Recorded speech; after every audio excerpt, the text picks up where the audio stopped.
Ethan. And what are we looking at here? Is this a 50-50 in your mind? Has G2 really leveled up, as Broken Blade said? Of course, he said they evolved, nobody else did.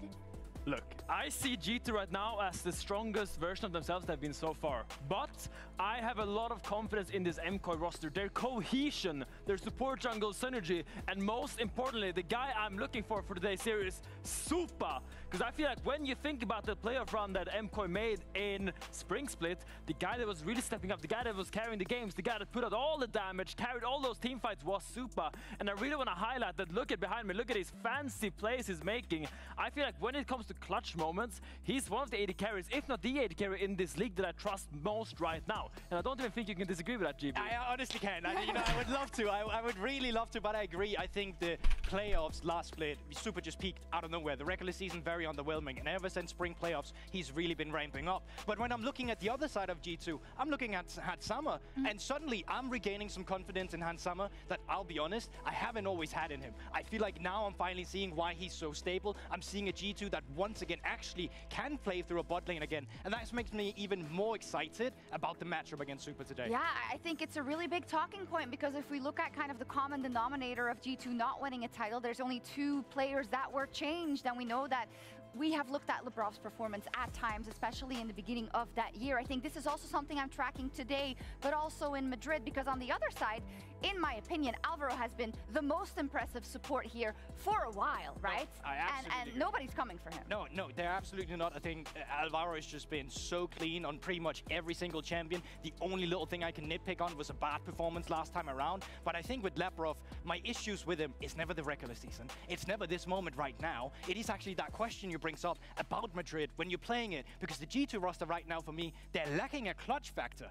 And that's insane to say about the most historical clutch team we've had in Europe. So that's something that Laprov and Scuman needs to have adapted and is bringing to the stage now. I like that you set it out for us. We need to see that clutch factor. Of course, Scumont, he has been tracking upwards. Oh my lord, to see if it's the same for Lebrov. And maybe we find out a little bit more with Lore, because she did ask Lebrov about MKOI's bot lane in our Marriott Bonvoy pre-game check-in. Thank you so much, Shox, and thank you, Lebrov, for joining me ahead of your game. I want to talk about something that Hansama said. He said that Casey's bot lane, and Kalist especially, is the ADC that gives him the hardest time in the league. So I'm guessing you have a similar opinion, given the synergy between the two of you. So why do you think MKOI's bot lane is going to be easier to beat today? Well, I wouldn't say today is going to be easy, first of all. But yeah, I can agree with Hans' take. I think Kalist is a very good individual. And yeah, just basically the way he moves and stuff, it just creates more pressure than the other ADs, I would say, in EU at least. And yeah, I mean, today I think also MKOI bot is not the strongest one in lane phase. Maybe, hopefully I won't get surprised today. Yeah. But we will see. All right, let's hope it doesn't backfire for you guys. Can you tell me more about what makes you better than MKOI's bot lane outside of laning phase? What do you think you have the upper hand? I think me and Hans spent a lot of time discussing about lane phase and ways we can improve. And yeah, I think we also think similar about the game and have a same mindset. So I would say that's it pretty much. I feel like G2 so far is about overcoming their demons. You beat down KT last week. They overcame you in winter. In spring, it was MKOI. You have to beat them today to make finals. How did they evolve as a team, would you say, since the last time you faced them in a clutch series like this? Well, we didn't play MKOI for such a long time, actually, since the finals. And like my take is that they for sure improved. They went to international and they played many games. They even took one game of T1, I think. And yeah, I think they for sure improved. So I'm very excited about today's game. All right, let's see how it goes. Thank you so much for the interview. Thank you. Good luck on the Rift today. And that's all for us here. So it's time for us to kick it off with the match of the week, G2 versus MKOI.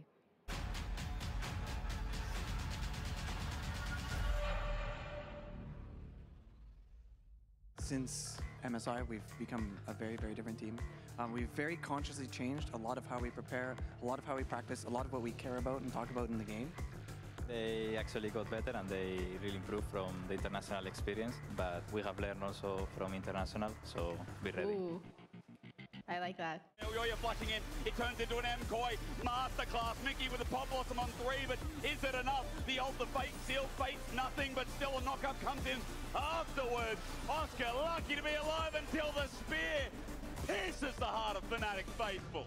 We know each other for a long time already, and I think even if we go through the bad times together, we actually become stronger. We knew that this split we were going to ramp up, and that's what so far we are doing.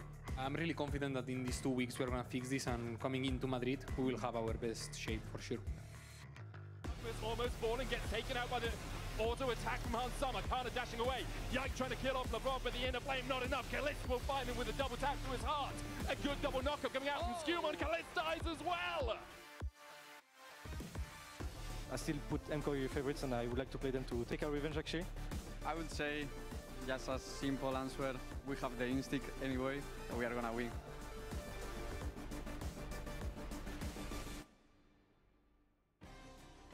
Will G2 get their revenge? Broken Blade, they're right there. What do you want to say to MCoy and Mirwin?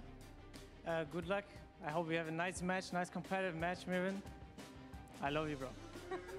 Okay. I mean, I want to check on the other side here. A lot of humble words from Broken Blade. I have to say, I appreciate it since last finals in the game 2, he did the biggest rat strat, which is choosing level 1 when we're dancing. So I forgive you for that. I appreciate your words. I love you too. I hope we have a great match today ahead of us. And yeah, good luck. The best will win. We will see. No, I don't want to have any of this. Last week you said, I'm going to show you who Daddy is. What are you going to show him this week? I mean, I still want a bit of revenge, you know? What you did to me last time, it's a bit ugly, I would say. But I will do it with love. I will do it with love. It's fine. Let's settle this on the Rift. Last week was just the first step for G2. It's about proving that they can back to be on top here. And for MCoy, proving that what happened in spring was not just a fluke. At the end of the day today, 1 place in final, 1 spot in the grand finals in Madrid. A lot on the line for these guys, but a lot on the line for the Samurais as well. Berlin, it is time for us to kick off the match of the week. G2 versus MCoy. Oh, hot damn. A matchup to look forward to, but now you're here. A match of the week, simply said. It is the spring champions versus the old reliables. This year, they have not hit a championship, but they have made it to the final stage each and every time. It's an exciting one. 2 of our best performing teams meeting on the stage for their first matchup of summer. And a repeat of what we saw in the spring playoffs as well. It was these 2 teams in round 3 going toe-to-toe. It was G2 who ended up winning, but it was MCoy who got the revenge in the finals. So we'll have to see exactly who's going to come out on top this time around. And last time we heard MCoy talking a lot about their preparation going into those series. The first matchup against G2, they felt unprepared in terms of their drafting, but in the rematch, they felt ready, and they came in with some really nice drafts, and they were able to get the better of G2 in that best of 5. Coming into today's series, I wonder what the preparation will look like. They've both only got 1 best of 5 this weekend. They've had that week-long to prep, and I'm curious what the priorities are going to be in Game 1. And both have come in different ways. Just a quick reminder, MCoy 3-2 versus Fnatic. That was their Worlds Qualification Series, where in a Game 5, they decisively took it out against Fnatic, who were quite a surprise. But a lot of fans were criticizing MCoy for their performance. Alternatively, G2 had 1 bad draft in Game 1, and then really wiped the rest of the series for KC to go down 3-1 in the total. I think it'll also be nice to see exactly what G2 are up against, because we kind of we're talking about Group B not being the stronger of the groups, and we were like, hey, what does G2 look like? They looked good against KC, but still question marks around what KC's performance is going to look like. If they have a strong performance here against MCoy as well, I think a lot of G2 fans are going to be very happy to say that it looks like G2 will be the best team in the region at the moment. I mean, the truth is that our region is under a lot of scrutiny right now. Oh, yeah. Largely because of our performance at MSI. So with a matchup like this, all eyes are going to be looking at these 2 teams to see, show us the best of what you've got. Because with Worlds on the horizon, with finals only 2 weeks away, many are wondering who really is the best performing team in our region right now? What is the top level that the LEC has to offer? And what better way to demonstrate that than against the 2 powerhouses of G2 and MCoy? We're going to start our upper bracket now. Pick and ban has been resolved, or at least the delay has. We're going to go into Game 1 and find out if G2 are still looking as strong as they were or if MKOI have again leveled up like they have all split. There's some good stories here, but I just love the intro to this was Mirwin giving respect to Broken Blade, because before Mirwin had the daddy issues in top with Oscarinen, but now he's been accomplished and he's shown that he's better. He's going 3 minuta u programu, Caster već pričaju o daddy issue. Ok, ovo nisam očekivao. Fiksamo mikrofon, namestimo savršenu frekvenciju, samo možemo lepo da ćaskamo, pričamo, zovemo Mareta, znate kako to ide. G2 protiv koja obe ekipe su se kvalifikovale za Worlds, ali samo jedni idu upper bracket. Mare Legendo, veliki poz. Poz. Si spreman, Mare, za jednu realno gledano kvalitetnu seriju? Jesam. Treba mi. Ali imaš neke prognoze, predikcije, želje i pozdrave za ovaj game, za ovu seriju? Ovo će biti za G2. Ali to je zato što je danas sve jedna serija koja je igrana bila 3-0. Tako da, očigledno, script writeri imaju neke... Imaju rani ručak, to ćeš da kažeš. Da, baš tako. Ja verujem u 3-1 za G2, ali ako ti kažeš će biti 3-0, mislim, ko sam ja ti kažem drugačije, znaš. Da. To je legitimno. Teško ti palo. Mislim, ako mora, ja ne bi, ali vidi. Ako je tako u kartama zapisano, šta da radim?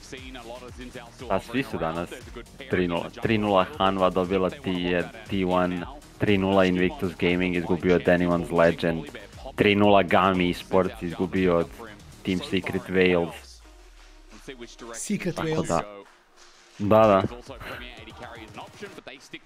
Tako da, ovo će izgleda biti 3-0. There's still a loss when it comes towards the AD carry, so I actually think they'll probably focus on towards things like the support over the AD carry in this sort of situation, like going for an early Alistair. Nećemo, šta je BBF pik na crvenoj strani, mora da ga iščiza. Stream. Wukong seems to be the primary Sad ćemo da imamo. game ones in our best of 5 so far in the playoffs. A very well-rounded jungler that usually spikes around the level 6, but there's that sign we were talking about. By prioritizing the Xin Zhao, it has been left open for Mirwin to grab for himself. Now, traditionally, Broken Blade has brought out things like Aatrox into the matchup. We've also seen a few tank options come through, like the Cassante. I wonder if he's going to go for something a little bit creative. There's the cheeky hover of the Vayne. Yeah, stop it. He's not taking Vayne. Game 1 top into a tank matchup.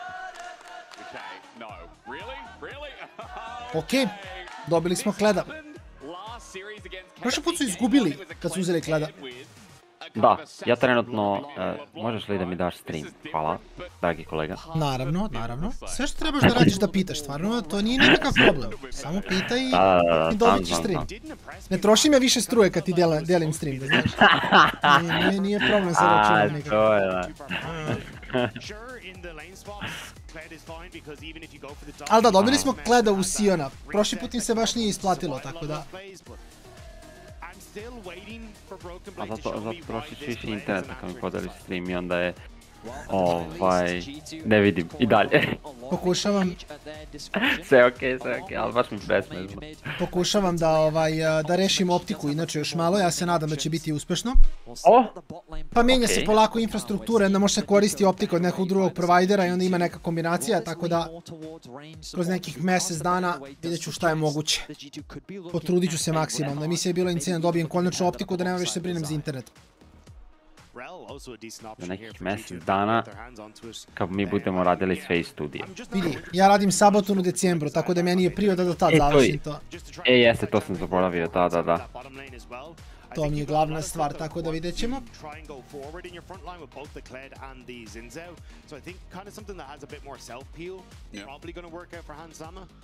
Ne verujem nešto ovo Kleda, iskreno. Nije nešto previše.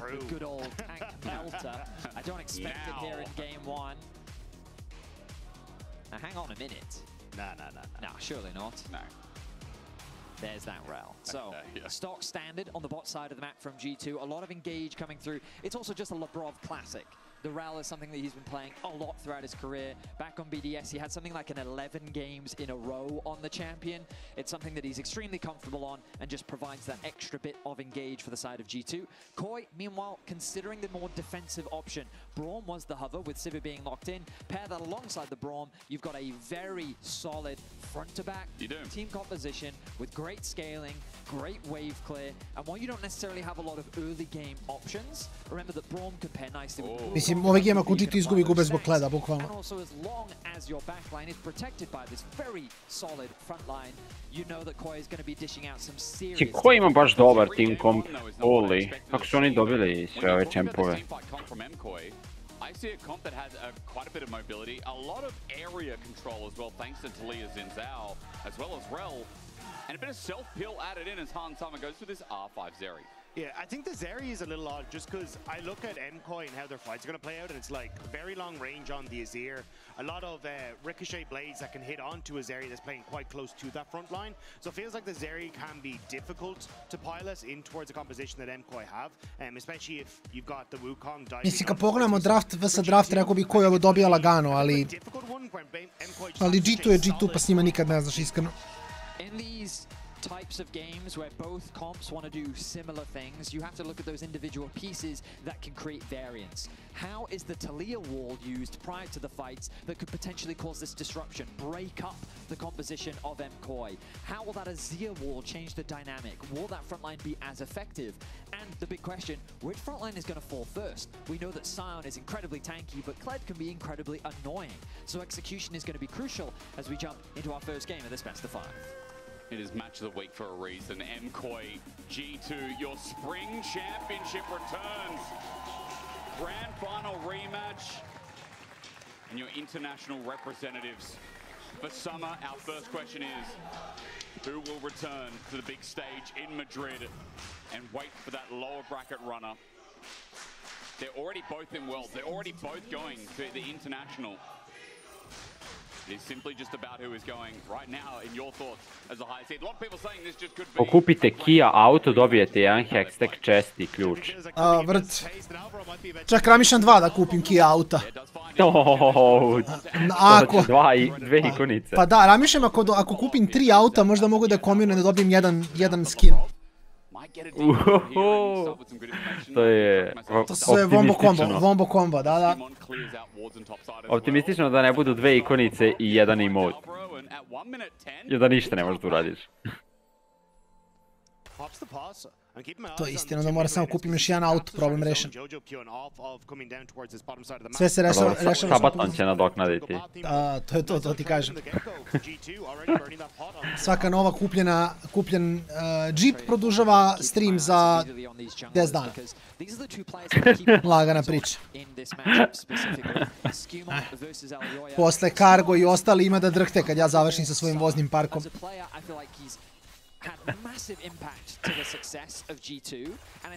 Može, to zvuči zapravo dobro. Streamer je taj koji produžava Sabaton. And he's a large part, he's kind of that machine that brings Koi together. When he's on form, MKoi look fantastic. It looks like that both are starting on that top side, they're going to be pathing towards bot, and we know that in the Fnatic series that MKoi recently played, bot lane was the center of all the action. Whether they want to be or not. Očekujem iskreno sporu partiju. Au, Alvaro, pa ne mene. Šta sam ti ja skrivio? To je čovjek s policom. Ovo je fajn za nešto super plaši, vred. A što nije uzeo je na levelu 2, dobro. Chrono break. Alvaro u fazonu, ja kliknu u njega, a otišlo ku negde gde nije trebalo.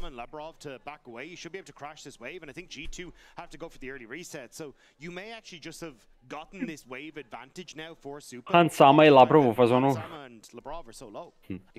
Zvaničnici, fali nam helta puno. Ne znam šta se desilo.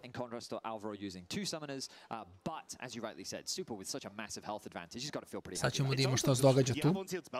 So it's like, well, you're going to get a summoner spell back anyway, right? It's not the end of the world when you've got the unsealed spellbook value. So I think for Alvaro, even if it did look a little dicey, it may still net a win for Super on that bottom side. But if this was solo queue right now, you would be spam pinging bot lane, you'd be typing to your jungler furiously, you'd be writing him a letter saying, "Dear jungler, immediately, I would like to inform you that towards the southern parts of the map, summoner spells may perhaps be unavailable. Where are you getting what do we do if he doesn't have ultimate? He doesn't have level 6 and he's not Karthus. What do we do? First blood is gone by the time you press enter. The most ambitious I'm remembering that Karthus meme, you know, dearest Karthus. And look at all the time. Ja, taj meme, sećam se ja. Flamuju ljudi frika. Top lane pick again, but the bear trap on the rope is nice. Broken Blade sends it all in. Decimating Smash is the response, and BB is just going to try and get that shotgun and remount with every minion kill. Yeah, and that's basically how you want to try and play the matchup again. When you're Kled, just go hyper-aggressive on the wave. Because you get the remount, it's so much of your health back. Even if it ends up as an even trade, you inevitably win it in the long run. As here we go, Super, getting some good trade. And now because Hansam and Labrov stuck around to try and push that wave out, they're actually in a bit of a dire spot. Hang on, with violent tendencies, wait, bear trap forces flash. It is that max health damage that is the problem for this sign, and Broken Blade is showing. Ne znam, mislim, fajni Bibi treba da ima pressure, Mirin će skela pa će da skela. Jedino što je lane možda freezovan, pa Mirin možda padneš više behind. Bit of a trade now between the junglers as Alvaro returns to lane. Skumon did indeed get that smite down, so advantage here as he runs away. Jumund je ladan kao led tu bio, ništa panično. Udario još jednom ovoga Scutlera, smite-ovao ga i otišao samo. Came very close to securing a solo kill onto Mewin, forcing that Mirwin flash di out. pushao wave, but He's it's all going fine. to need to go back to base and TP in, but at the very least Mewin does get that wave underneath that tower now, so he's going to be able to catch the wave as it bounces back, or maybe he'll just look for another shove. Meanwhile, Super still sitting in this bot lane. He found himself in a 2v1 situation because, as you highlighted, Dagda, Alvaro kind of forced to go back to base. The bot lane of G2 still chose to stick around though, meaning that Super's like, okay, in a 2v1 I kind of have to respect this. But ultimately the wave's not in a bad spot. Super doing a pretty good job in the farm department. Well, the thing was, because the wave was pushing out for him, when Alvaro reset up, Hansam and Labrov had to back off, which meant that they end up losing the wave that was pushed because it was pushing away from them. Exactly. And now you can see that big CS lead that's opening up on the bottom side, thanks to that early play. So again, even though it looked a little bit dodgy, as maybe mid lane looks a bit dodgy as well, it actually wins out for MKOI in the long run. Yeah, we are getting pretty extensive trades throughout all these lanes. I mean, it's been pretty aggressive. There's no real gold lead, but as I look across these lanes, slowly starting to edge out. Seems to be bot for now with Super and Alvaro. That confidence is netting about a 5 to 8 CS lead as soon as that wave is cleared. I mean, it's pretty much a wave advantage in favor of Super right now. Both mid laners, every single mid that we've spoken to on the Euphoria podcast has always said that these are the two mid laners that will always test you. And I look at the left and right of our screen and I see these HP bars and it's these mid laners. Hold, very hold. Unbreakable is up with the concussive blows as well, getting close to Tara, but Alvaro is... Lepo. O, ima Super oba. Nema oba, okej, neće da juri dalje, zna da je Skuman tu. Ovo je fine trade. Ja. Super možda crasha wave, ima ward gore, video je da je Xeno otišao u džunglu. Samo što treba dugati freeze izgleda. Ljudi, pusti nam... Što najgore, observeri znaju šta će dogoditi u napred da prebacuju prerano kameru. Trebali su nam pokažu wave na botu do sad i tek sada nam vrate na top da vidimo dive. Jer BB ima Skarla i tehnički može da proba, a može samo da uzme plate i da izvuče bole go. Sad je bacio W prokove na kulu, tako da ništa od toga. Ali kao bilo bi dobro smo vidjeli šta je uradio Supa s bot waveom.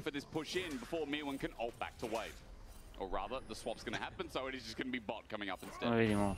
Han samo je pokupio 5, 6, 7, 8, 9. A dobro, znači sačuvamo je wave, 9, 10 miniona, zašto je bio na 34? Sad je 44. Just sticking around the mid wave though. Won't be able to hit 6 balls. Flash. Nicely done. Jojo's got back up though. The shove into turret is nice. Ali Labrov je promašio stun. Jojo there for emotional support. His ult now down. And meanwhile, G2 survive what could have been great setup from MKOI. It's a nice dragon take from... Oh, actually, is he just going to pull off? I was about to say it's a nice dragon take from G2. So the aggressive TP coming through from Labrov sets up then for them to move across towards the objective. And in the grand scheme of things, when you have the lead that Super had, I didn't expect G2 to be able to set up for the dragon. So nice job by Skimon to find that moment alongside being able to cover caps in the mid lane. Alvaro going to use his TP to get to top lane to work with Super to get this push in. You can see that he sacrificed some CS, but Super Ne znam, jedino što mi brine što je G2 već pikavo Kleda i Kled nije uradio ništa. I sad igraju partiju da ne mogu toliko forsiraju stvari, a realno gledano su outscalovani. I ne znam baš šta im je plan, da ono dođu u hyper late i da vinaju sa Kledom i Xinom, misli će biti jako teško. So far, and I think for Algoya, that's the best case scenario for him. He wants to get that level 6 on the Wukong. Now he's poised and ready to be involved in the action. But for Skumond, wanting to perhaps be a little bit more aggro in the early gamers, LeBron now in a bit of danger. With that Winter's Bite as well, connecting on top, and here comes Algoya, a couple of bonks, and he'll be stunned up. There he stands. But the commitment stops there from Movistar Koi as nearby with Skumond on his red buff. G2 are having a lot of whoopsies with the lanes assignments though. Hansama reset on mid wave and now has to try and move to the top side. Has lost an entire wave there. Oni baš hoće da naprave ovog Kleda, ali ja razmišljam, ako su igrali Kleda, zašto nisu samo uzeli Rexa i onda? Kao, ima... Vidjeli smo šta može da radi.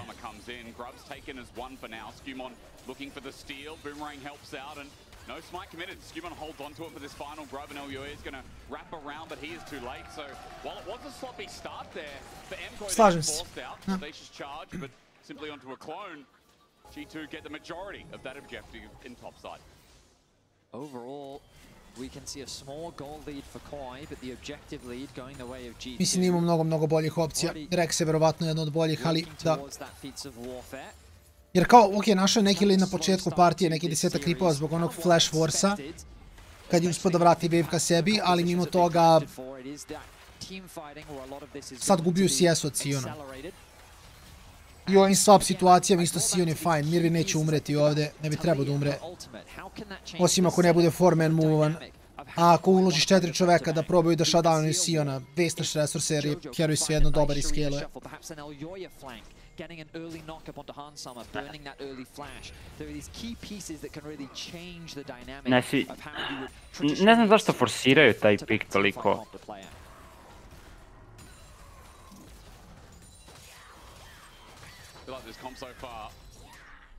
Absolutely chilling, and to come back to it, the first early levels, first 6 have just been nice, especially with Super trading up and once again doing that in an isolated lane. Jer kao, ako hoćeš nekog heroja koji može da se nosi sa tankovima, ti možeš uzeti onda neironično i Trundla top. Ok, nije dobar koliko i Trundle jungle, ali... Realistically, Super should be fine for a lot of these fights to just continue to dish out the damage, and I think that's where G2 will be worried if Super continues to find these leads. Okay, Broken Blade looking better and better each time we come out. The jousting gets him out of range before full charge of decimating. What do you mean better and better? Trade je isto. I, mislim, on da, ima procenat health, ali Kledo procenat health scale od physical damage-a. Tako da što više Sion armora budi mu, bit će mu lakše se nosi sa VB-ovim damage-om. A VB nije kao da će buildati Botrk i LDR. Tako da kao neće imati neki kombo kroz koji su Steam prolazi kroz Siona, plus nema ni Conqueror da ga nastakuje pa tako da su Steam fighta. On igra Grasp, on igra na scale i da bude koristan u team fightovima. Legitimno bolje da igra i Orika s Graspom ako će to da radi. Maiden kad radi magic damage u stvari možda prođe kroz Sionov health ako samo staka armor.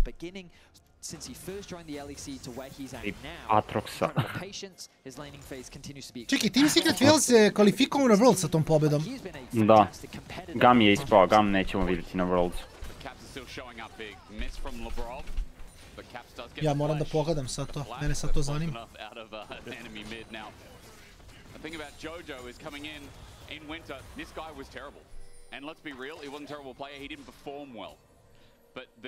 Znači imamo Genji, Katie Rolster i Hanwu iz Koreje. Kid Stars iz Amerike, FlyQuest iz Amerike, G2 Koi, Flying Oyster i Talon iz Secret Wales. Kina još ništa nije poslala, mi nismo poslali taj seed i Koreja nije poslala T1. Mislim četvrti seed, pardon.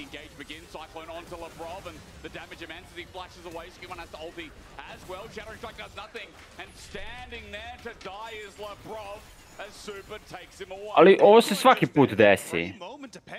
Jojo was on reset, so I think G2, after chunking him out, were like, okay, MKOI aren't going to go aggressive, but Hansama had moved into position, and MKOI get the kill, get the dragon, and get out. The timing from MKOI was spectacular. They're set up around the objective, they knew the window, and as Dagda highlighted, just a really good force prior to the objective starting. Needing to be fast in this moment is crucial. They see a member of G2 out of position, they turn their attention onto Labrov, Scumon's forced to ult early, Caps has to flash from Alvaro, aggressively flashing forward, and now Teljoja caught in the river. Ti kažem jedan jako fun fact. Slušam? Ne znam da li znaš coacha Sila koji je coachovao Crazy u EBL-u. On je sad coach Vivo Kid Starza koji su na Worldsu. Okej. Tako da eto, EBL coach.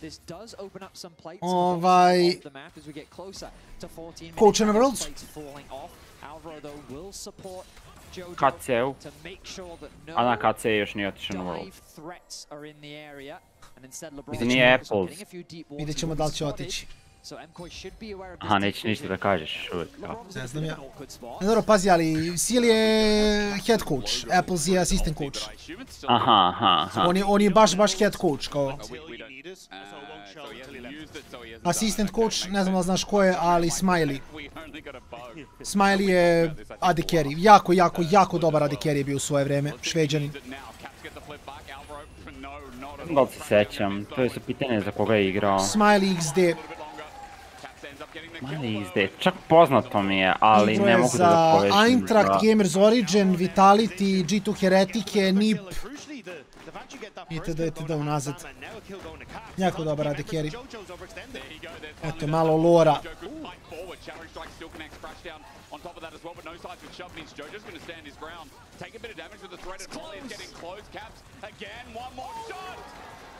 Wow, Caps.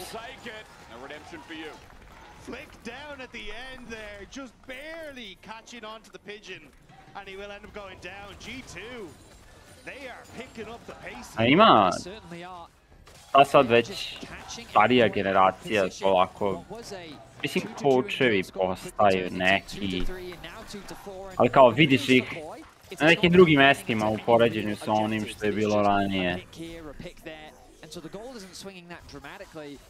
Nekako te zagolica malo, onako nostalgiju.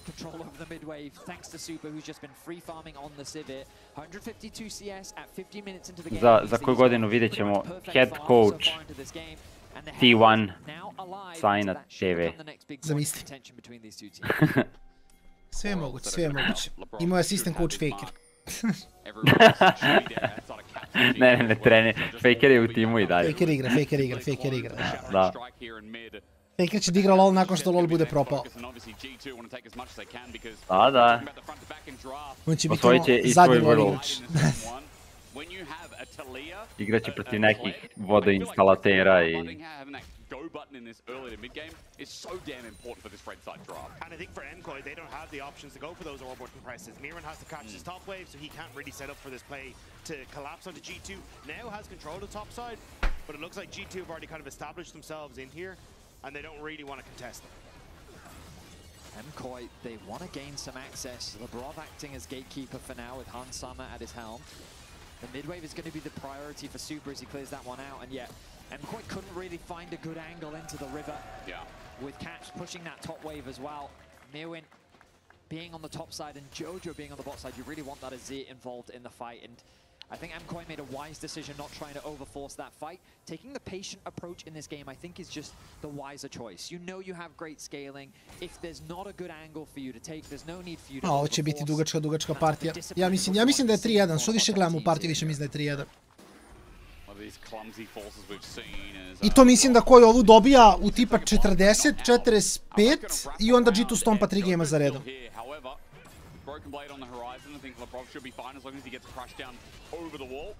Ja se držim današnjeg skripta što su napravili. I bit će 3-0. Ili za jedne ili za drugi.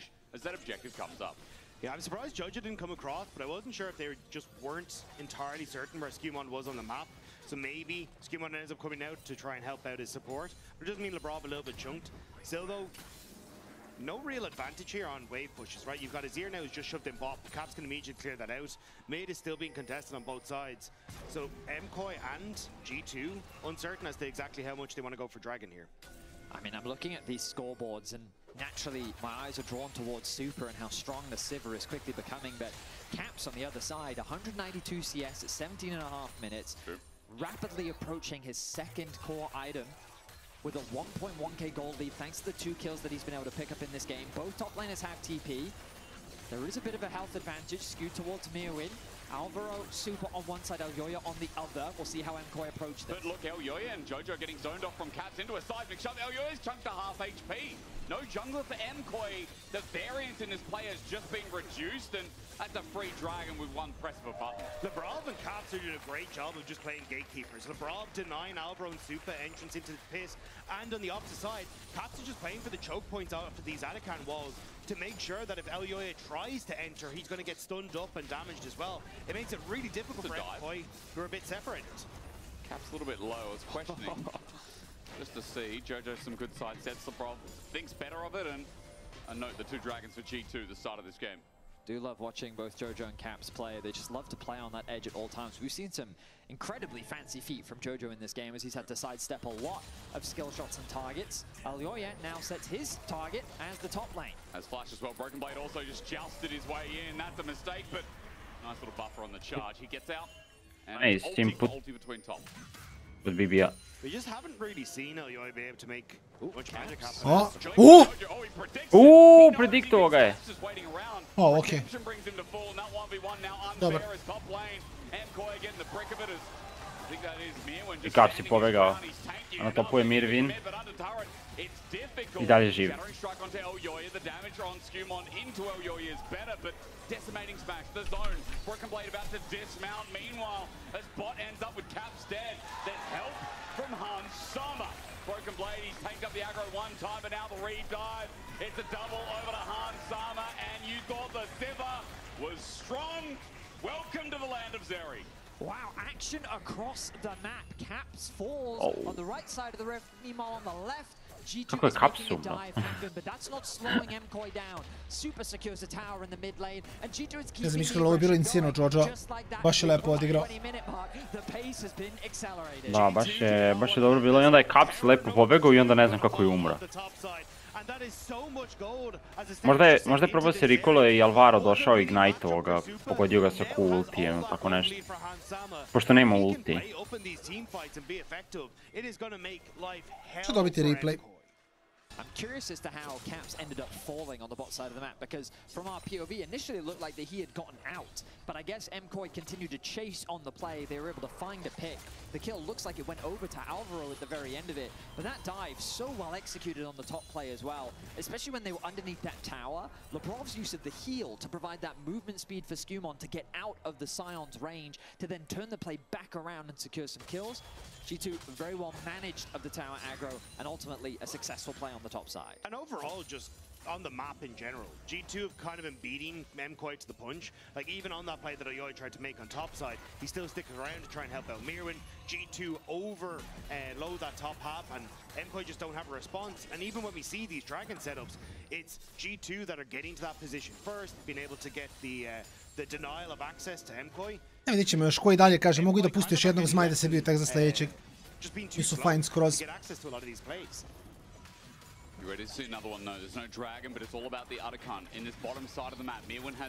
G2 mora da, fajtovi moraju da im budu jako dobri. Will be TP for TP if it gets to that. Cap's going to look for his escape. Jojo interrupts the wall and sends it back. Now no ultis on either for the seismic shove. Gives Caps a little bit of timing. TP's in front of him with lethal tempo. Jojo... Ali Caps je... troluje. Jojo's got one better. Huge pick on the side lane and kind of shuts down a lot of that pressure. And for MKOI, the fact that you can bring Jojo across and actually start to threaten them towards Atakan and Dragon is huge. Broken Blade just trying to do some damage to Mirwin before anything else starts out down here, but MKOI have numbers advantage. That Dragon's up in a minute. Atakan, as you're talking about, is going to be the priority.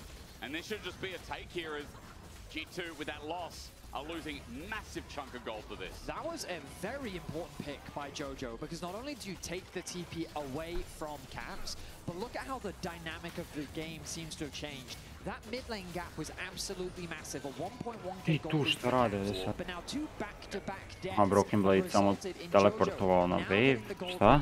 This is the level 15, a full level over Caps. And I mean, we talked about the scaling potential before. Super still in a fantastic position, even though Hansama has been injected a bunch of gold, and he himself is a level down to Super. So I think the Koi is still well on their way to securing a fantastic team fight as we get later and later. 7 godina kasnije. I ovo za 10 minuta samo neće moći gubio i to je to bukvalno. Ovoga puta nije Morgana u pitanju. But it's just a couple seconds now until the Dragon. So with Mirren having to reset at no TP, it should give G2 a little bit of time alone with his turn. And they might be able to get it. Although it looks like MKoi doing a good job to defend as G2 gonna get access to River. An early base comes through from Hansama. It looks like that he wants to, complete his Infinity Edge ahead of this fight. G2 have position on it, but they are a man down. They need the Zeri to come back into the fight. The Hex Gate's being used. Hans is very close. But is he close enough? Jojo on the way as well. No flash, but it is here. Wall at the ready. Hexgate used by Mirwin. He's got a blast cone to reposition back into the river. G2 hold their way in the triangular brush. It's decimating smash. Starts us off, but out of range. Cap's going to go in first. Seismic shove connects, but it's onto a Scion. At 4k, this Dragon ever so important. G2 needs soul point, but a little bit early. Broken Blade has to flash away. Decimating smash as well. Ali ovo nije stigao do lete kad je teo. Mislim da ovo je fajno, ali ovo ima smite. Ovo je Drake za Koi, samo mogu da izvuku da pusti si on pasivno, samo da tenka.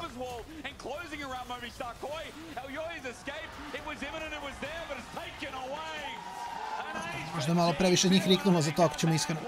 Da, ipak full ace. Ja ne znam da li je Caps video Elioju ili je samo slučajno bacio Unravel Dirt. As the two frontliners lose half their HP. Moment Elioya goes in, immediately stunned, and then G2 look for the re-engage. And it's a phenomenal re-engage from Labrov as well. It's set up perfectly. The fact you have that Infinity Edge alongside the Ruinous Hurricane means Hansama is tearing through people in this. I was looking that whole entire fight for like Jojo's ult. I thought, oh, with Cyclone the layering, Jojo never ulted.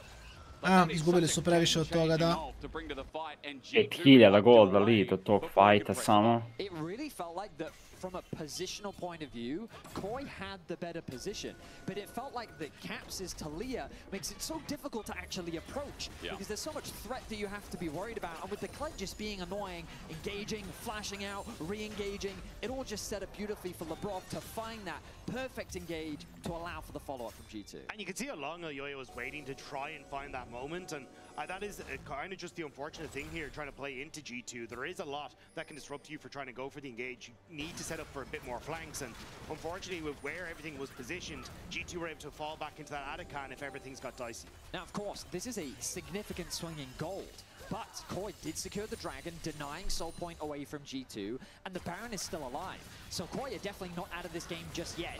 But Elioya just face checked into Broken Blade. He can buy some time, however, going to be demounted. Ako ubiju Bibija na konju su mirni, ok, poslije samo da propa Blazkon i da ga ne popa i samo da Bibi ode, ok, može i to. Sad smo izgubili sve. Ajoj, Jojo. Jao, Jojo se zaglavio svoj ult. Jao, i onda je failovo flash.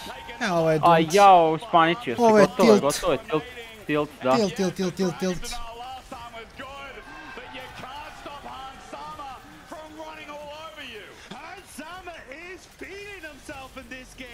Dashing over the wall into several members of MKoi, securing the fight and winning the Baron for G2. Just as I was saying, MKoi could still find a fight in this game. G2 silence me. They find such an effective turnaround in the jungle. What was supposed to be a pick for Koi ends in disaster. And it's where they go on to ovo je samo Gigadum, ovo je samo tilt sad, gotovo je. As Hansama spots Mirren, goes over the wall, and just immediately opens up onto Super, Elioya, and Alvaro. Vidio. Down immediately, and Skumon being able to follow up means that Jojo just doesn't have anywhere to escape, and Hansama over the wall is able to finish him off. Aj, jao, strašno. Bar da je sačuvao flash, Pa da ima flash da sljedeći fight napravi neki play. Alvaro isto je šta on radi tu uopšte? Šta radiš? Ok, koji samo otvorite mid, učinite nam uslugu i idemo na game iskreno. Nema šta. Pa, mora čovjek da ispušuje wave. Sa Braumom, da, slažem se, jeste. Pa. More jašta. Svi ostali su se bojali da odu tamo, on je rekao ja se ne bojim, ja idem.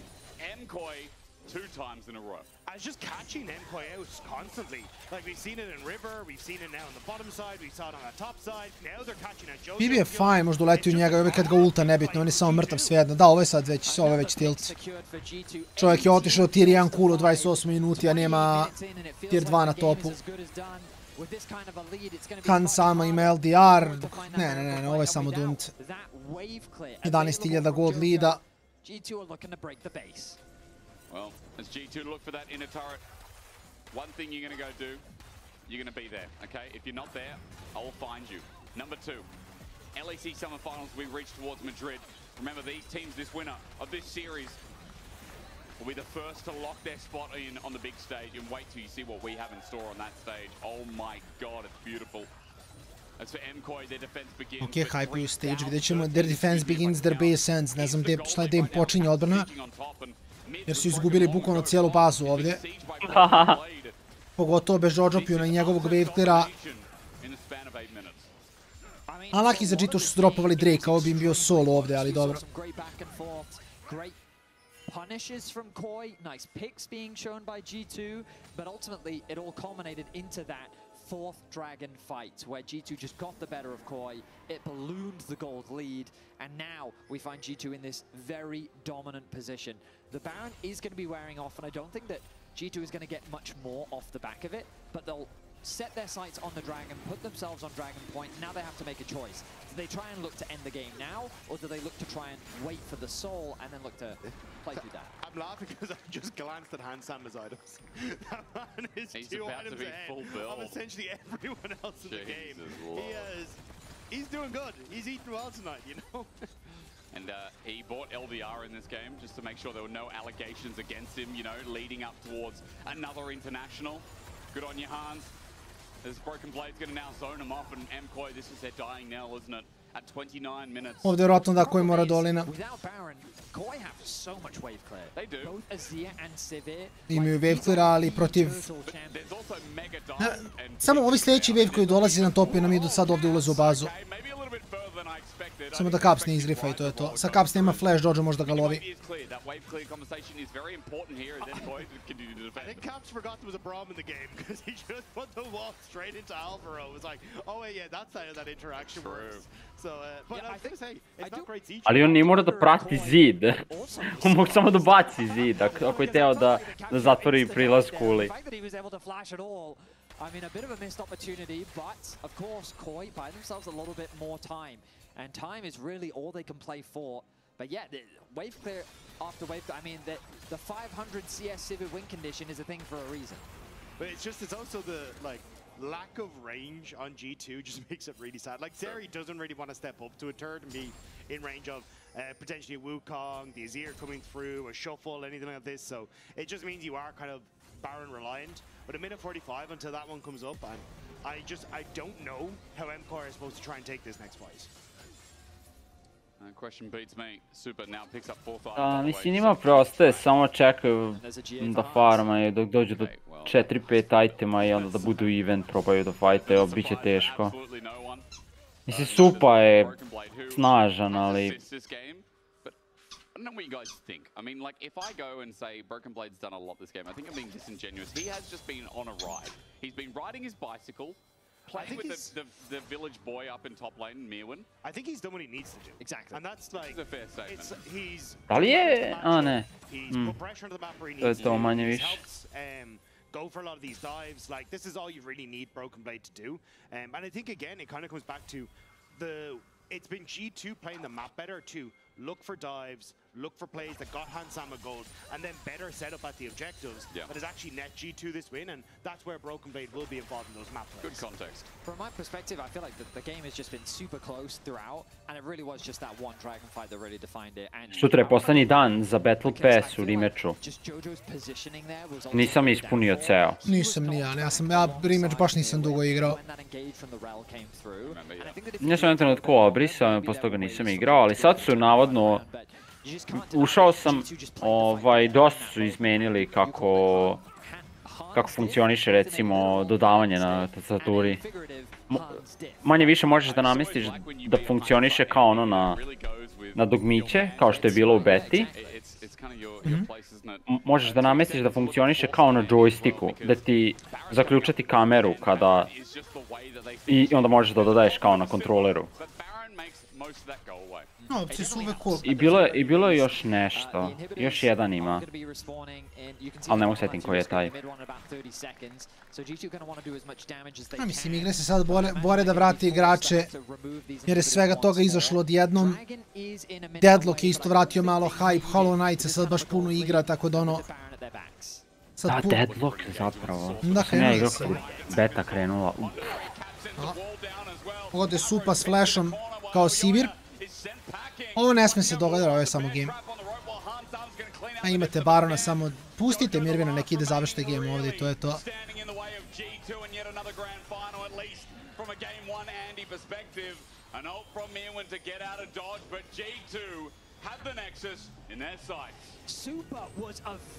On nije teo da priđa Proka Demolish, mada misle će pojesti kulu da Sion se porta nazad, to je to dobro.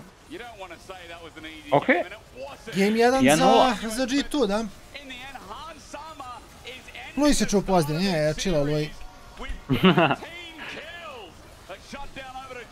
13-1-6 Hansama, čovjek ko solo queue da igra, a ne lec.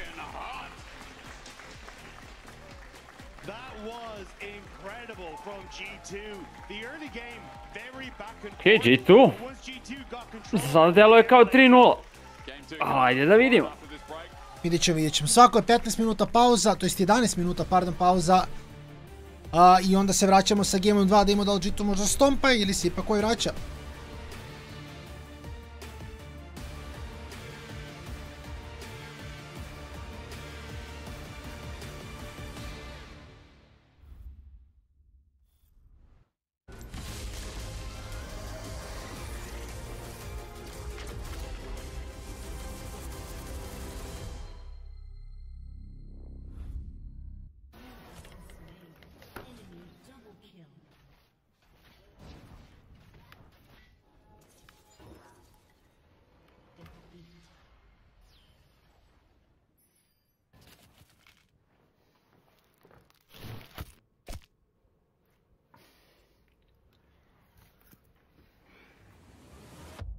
Have a break.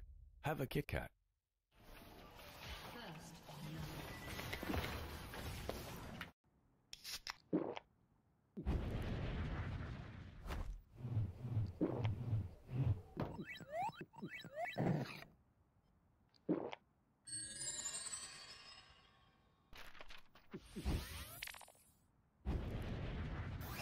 Red Bull gives you wings. Join the WhatsApp. Join the WhatsApp?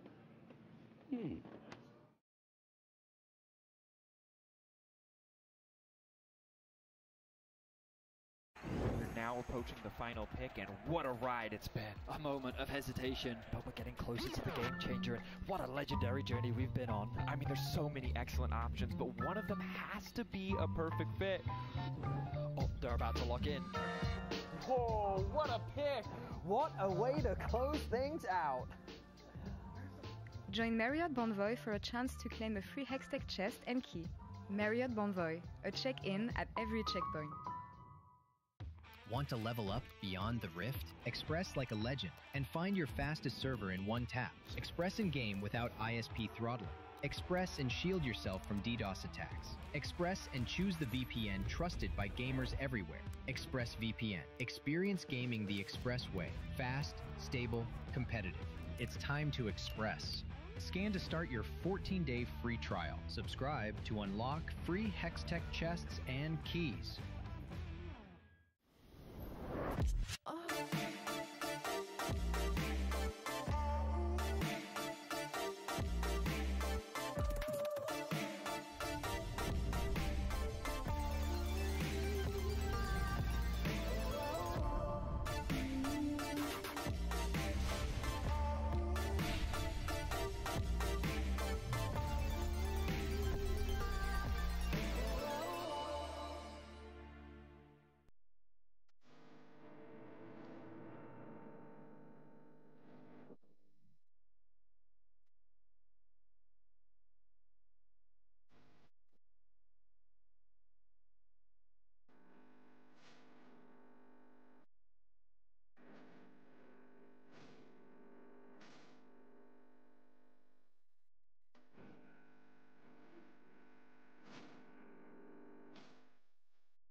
What's the chance to win today if I play with my left hand on the mouse?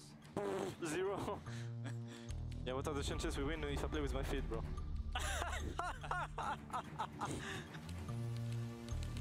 Looks good, looks good, looks good, looks good. Decent. Looks very good, looks very good. I'll chase it ult. Yeah. I'll go hook on, I'll go hook. Yeah, I'll flash, careful. Nice. Good shit. No flash, I'll base. You get him? Nice. No flash ult. Okay, you might have base, Ruben. I'll TV. We can I'll just send. Yeah, base. That's good. And welcome after another dominating victory by G2. And I want to talk about a little bit about my favorite champion in the top lane, Kled, brought out by BrokenNet in this instance. Now, we've seen him play Kled a few times too, some successful in the times and sometimes a little bit more struggling. So I want to break down why sometimes Kled is a good pick and sometimes he might struggle. So look at this draft behind me. Now, Kled has 3 things you want to look for when you pick Kled. You want to first have a matchup that you can abuse the early game and actually get silent push out of. Now, that's a sign, check. Early game, you beat him very easily. Step 2, you want to have enemy carries that you can dive onto and create havoc in the team fights and actually be a threat. When I see here, I see an Azir, Sivir, Braum, and Wukong that's gonna peel all those carries. I think that doesn't really fill that criteria. But the third one is to have a team comp where they will facilitate your diving threat and the space you create. So thankfully, or hopefully, you will have like a hyper carry AD carry or a diving AD carry.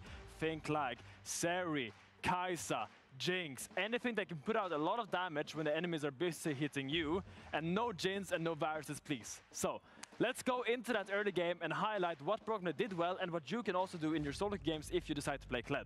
So I'm going to paint the picture. The minions are about to spawn, and as level 1 on Kled, you want to play hyper aggressive. You want to be super on the mark with your early game trading, and as we roll out the clip, you're going to see Broken Blade just fight with Mirwin. Fight, fight, fight. Every out attack you get into him is a good. Up until you demount, that's where you gotta get out really fast. Because when you demount, suddenly you're gonna get a huge HP advantage over the Zion when you get your mount back. And here was actually so Broken that used this remount timer to get a really good trade onto Mirwin and burn his flash. Didn't translate to much else, but really good early game play by Broken Blade, really facilitating that matchup, that counter matchup that he picked. Going into mid game, you only really have one goal as Kled, and that's dive, dive, dive. And you want to like make sure the team focuses really heavily into you. So here we have a clip where Broken Blade knows he's stronger, knows his team is behind him, so he's going to go super deep into the blue side jungle of MKoi and just say, guys, I want to fight you guys. Any fight we take right now will be good for me. And MKoi is like, wow, this guy is so deep in our jungle, sure we can punish him. But look at the amount of space Broken Blade creates. He burns so many cooldowns, the Cyclone, the Siverold, and he manages to get out and then get his remount. And here just Skewmond and the Seri takes over this fight completely due to the fight that Broken Blade has created for his team. Now, I will show you guys the build here in just a bit that you can copy Broken Blade, and I feel like when you want to pick Kled is when, as I say, enemy has enemies you can dive, that you have a matchup that you can punish in lane, and make sure your team is able to follow on your plays, because if they don't, you're going to be left alone and you will probably die before you're able to remount, which is no bueno. I'm now going to throw it to my lovely analysts as they will continue breaking down that beautiful G2 victory. Thank you so much, Finn. I love when Finn talks about Kled. It's the best. I hope you all copied that build because it was good. And Nymira, we have to be honest. From the draft alone, we didn't really think that this was an easy victory for G2, right? No, because the last time we saw this, they sucked at it.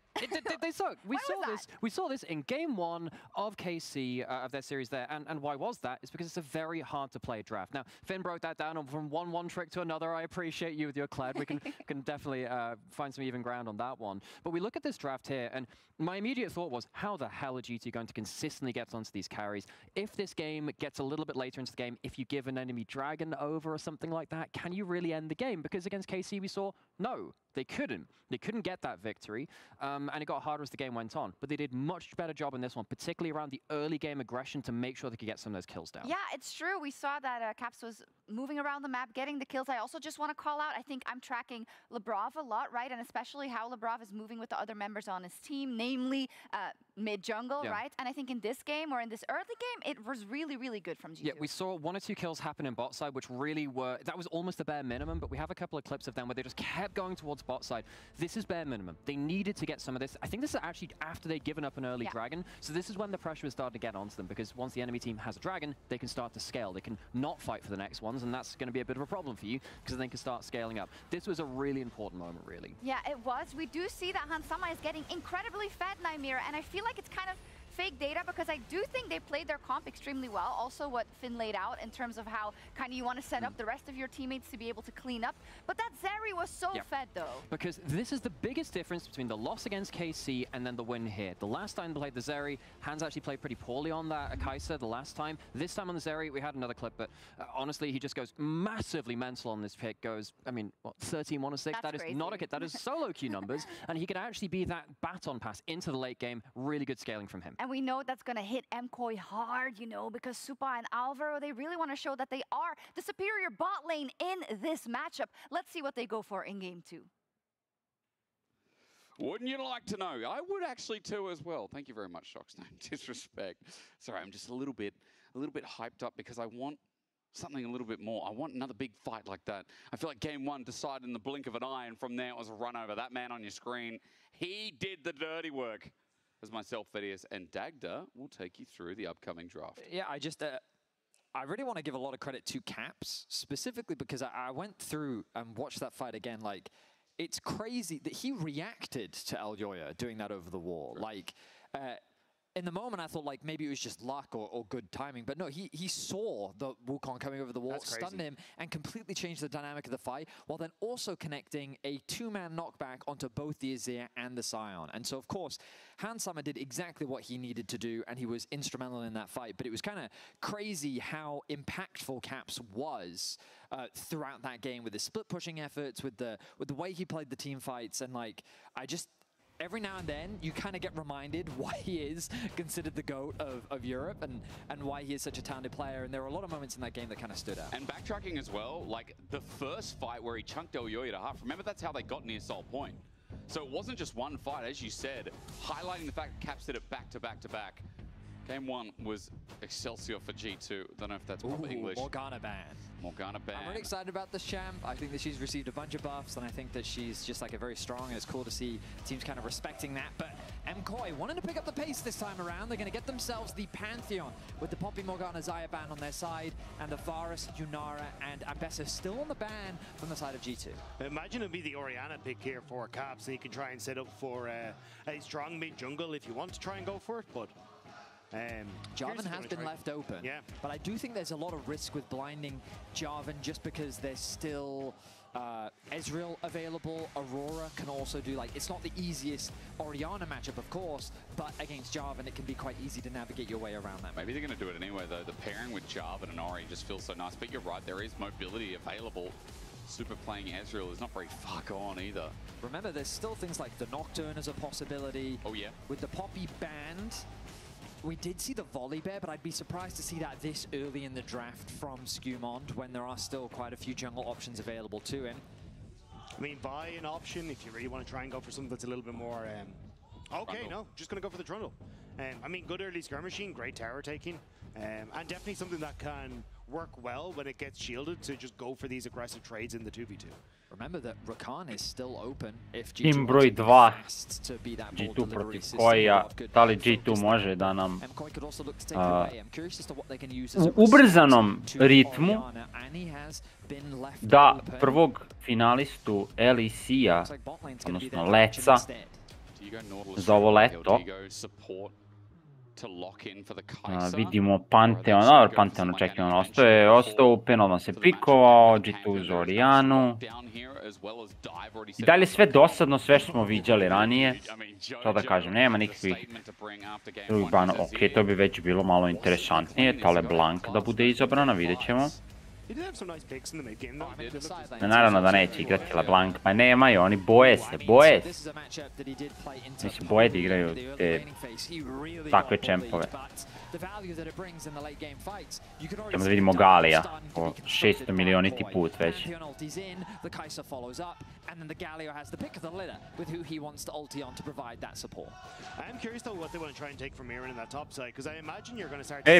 Bit će ovaj lik sa naočanama vjerovatno na Worldsu, ali neće biti Rock iz Gama. Tako da... Dobro, dobiješ nešto, izgubiš nešto drugo, tako to ide. Honestly, I look at this MKOI comp and I think, oh, and Ambessa would look great here. And of course, G2 removing that so early on in the draft. Quite considering their dive options, like things always lean towards potentially an Akali that we've seen from Mirwin, but we know he likes to use that as a counter pick rather than as a go-to pick. There's also possibility of, well, I mean, the truth is, you never really know with Mirwin. He's always got a lot of pocket picks prepared. Tehnički Nautilus može za koji...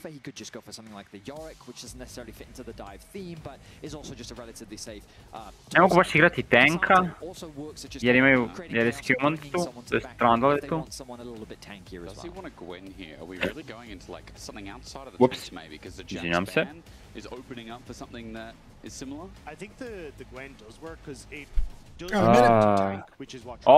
Dobar dan, dobar dan. Sam propustio nešto ludo, nešto divlje, vidim da nisam. Ništa.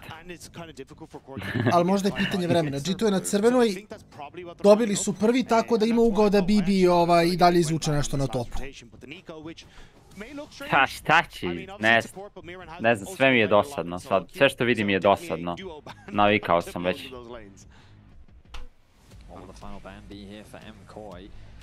I wonder if they will just pinch the support pool as well. The Nautilus is, of course, still available, that was mentioned earlier. I think Alice are a good option as well. Zed! Because I think for G2, they're just looking for a little Ne mogu da igraju Zeda možda. That's a Yorick fish if I've seen one. Maybe Mia's going to pull out the Yorick. I mean, again, he's an unpredictable top laner. He can play both the meta stuff and he's got his own comfort picks. You can ignore the hover on the side of G2. As the smirk comes through from Hansama.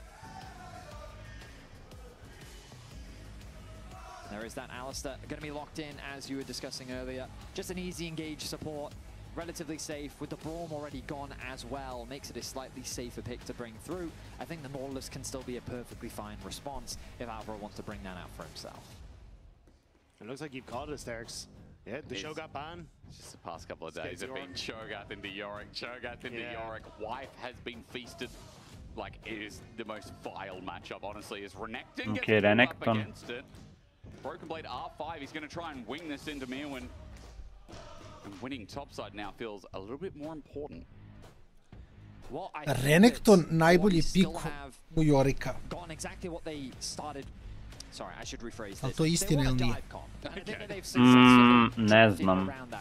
Iskreno. Of course, he is a champion, isn't inherently a good dive champion, but he's a well-rounded champion. He works well on the side lanes, he has typically very good matchups, he's a pretty safe blind, and also just the Maiden does so much when playing around objectives. The amount of body blocking that she can do, the potential zoning, the chip damage that he has as well by throwing his ghouls at opponents. While it doesn't fit into necessarily the theme of diving, he's just a very solid, well-rounded top lane champion that I think can just fit into what is a very dive-centric comp from Movistar Core. I do think though from G2 they've set up well. Mogo je da igra Ireliju. Ne znam zašto se ucavio Broken Blade toliko. Igra Ireliju, nije bila banovana. U Joriku to najgori matchup koji ima. To je istina, on je realno neko ko stvarno nema problema da izlači takve neke pikove. Tako da i meni je malo čudno što to nije izvuko, ali dobro, ajde, mislim, šta god. A zato igra Kleda u Siona. Pa vidi. Očigledno je Kleda je najviše vežbao, to je ono što ja vidim. Really difficult for you to try and enter these points as MKOI unless you want to just like throw a Yoya in, Jojo Pyun follow up and then hope that Super Boje se samo. Restovat ću ti stream taman sad kada su izašli iz drafta. Pošto smo izgleda na pauzi.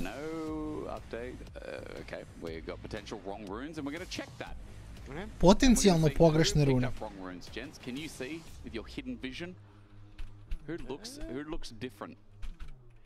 Iskreno, ja mislim da te stvari treba da budu kažnjive, da neko uzme pogrešne rune. Pa ja sam u fazonu, failaš rune! Zvuči kao tvoj problem. Ne, iskreno. Znači, ja mislim samo treba da igra s tim. I to je to. And when I say that, I think that was just Ergo. but other Renektons in the industry were experimenting with this as well. It just ended at a dead end. I think we kind of walked away from that after Overlord's Bloodmail, and Grasp just didn't feel as strong as anything else he could do. So yeah, I feel like it's BB for the time being. We are going to work on that because Grasp Renekton. I don't care if it gets Yorick. It just sounds bad. Well, once we have more information. I sad Broken Blade bude u fazonu, ja slučajno pikovo Ireliju, kao. They are talking about it. Broken Blade saying he's being checked, yeah. In any case, of course, as a reminder, both these teams have already secured a spot at Madrid and they've secured a spot at the World Championship. What they're fighting for right now is, of course, the Summer Split title, and they're fighting for seeding when it comes to the World Championship. Either team can, of course, still represent Europe as the first seed because the loser will simply move down into the losers bracket final, where if they do win that, they would get a rematch against the winner of this winner, where they would then play again in the finals. But of course, there are many hungry teams in the lower bracket that, of course, are all looking to fight for that spot themselves, with Fnatic playing up against GX tomorrow, which will also be a pretty exciting matchup. The GX boys on the podcast this week. Ovo što Caster priča su širine sad samo razvoj i kako se, šta se događa u ovom playoffu. Kao što smo rekli, KC čeka pobednika Fnatica i Giantsa. Pobednik tog duela ide na Worlds. G2 i koji svakako idu na World i svakako idu u Madrid, gdje će se igrati taj lower bracket finals, igraće se, to jest World's Qualifier match, lower bracket finals i upper bracket finals. To će biti 3 dana i još eto toliko i ostalo leca, kao što smo rekli, nije ostalo puno za ovu godinu. Imajte na umu da sad kad se završi lec u septembru, to će biti to. Koji je posljednji dan leća? 28. ne? 28. je posljednji dan leca, tako je. Već je septembar. Da, gledam bracket. Budem uspio da ga izvučem.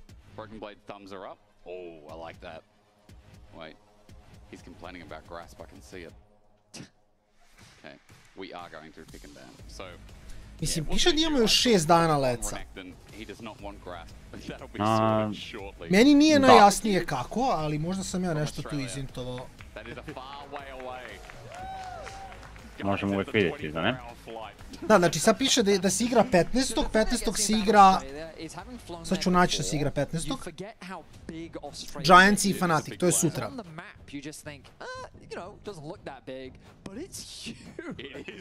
I onda posle toga, 19. 20. i 21. ne postoje, jer nema šta da se igra sljedeći vikend. Da.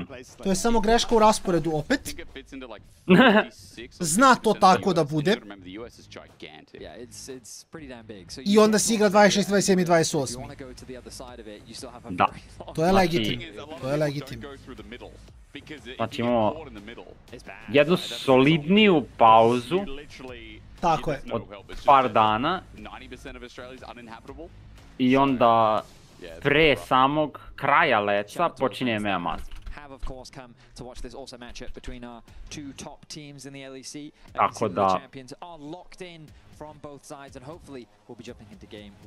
Tako da vraćamo se ubrzo.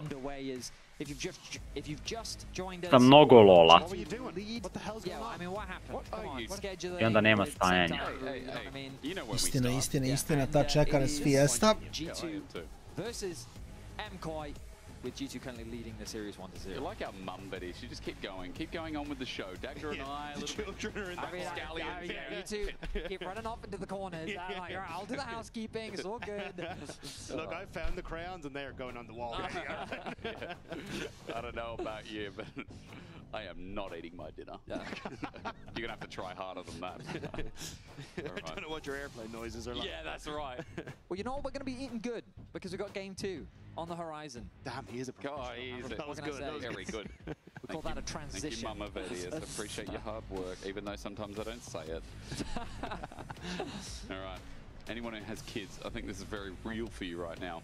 I hope your children also like watching League of Legends because otherwise you are going to have to attend to them and miss this. It should bang, it should slap.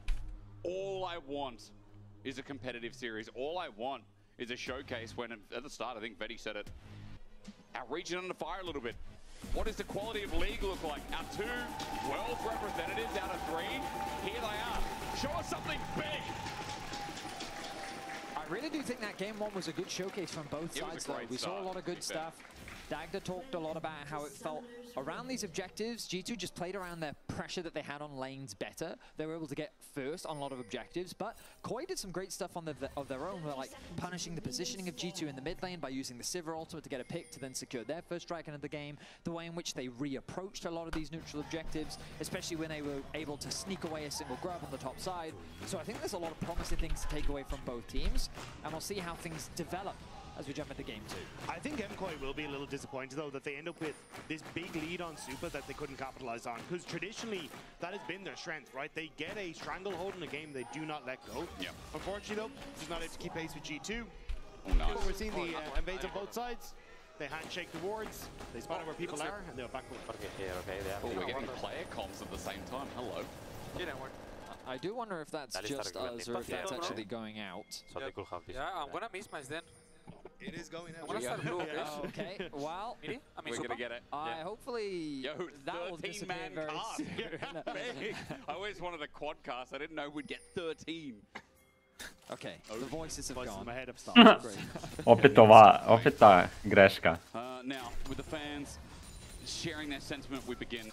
For Caps, lane's already going well, as you'd expect for the Orianna. A quick side note, you know, we had that. You say he's 1 CS. Jojo's at half HP at level 1. I'm going to say Caps are doing good, you know, like, as you expect. Neka chilluju, zabavljaju se. Obviously, there is a conqueror on the Renegade, so no further delay. Broken Blade has got it right, and I'm looking forward to this lane as well, because Broken Blade picked this. Njima je zabavno I nama je zabavno, tako je to volim da kažem. Ways to get out of the dark possession, which is the most important interaction. What I'll say is that we've cast League for a long time, so Renekton to me is just a champion that was just such a mainstay for so long. But in fairness, we really haven't seen that much Renekton, so it's kind of a treat. A little bit. Just a little bit. Really? We really don't get Renekton that often. Okay. And Renekton se igrao kao I Orianna. So we won't get overwhelmed Ovaj with split. Renekton in the top lane. Bukvalno sam sad video, ono, pokazali su onaj kao pick and... Do you know how many Twitter battles have happened over just Renekton existing? But the Twitter battle started because it was a B1 Renekton. Ooh, Jojo. Let's ignore that. No, Jojo. No, Jojo. Oh my god, Caps. Gotovo. Tilt. To je Doom. For Caps. Caps off to a fantastic start. We talked earlier about how we saw this matchup last week when Jojo played up against Poby, and a similar thing happened. Level 2, Poby came very close to solo killing Jojo, but he was able to live. This time round, though, pushing the wave as deep as he did, he wasn't able to escape to the safety of his tower, and it's To samo pokazuje da je Caps bolje od Pobija. Au. And you're set up so effectively now to just farm that up and get to a point where the service is nice and early. Skewmon now on top side. Wait for the Ruthless Predator, wait for the Fury as well. Broken Blade has it in hand for the W. The flash commits, but it's late. Dobar, ali ne mogu da ga udaraju. Much more damage down. Cull the Meek finally, but Aljoja bot lane. Bit mistimed as the dive in reverse in the 2v3. The pop away is nice. Alvaro almost dies, and his flash is burst. Labrov dobro odigrao. And both sides survive. Good interrupt from Labrov. Ends up punting away Aljoja, so he can't get anything off the back of it. So Hansam and Labrov survived the counterplay. We know on the top side. Here we go again. Ruthless Predator once again. That Rain of Anger management's nice. Slice and Dice now maxed out, and Broken Blade puts Mirwin low. No mana either. The Biscuit's being relied on here to receive this wave. The swap quickly coming through from MKoi, and just great play from both junglers. I love the aggression from Aljoja threatening that dive on the bot side of the map. Execution doesn't quite go the way that they want because, as Dagda highlighted, that nice response from Labrov, but also a great flash from Mirwin very early on to respond to Skewmon's aggression to avoid him losing his life as well. So both junglers looking to be much more proactive here in this early game for game 2. But now the swaps have come through, supports find themselves in mid lane, and the map will start being a lot more dynamic. I do wonder how aggressive. Sad razmišljam, scale ko scale više nije toliko faktor, rekao bih, obe ekipe u stvari scale-uju poprilično dobro. Jojo kites back here from the command attack. And as supports move away, it is top lane proceedings. They are just going to clear away some vision. Maybe just give safety towards these Yeti carries. Samo što opet, ako mislim gripaš u Oriannu ovako rano, to je već malo više problematično. Abuse the fact that Mirwin flashed on that last play. Even though he burnt his own, Broken Blade can still set up the play, but now Jojo on mid, he has no flash. Oh man, no flash and a Justice Punch, that's about it. Labrov just out of range, so Aljoja also covering. So granted, he wasn't in any real threat there, but you can see G2 are getting very proactive around mid. I think that if Caps had had a little bit more mana, they really would have tried to force that. But now that he's level 6, Jojo has to be extremely careful. Aljoja on the way as well. They want to make this play happen. Alvaro going to snip in. Remember, Caps has no flash either. On the edge, he's knocked up. Shockwave brings him. Ooh, Caps! Flip. Ooh. Dobro. Fine. Remember, Caps is the one who pays. That's the thing. MKoi ended up getting the kill back, but it ends up going to Labrov, not the target that you wanted on. Whereas for MKoi, they end up picking it up on the mid laner for Jojo to try and even out that early kill. I just love that MKoi aren't slowing the game down in any way. With this Pantheon, you want to be making plays on the map. They know that Caps has no flash, so why not help Jojo out? Good punish on the Caps. Nice play. TP is now the target. Over to Super. That TP won't save him in time. It's slow. Flash away and Super's down a summoner. Mislim da napolju grmi. Ovdje je zapravo kiša prestala, padala je, sad se sunce probilo Padala je kroz kiša, oblak. aha, okej. To je dobar info za mene. Punch in onto Caps, shielded Durant, gets the stun, Jojo gets the trade, but Skewmon's not going to show yet, and remember, No level 6 for the Trundle means as well he can't start shredding Jojo down for the one shot. The early Spectre's kill here makes this matchup a little bit easier for Jojo. Oh, Hansama. Control war that TP was, so they know that Labrov is teleporting in. MKoi pulled the trigger. Really nice use of information. Remembering that you see TPs on control wards, even in the brush. All right, it's time for the flash track. As we look across the rift, we'll see Mirwin no flash, Elyoya no flash, Jojo no flash, Elyoya no needs flash. Elyoya needs flash. That is an important summoner to take track of. Elyoya trampled down. Hero's entrance from Jojo helps out, but Caps nema shockwave. Makes it even as look towards bot. Dominus has been popped. 1v1, flash away though. Broken Blade has lost the minion wave, so that heal won't do it down. Ne može Bramble. He's got a rain of anger. It's Mirwin bringing down the shovel. Ne, to je tilt, gotovo je. Dobija MKoi. Mislim, čovjek je piko je Renektona u Jorika i ovo da se dogodi ovako rano u partiji je samo veoma problematično. Labrov!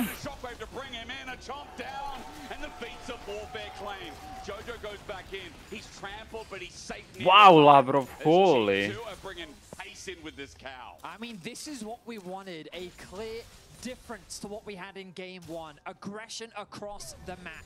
A solo kill for Caps, a solo kill for Mirwin.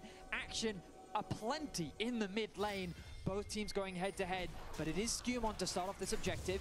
Yeah, I think just one makes the most sense for him. Just grab that one grub when he has a chance. Labrov, though, eyeing up mid lane. Caps healed to get out of the range. Shielded Duran connects anyway, but there's the flash again. Labrov, these engages are gorgeous. He bops him back towards G. Labrov igra kao carry-a, ono. Jojo didn't even have a chance to flash. Labrov immediately engages, and he just got caught out, trying to fake pressure over towards the Void Grubs so that then Skumon would leave, but ends up getting his life in now. Ulti from Super, he's going to pop it while Elyoya is coming in as well. Big minion wave, Phosphorus Bomb clears it out, but with the Gatling Gun and Barrier, Hansama still drops. Super, Elyoya get low. Labrov is on the way in again, but he needs his jungler. Skumon is so far away, as in the end, MKoi get the kill and get out. That's a TP to top lane from Caps, as MKoi get themselves a kill onto the Corki. They're also able to donate over towards Super. So funneling resources into the superstar AD carry is definitely what Koi want to be doing. What's crazy is that, you know, the question around, like, has there been action mid? And the answer is yes, as Elyoya secures a grab, but the fighting doesn't stop. Subjugation as well from Skumon. Shockwave. What the shockwave? I didn't think it really connected. Elyoya is still dead, chopped down, and Caps picks up the kill. This mid-jungle duo is just there first, and grubs go down. Better than not, G2 get 2 for 1. Ako nešto mogu reći, to je da Skumon stvarno igra bolje od DMSI-a.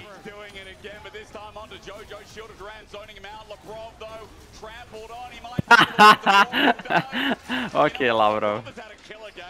But he had to mess up somewhere. A misplay from Labrov as he takes 2 tower shots to make that play happen.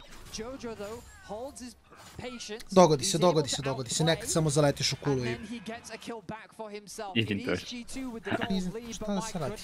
It is a bloodbath at the beginning of game 2. Hans is walking into Fog of War. He controls not Valkyrie out just in time. Dragon is up, and MKoi now with the retreat from Hansama are looking to start this objective. G2 coming to punch a fight, but Broken Blade is so damn low. Maiden chunking him out a little bit. He's going to have to TP back in if they want to trade this Dragon.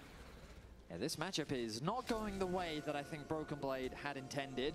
And now he finds himself at not a significant... Mislim da Renekton samo nema šta. Mislim, eventualno je fajn u mid-game fightu kao tank. Kao bruiser je s dovoljno healtha, pa mu je s te strane igrivo, ali mimo toga... On je samo useless, bukvalno. Like the Orianna getting the early leads and Trundle getting this early lead, I would be more scared of Mirwin having so much control in the side lane. But if MKoi ever get control of the game and they're the ones that can set up for this 1-3-1, this is going to be a disaster for G2 because Broken Blade is just burning gold, I'm sorry, bleeding gold on the side lane. And there's just not really any response apart from over-committing to a side. But when you've got this Galio and you've got the Pantheon that can respond really effectively to any side lane threats towards Mirwin, if G2 lose control, they could very quickly just lose out through this topside matchup. Damn right. Dragon, though, for the time being, going to be taken, started by G2 and just completed. Using this time, Labrov gets deep vision in bot side jungle as well. I'm going to have to expand the minimap. Maybe I need glasses. Yeah, there is one ward right there, by the way. I have to look. The fact that I had to make the minimap bigger. Svi kažu da grmi, dobro. KC vs pobednici Giants i Fanatika nije sledeći. Nije sledeći. Možete reći kad je to. They've now got the Renegade into the Galio, which does make a lot of sense on paper, but you are putting Hansam in a very dangerous position. Look at the damage he just takes from the ghouls. As Alvaro is hovering around that deep 26 je taj meč. Tako da sljedeći vikend nema ništa. Ali dobro sam vidio, samo je nama u godišnjem rasporedu pogrešno napisano. A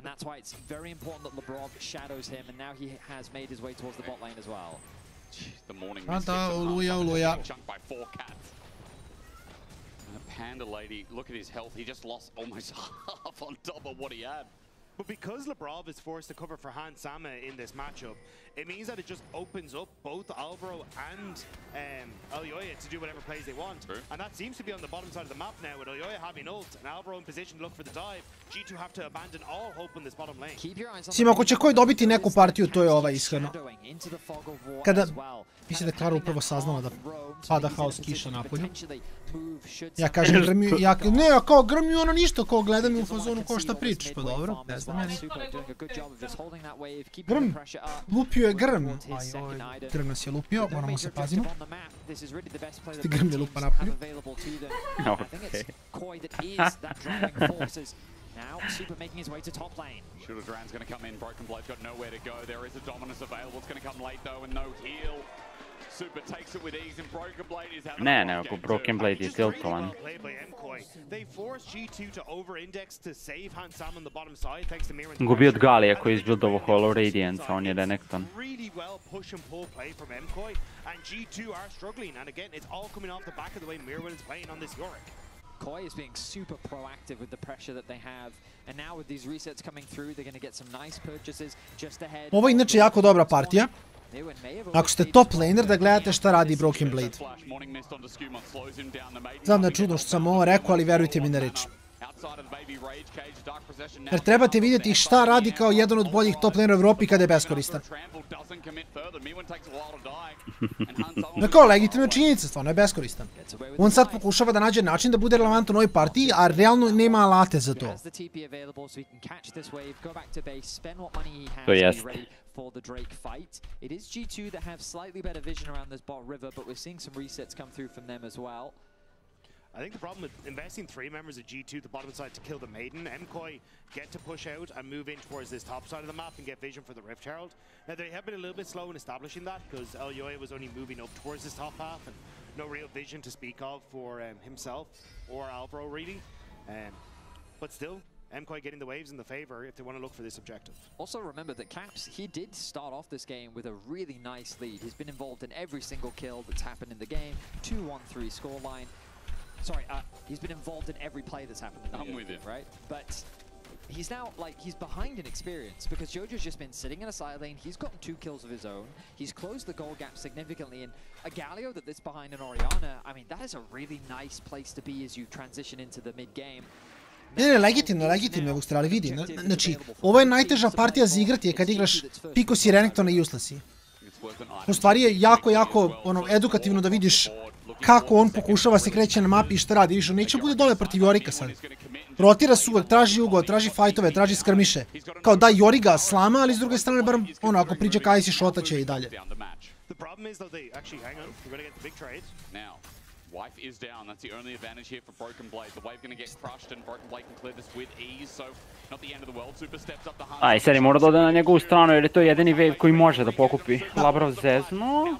A ne, Super je flashovao, dobro. Heals up and does a little bit on the edge to Skumond. G2 walk away, but a bit of a chunk after the play. Ignite down as well. Yeah, MKOI have been able to hold on to pressure in this mid wave because Hansamo shifted up to try and regroup with the rest of G2 through this topside pressure and Caps against Jojo Durand under a turret, though he's safe for now, and G2 are walking up. Jojo's got to get out of here. 3 members of G2 have set their sights on him, and He's going to be able to justice punch away as the rest of MKOI are actually starting off this Herald. Of course, remember the ulti from the Galio. Jojo is looking. And they're going to turn straight away. Forget the Herald. They look for the play. Skewmond is low. He has the ball on him as Alvaro goes for the engage. It's deep for G2. Take a chunk of damage while Herald goes down to Pantheon. That's El Yoy. He picks up the eye while Shockwave was not used. G2 just couldn't find the angle for a return. MKOI get exactly what they wanted while Mirwin just continued to put pressure on the bot side. Remember, there's a risk given that he used his TP to get back to the bot lane. In theory, G2 should have been able to generate a numbers advantage. But with the sheer amount of pressure that this Yorick was putting on the bot side, it forced Broken Blade to stick around. He didn't have a good TP timing. That tower would have gone down. It looks like it's going to go down anyway. And the Dragon is available as well. Koi is playing with their pressure beautifully here in game 2. And look at Caps' health on the top side. Like, you cannot contest this G2 because Jojo joins and Caps can't really do anything about it. Looking for the reset now, both mid lane. No flash on Super. See how quickly MKOI played. It's with that no flash on Super. It depends when's Caps Da, samo što nemaju Shockwave. Znaš da je ovdje Shockwave bio sad? Da, samo bih poklopio. Vidimo koliko može Mirwin da uradi ovdje. Kažem, ovo je partija gdje samo koji mora da vina. Vidi Bibija, vidi ga, pogledaj ga šta radi. Šalke. Šalke Bibi. His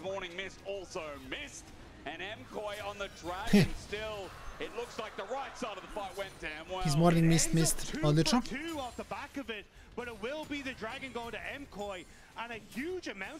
Yorick je prejak. Njima treba troje ljudi u side lane-u i čak je i onda diskutabilno da li ga mogu ubiti.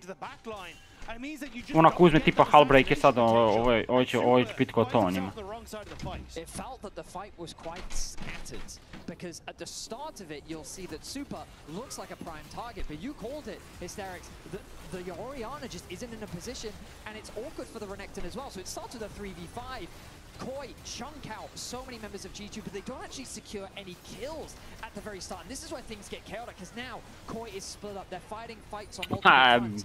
And this is where Mirwin just provides that resolution. I mean, šta je mogao da uradi Broken Blade drugačije, iskreno? Probao je da ubije Pantheona koji ima onaj shield, tako da... very wrong if Mirwin didn't arrive in time, because I feel like that Koi just didn't quite have the damage to secure those few kills needed to swing the fight so heavily in their favor. Now though you've got that 3-kill Yorick going Ne, into the Broken Blade. nije, to je više stvar što Caps nije bio tu. Da je Caps bio tu, ovo to je bukvalno uzimaju 4 kila na Koi u instant.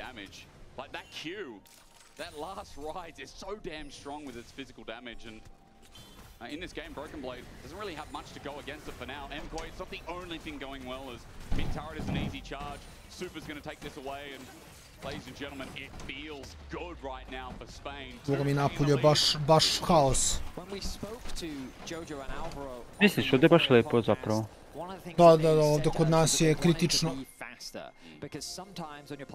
Ništa, čuvajte se.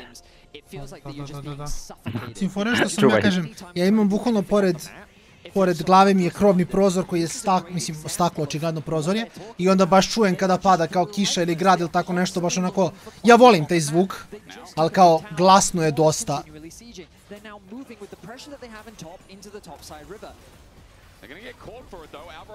Šta rade oni? Kakav je ovo fight? Diskutabilan. Oh my god, okay, never mind, actually. Ja, i Supa se završio. O, čekaj, Supa je izvukao. Mislim da bi, mislim da je izintovo Supa, mislim da bi umro od medike svejedno. On Skewmond and LeBron. And just as I was praising them for the pressure they were putting down, G2 finds a way to respond. Credit to Broken Blade for that very early TP. The fact that they created a numbers advantage before the Yorick could arrive allowed for G2 to come out ahead in the fight, secure themselves. Ovdje je legitimno BBB tu radio posao. The momentum may have shifted. Da. Kako to se ne dobija copyright? Zašto sam zvaničan partner broadcast? Nema copyrighta kod nas, vrat. Caps is in a great spot to follow up onto this, and as Betty called it, the Broken Blade with the early TP directly into the middle of the core members of MKOI set up the spice. Bi umro. From the trundle to deny Super. Još jedan tik made NK. It's another game where 80 carries out trading off in these fights. 3-1, 3, and 3-2-1. Super, 2 items and a bit. Same can be said of Han Summer. So they're both threats again in this game. I do feel like Skumon, great ulti, keeps him alive in that tank on tank battle. He survived long with Labrov, and G2 with the turn have put this game near even mark after MKoi were leading 3K. I mean, we talked a little bit about it in that first Dragon fight where I was saying that I feel like that this fight could have gone quite wrong for MKoi just because of how close it ended up being if it wasn't for Mewin. And so when G2 find fights without...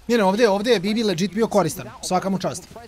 Toliko behind, toliko koristan da bude respekt, iskreno. So I think that Koi need to be quite careful with how aggressive they're being. As right now they're being shepherded by G2. It's also just how quickly Jojo can go down if he's subjugated by Trundle. Like, all those resistances that usually make you a good frontliner are just gone. True. And after that, if Miran isn't there, you don't really have a strong frontline apart from Pantheon with that Aegis Assault. So if G2 can find these moments where they subjugate the Galio and can pick off Alyoya, there's just nothing left to protect Super. My eyes, if I'm MKoi, would entirely be on Mirwin, just enabling him to just be this constant threat in the side lane. Ja mislim da je zato on treba da uzme Hullbreaker, iskreno. Jer on ima toliki lead da... He feels so immovable right now with the amount of damage that he's able to output. He is a little bit squishy at mid-level 15. Kod u saj verovatno niko ne može gustiti. Mislim, jedino je malo nezgodno što... Skumon, kad genkuje 2 na 1 uvek. Trundle genkovi su mnogo jaki. Jer BB sa Trundle ultom sam može da ubije Mirwina 1 na 1. Samo previše statova ti šreda.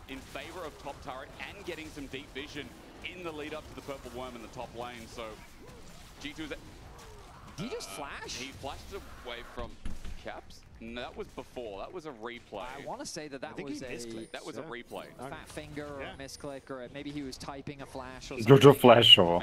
Šta? Dogodi se, dogodi se. A da, dobro je rekao Caster. Možda igra na WASD. VSD možda igra i onda je slučajno. Baš se pitan kada će to ubaciti u competitive.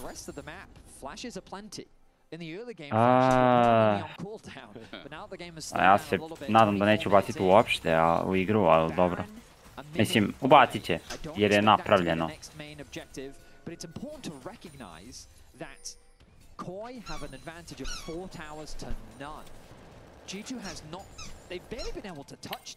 Ali svakako se pitam koji bi igrači prešli na to. Ja mislim da bi AD Carry svi igrali na tome, da ne? Svi bi morali da nauče da igraju. Pa, to je sad već pitanje, mislim, ne znam. I don't want anyone to be convinced, like, it is still Koi's game. They are the ones still being the driving force, and they're the ones constantly putting this pressure down onto G2. I think as well, once you start to get Super towards this AP, and he's able to provide a little bit of that poke, trying to contest mid-wave as Sama gets a little bit more dangerous, and there is, if you can control mid, the opportunity to go for side plays. Pantheon LUA just ulted in top 15 seconds before Baron, trying to force out Caps and get that flash or get the ulti, but neither achieved.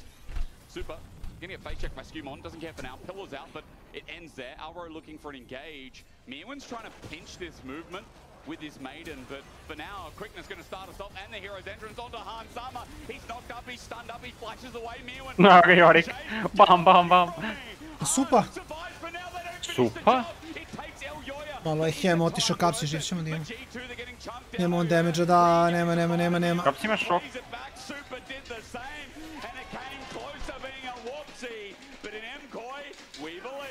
They make the dive work. Caps now isolated against Mirwin. He's the last man standing. Koi is looking for the final kill. Exhaust. Caps flashes and dives. Ne, Caps, ali baci shockwave samo. Imao je shockwave, zašto ga čuvamo? Za sljedeći game, I guess?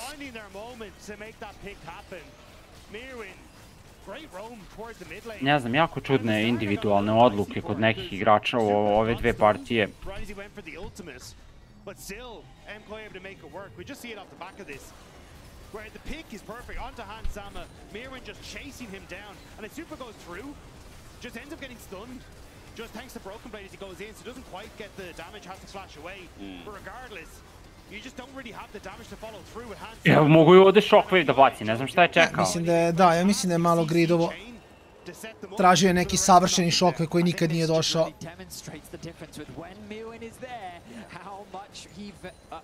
Na, Jorik je... Brak, još sad sa Serildom, ma daj.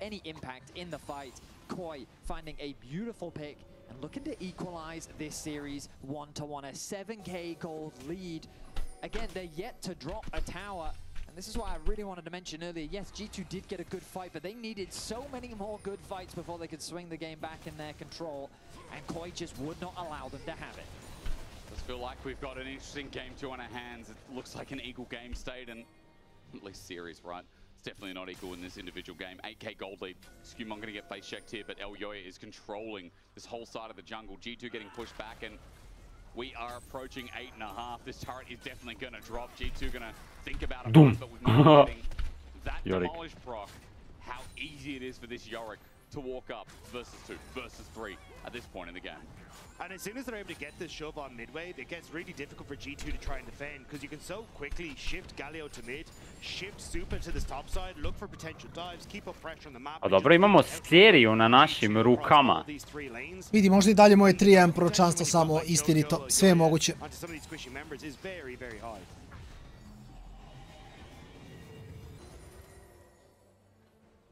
A dobro, koliko je proročanstvo ako znaš? Ti si video skriptu. Dobro, i to što kažeš, realno. Provat se ne računa, onda nema veze. Samo ću reći da nisam video, onda će biti okej. Ne znam, mislim, Korki opet, ima on ugao neki. Ima Korki neku priču. Uzdati se u Han Samu je diskutabilna stvar. No dobro, vidi. Prošli game je bio insane. Odigrao je na Zeri jako lepo, tako da...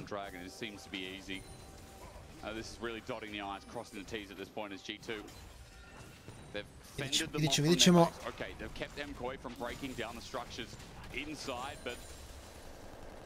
As the Dragon will shortly be taken, I'm sure. As that next Baron comes up in 3 minutes, it's only a matter of time. It is such a risk to even walk outside the base right now as Alvaro spots Skumon. They're just going to let Elyoya solo us. They're just going to keep up pressure where they can in G2. Unfortunately, just don't have the pressure on the map to try and look for a quick snap engage and make something work in their favor. Quite frankly, I'm really happy to see this performance from Koi. Yep. Of course, game 1, a couple of their objective setups, I think, were, well, not handled in the best way. But game 2, they've just bounced right back. I've loved the way in which they've used their pressure in their side lanes to just kind of keep the foot on the gas, as one would say in America. And the foot on the pedal, I don't know. I couldn't think of a British version of that. Foot on the accelerator. A Louis bi je... In any case, Ti igračke naprednice. Igračka je okej. No to izvrharim in this proces. Osim ovo što Louis uništi, ali nećemo o tome sad. Proving how difficult it's really been for G2 to kind of put that pressure back on Koi. And I do want to echo what you said earlier. Like, it's the quick engages, the keeping the pace up, constantly putting pressure down. It has really been what MKOI have tried to work on over the last few weeks of the split, and it's coming to fruition here. And I think it's great to see, because I think this is the team in our league that almost always benefits the most from going to internationals. Teško je za G2, sve jedan lane ima lead, tako da ne možeš baš da ubiješ jednog i kažeš ok, sad nam je kao lakši fight. Da nađeš neki pick, sure, ako uspješ da ubiješ Yorika, to je odlično, ali... They are so good at adapting and growing, and I think it's only the start of what is expected to be incredible careers for some of these players. We're so used to saying it. It's just because, like, you know, these are not names that, like, household LEC fans that have been around for longer than, 2 years would be used to, right? They'd be used to the old Mad Lions roster. They'd see Elyoya and go, oh yeah, he's still here, but outside of JoJo, like, who else we got? And it has been a brilliant 2 years. And there's been ups and downs, but I think that's what makes a great team. Coming from the Shy fan. There are amazing players on this org that sometimes disappoint, but when they hit the highs, they hit it so damn high. Like Super's a great example of that. Mirwin, you can see in this game alone, but you can see in many different games. And Alvaro with Elyoya, one of the best support jungle duos, if not the best in the league. Showing up against G2 is not only a great sign, it's a great sign of the night we have ahead. G2 are trying to elongate this game, give their Orianna, who now has Rabadons, a fighting chance, a Corki the same as well. But he has Rabadons and they got half healthed by a bunch of cats. It's not going well for cats. It's definitely not. With the hat, we need some armor as well, I guess, and maybe this is going to be a Ali, coming forward. Renekton useless, strašno. It's Baron o'clock. Elyoya has GA, and they're on the top side of the map. 5 seconds, and G2 are going to try and walk in and stop the inevitable. Jojo's going to be the focus here as Broken Blade tries to go. Scuman still has pillar. Dobro, i šta sad? I šta sad? Pošaljemo 6 igrača tamo i šta sad? Jorik uzme bazu. Eno... Polako ne mogu da ubiju Galija, stani. Nije ni Galio mrtav. Ok, sad je Galio mrtav. Ok, sad Galio nije mrtav.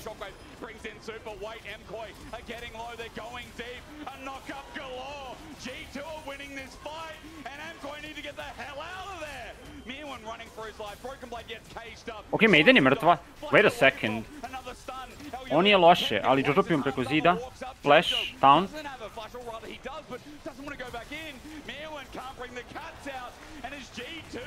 Oh my god, šta su oni sad upravo uradili? Ace? Ne, nije sigurno. O, Baron?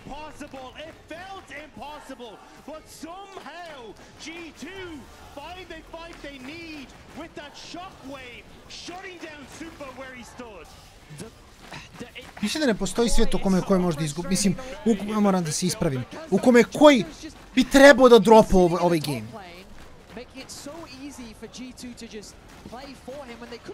Znači, G2 je pikovo Renekton u Yorika. Renekton je otišao 0-4 u early game. Znači, nema svijeta gde koji možda izgubio partiju. Izgubit će. Kako su krenuli. Ali ne mogu verujem da oni ovo gube. Tupa je ovdje. Caps ga je pronašao shockwaveom, ali... I onda Labrov lep knock-up. I mislim, čisto se ogradim zašto bi voleo u stvari da me dobije. Moram i to eto da kažem, pošto general ljudi kao navija vamo, ne navijam, volimo ko će dobije. Ali, šta je bitno? Hoću da obe ekipe igraju dobro, zato što će Med da nas predstavlja na Worldsu. I ako Med ne može da pobedi ovu partiju, vidi, ja nemam šta se hajpujem za Med na Worldsu, iskreno. Što jeste, jeste. Ako... Ne, hoću kažem da ako protiv G2-a ne mogu da zatvore ovo, Mirvin će igrati protiv Binovog Renektona na Worldsu. Što će biti 17 minuta game. A legitimno.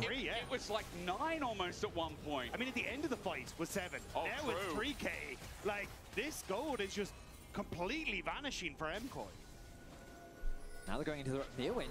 Mirwin, he's isolated. Can't G2 just... Wait onto me when the cage comes out. You're right, he is... Ali Mirvine! Ali brat moj! Mirvine! Caps je živ, Redemption. Da, ovaj game.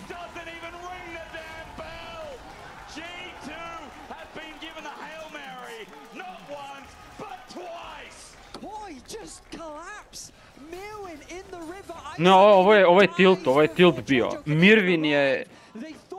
Mogli su samo da ga puste da umre na kraju, što je najsmešnije. I kao, okej, izgubimo tog zmaja, nema veze.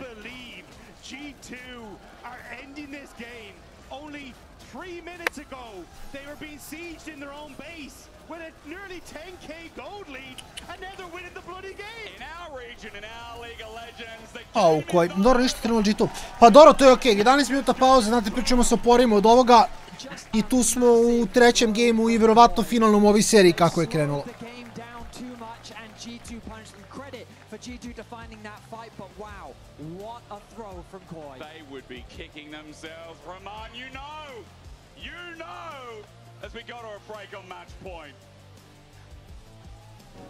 League fans, mark your calendars. The LEC Expo is back. On September 27th and 28th, we're taking over Plaza de España in Madrid with 2 full days of free activities celebrating everything League. From cosplay contents and meet and greets with teams and talent to partner activations like Kit Kat's selfie box with Aporo, Red Bull 2XKO station, and lore-inspired boots. This is the ultimate fan experience. It's not just about watching, it's about living League together. So grab your friends, bring your fandom, and join us at the LEC Expo 2025. Free entry, no ticket needed. Don't miss your chance to be a part of it.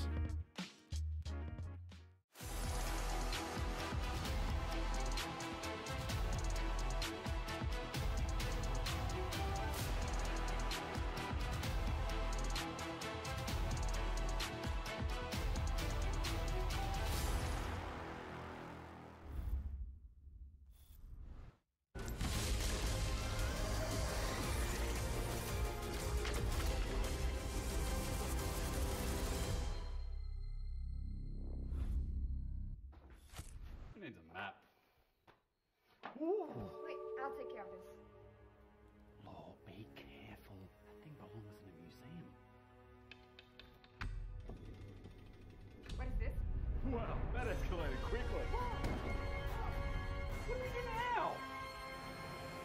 Let's have a break.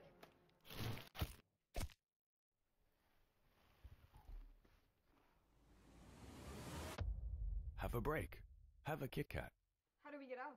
Like this. Say it. What about me?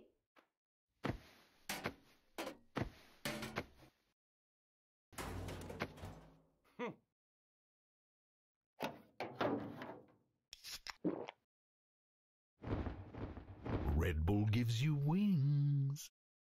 Hey, Jake, have you joined the WhatsApp? What?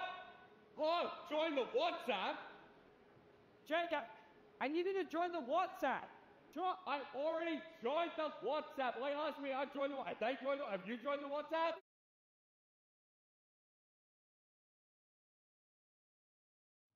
Well, I guess that's a wrap for today.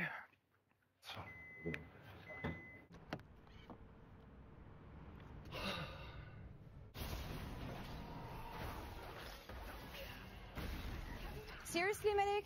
I thought we were going out for a ride.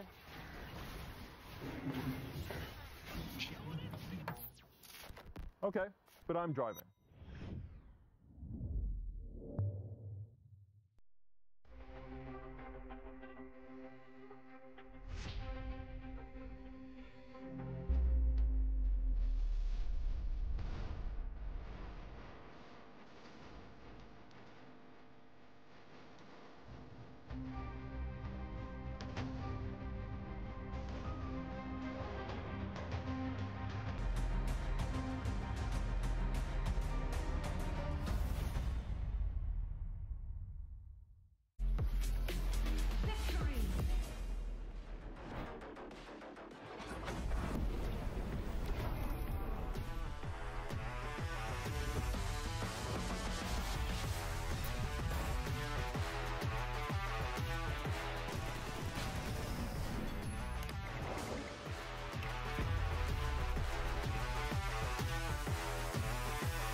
harder because it was a B1 Renegade. Ooh, Jojo.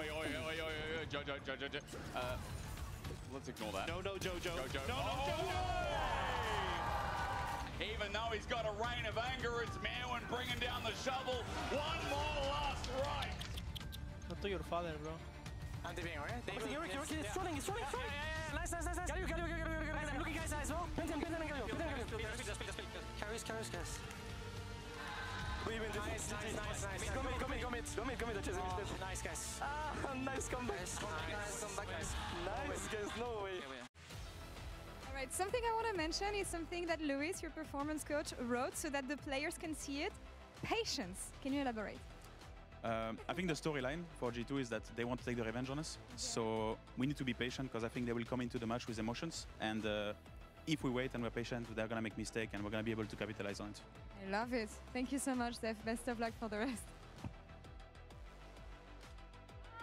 That aged like leche. That's milk in Spanish. We recorded this 10 minutes into the game, so that's thanks brutal. to Zeph for talking to Lore, but it did kind of pan out exactly the way he didn't want it to pan out. Oh my God. I'm seeing a lot of lack of patience, and it's not just some of those late game team fights as well. I think from Jojo specifically, on the one contrast, you have Caps, who's an absolute monster right now, but Jojo getting solo killed as well in that Galio matchup. There's no patience there. They bring it back. They find the Sen again. MKOI's the smooth sailing, and then that patient element again, it's just, oh, it's falling apart. And on the other side of it, I think G2 did have that patience. They waited for the mistakes to come in from MKOI. I mean, there were some great moments from MKOI in this game, and I really liked how they brought some of these fights across into mid lane where they could split up the team, use the Kai'Sa very well. This is the good side of it, and we know how good MKOI can be. And I'm really sad that this game went the way it would from them. I feel you. Super was a guy that was saying that, you know, people maybe didn't expect much from the team. I do. I expect them to be playing well. It's so sad to see this game fall away from them. Yeah, and it's a stark contrast because this was Super beforehand with perfect positioning on the Kai'Sa, and this time around, let's bring the work back, shall we? Patience. They are over-indexing on Hans Sommer. They're sending everything at him. You could easily front to back. Super gets caught in the middle of his Kai'Sa ultimate by Caps. And the moment that Super is out of the fight, it's G2 who's at a disadvantage at this point in the game, but because they have the man advantage, they're finally able to come back into that game. And let's be real, this is a play that's initiated by MKOI. It's not G2, they're reacting to it, they're playing great reactively, but it's MKOI who's over-forcing the issue. There are so many ways we can take this. Of course, we're trying to play that kind of side where, look, we know that MKOI can be better than this. On the other side too, what the hell was that game from Caps? Oh my God, those shockwaves were so good. It is a story of two sides, as it always is. And these are two teams which have impressed us an awful lot. I think those shockwaves were absolutely game-changing. They were. He's been amazing, I think, in the two games that we've seen. Of course, I think MKOI, you know, credit to them, they did stabilize, and then all they had to do was kick the ball in the goal. And I think I'm glad they have their performance coach with them, because you know as well as I do that to lose a game in that way. KP. I mean, that's fantastic from Caps. And to know that Caps, he did it 2 games, right? He's going to do it in the 3rd game as well, JP. He is, and this is the entirety that MKOI needs to focus on, because I think Labrov did a fantastic job at playing around this guy. Yeah. But I also think on the MKOI side, Super in both games has been fantastic. I don't think the Sivir game at all was his fault. I think this Kai'Sa game was fantastic. I think Merwin on the Yorick should have been enough side lane pressure. Has this smirk, man. And he loves it. I mean, he knows he got away with it. He just got solo killed and just like, yeah, got away with it again. But I'm so excited by some of the MKOI players, and I want them to be able to contain Caps, because the plays I'm seeing from MKOI, I want this series to go the distance. I want to see more from them. But the way the Caps is just, you know, dominating this series, it's scary. Yeah, the Caps factor, you can't rule it out, but BB did get a bit diffed in that 1v1 matchup, and that's a problem. If Merwin can get an angle in here, we can see that MKOI actually can rally around that winning top lane matchup pretty well. We saw what he did against, some matches, that Gwen Akali matchup too. He can do it. Might need to see some more of that in Game 3 though, because this is looking Merwin does it, what is Sayers gonna do? That's just what I'm thinking. We're not there yet. We're not there yet. Don't bring it up. Doomer. Anyways, yeah, but it is, with all said and done, it's still freaking match point for G2. They are 1 game away from making it directly to the grand finals. Now, GB, as you laid out so expertly, that might not always be a boon for them, but I will say in this case it will be, because they came into this match with only one thing on their mind, and that was revenge. And they're getting it right now. I mean, across the board, we're still seeing those improvements that G2 has been talking about themselves, that we've been talking about. It's the entirety of it. We wanted more from Skuman and Labrov, and we've been getting more from Skuman and Labrov. Game 1 in this series, Skuman was dominating Game 2 on the Alistar, that's LeBron James Alistar, and he always performs on it, and he did as well in Game 2. Yeah, and I was like, oh, it's Rakan for Alvaro. He's going to do amazing, because usually they win those games. You said he has 99% win rate when he's playing this. In your head. This was the 1%. This was the 1%. Even when the mic isn't on, you can curse them. Incredible. Oh, you stop. Nymira, we're going to get into this draft for game number 3. So paint me a picture, because Movistar Koi is on the blue side once again, and now they really need to rally. Yeah, and we're getting to the point now where some important players we were mentioning are going to have the champion pool start to get a little bit reduced. Particularly jungle support are the roles which I think get hit hardest as draft goes on. We're not going to have stuff like the Royal Alistar. A lot of the kind of the standard stable picks are going to get a lot more strained. And I think really as we go into this, jungle support is where I think before this game, we thought that's where it might get decided. And as we go through this, that's the players which I think, besides Caps, are the players that we're talking about the most. You agree, Finn? Yeah. As I'm joining my fellow analysts into this commencing draft phase for this game 3. And I really want to see MKoi try to hammer in on, I mean, if you can get mirror and counterpick, fine. But I really need to see some more support for Jojo, because I feel like these 2 games, Caps has kind of been running free. And even on this Galio getting solo kill level 3, I feel like it's not really acceptable in a playoff series. And I want to see more from him, because I remember in that spring finals, Jojo was putting on crazy numbers in the laning phase. And I want to see that Jojo. I don't want to see this Jojo. Yeah, I mean, Broken Blade said it. We're the only ones who improved. The rest regressed or did not improve. Was he talking about the mid lane? Probably not. He has to look at his own house, too, because he didn't do too well versus Mirwin in that game, too, GB. But what do you think? I mean, I think that it's one thing that you can build more around Jojo, but I also think that even this last game, it's not a bad Galio angle. Galio into Orianna is something we see all the time, and you're not supposed to get solo kill level 3. Should have picked Shyvana. I mean, Shyvana, okay, don't get me started on this. You guys are not ready for the conversation of Shyvana into Yorick, but you will be one day. I'm also not ready for that. We're not going to see it here, or maybe we will. Yeah, so we see already a big hammer in on the engaged champions here from MKoi. They banned the Maokai, the Nautilus, the Poppy. I'm kind of eyeing the Sejuani right now for Elioya. I feel like they want to slow down the game a little bit, hammering on that patience that we haven't seen from them. And I think a pick like Sejuani will give Elioya and Alvaro the control that they desperately need right now. But we don't see the Jarvan ban just I vreme je da vidimo da li će to biti to nakon one prethodne partije, da li će koji samo se shutdowna. Ili ko zna, možda i vidimo neki ozbiljan upset. Upset igra sutra. Ne igra, stvar igra sutra. Ajoj, samo mi još to trebalo ove nedelje, to je sljedeće nedelje. Vidjet ćemo. Kako se osjećam povodom toga. Previše. I previše. Sam misli da i ovaj game bude 10.000 gold pro. I onda sutra možeš da gledaš Fnatic protiv Giants. Ja neko imam nadu da neće, mislim da samo G2 stomp ovo, ali vidjet ćemo naravno. You feel like it's the priority in terms of the AD skirmishes. Perhaps they have a different read on that altogether. I'm also worried about the support matchup too. I mean, the Rakan's out. If you pick support first as G2, then do you get Ezreal Karmad if you pick the wrong matchup? So I think right now, MKoi with the Ezreal first pick, they have some value, and it's the Volibear instead, all right. Well, I mean, this is just super high tempo jungler from Skumon. He farms fast, he ganks strong, and has great dive after level 6. So I really want to see Skumon use this in the early games, trying to get leads in these lanes for G2. My eyes are on the Nico. Elioya Lee Sin, idemo. Right now, when all the engaged sports are out, the Alistar, Rel, Rakan, Nautilus, Nico takes a lot of prio. You were talking about the Jarvan, Nymera, and I think it's a great call out into the Saya. It's one of the best jungles at dealing with that, but it will be the Rise for Jojo for that split push 1-3-1, the kind of pressure. And this just speaks to me that you have the Astral, you can leave him alone, and you can index everything into this Rise. I wonder whether Caps feels like he has to play something like the Annie right now, just to have something which can contest with the Rise early on, and then also have the Volibear. Ne znam kako se osjećam ako bude pick Annie.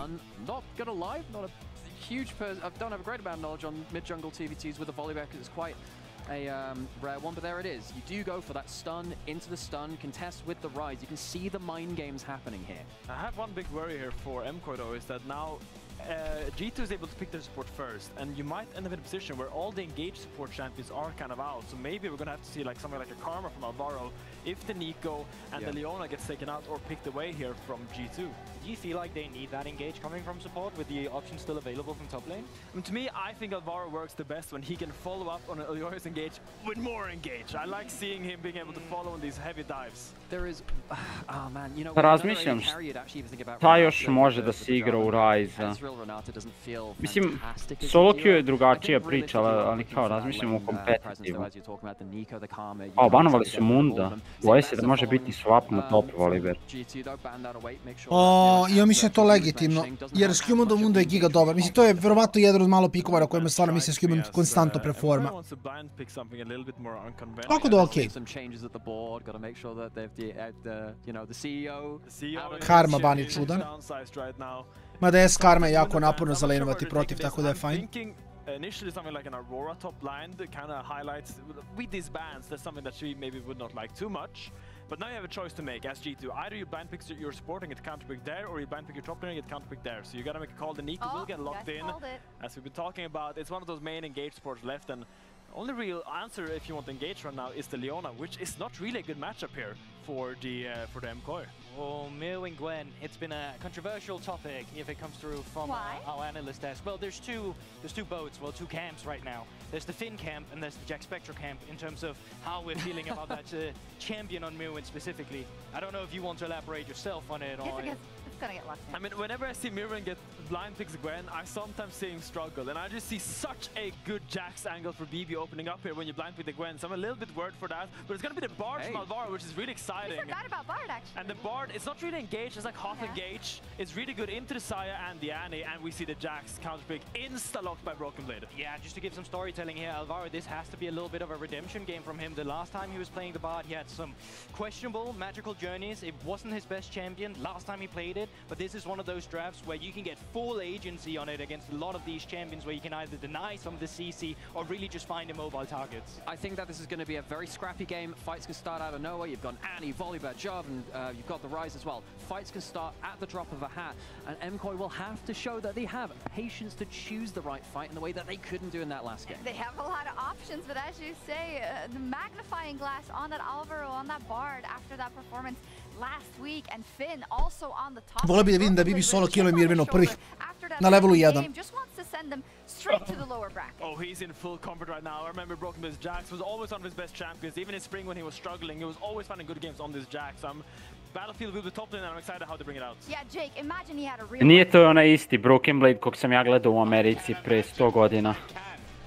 Taj Broken Blade je igrao svašta, igrao i Reliju, igrao Diven, igrao sve neke čudne pikove na topu. Ovaj Broken Blade je neka stava. Boys, nije to to. Ja više mislim da je Mirwin tiltovan od prošlog gema, ali vidjet ćemo svakako.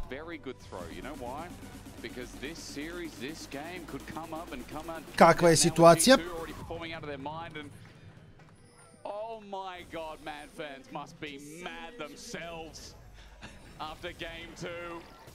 That was a rough showing. I mean, Jer Mad Lions themselves ili... Neću više gaća. Evo ovako, hvala ti. Given the position the was in, but the players just have to wash it off, and they have to now find 3 victories consecutively. They have to make the reverse sweep happen. Now, as a roster, this is the type of team to do it. They can get down and dirty. We know that they've got some creative drafts. But the thing is, you look at this draft, and I just feel like G2's got a lot of comfort. The Jackson to Gwen, we already heard the analyst desk talking about it. The Volibear for Skjumund. Okay. They had a fantastic game on it against Casey. Upecuje 2 dinara. Serious damage on the Rift. We know that Caps is just so far having a great series. And ultimately, it'll come down to how much impact can Elyoya have with this Jarvan. Broken Blade. He cancelled the vision. He's got 2 gold. He didn't get the magic 10. Ward put down. Yeah, so we're reflecting off game 1.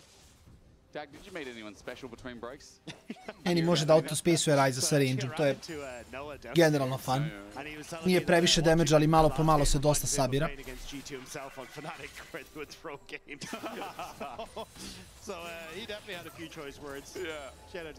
Damage po damage pogača, tako kaže. Tako je, tako kažu svi dobri pekari, ne samo Nerziftu. Bibi gubi trade-ove od Gwen, što baš nije optimalno. Znamo je i na cooldownu kad je ušao u taj trade, šta se dogodilo. Hitova level 2, Jojo prvi. Možda mogu uzeti Rune Prison, W drugo. Okej, Cops. Polomio ga. Sad će flashove, flash stun. Caps se naljutio.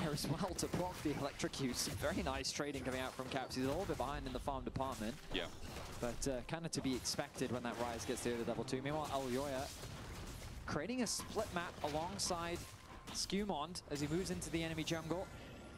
And we're going to cut the map in half. So Hansama and Labrov going to be very isolated, but Mirwin with no flash on the top side of the map will be isolated as well. And we've seen Mirwin on Gwen before, without flash, be punished so heavily. So we'll have to make sure that he respects the positioning of Skumon and the potential ganks that can happen in the early game. And I mean, that volley's going to send up Sky Splitter and just charge in under that W from Gwen anyway, so I feel like for me, he's going to be very dangerous passing without flash against a volley bear. I am scared for his chances in this isolated map. Now, junglers are going back to their own side for the time being, so things normalize. Ne znam, je da igra na D-Shield-cu s tim, Bibi. Kad vidim kako idu ovi trade-ovi gore. Da, ne znam što se dešava s njim. But Alvaro managed to escape away from it. Still, there's going to be good pressure now for G2 on this bottom side. Rob trying to see if he can land the tango bars, I thought, as Volibear making their way down. Both junglers here on this bottom side. Hans hit, waiting for the Mystic shot, trying to cut around, heal burn. LeBron flashes, misses the tango bars. In comes jungle pressure. Elyoya spotted first, and quickly after Skumon gets the Scuttle Crab on the way in. But it is no summoners on LeBron, so it is a slight win for MKOI. I mean, Skumon did get the crab though, so yeah, you could argue. It's an even trade, isn't it? No flash for Nico though. There's a world now where Skumon could double crab, but it looks like he's going to go back to base, and so Elyoya is just going to run towards his top side, go and grab the Scuttle Crab. But just in time for the Raptors respawn, Skumon is already going to be back out onto the map, and so a small jungle lead going in favor of G2. We'll see if that really amounts to much. But Jojo now has to be very careful because of what Elyoya needs to do on the map. He wants to get that last minion. Yeah, now he's going to go back to base. And wise choice, just backing up a little bit more so that he can respect the possible gank that could come through from Skumon. Now, I want to quickly talk about the bear, because I think Volibear is just, I mean, he's been in a good spot, place for the longest time. The frenzy is broken healing, and Sky Splitter has one of the most highest damage profiles out of a level 1 ability. Meni se Volibear toliko ne sviđa, ako ćemo iskreno. Nisam ljubitelj Volija kao, mislim da je bio mnogo jači ranije. Sad baš ima onako niš upotrebe, postoje situacije gdje je okej, ali nije ni blizu toliko jako kako je bio ranije.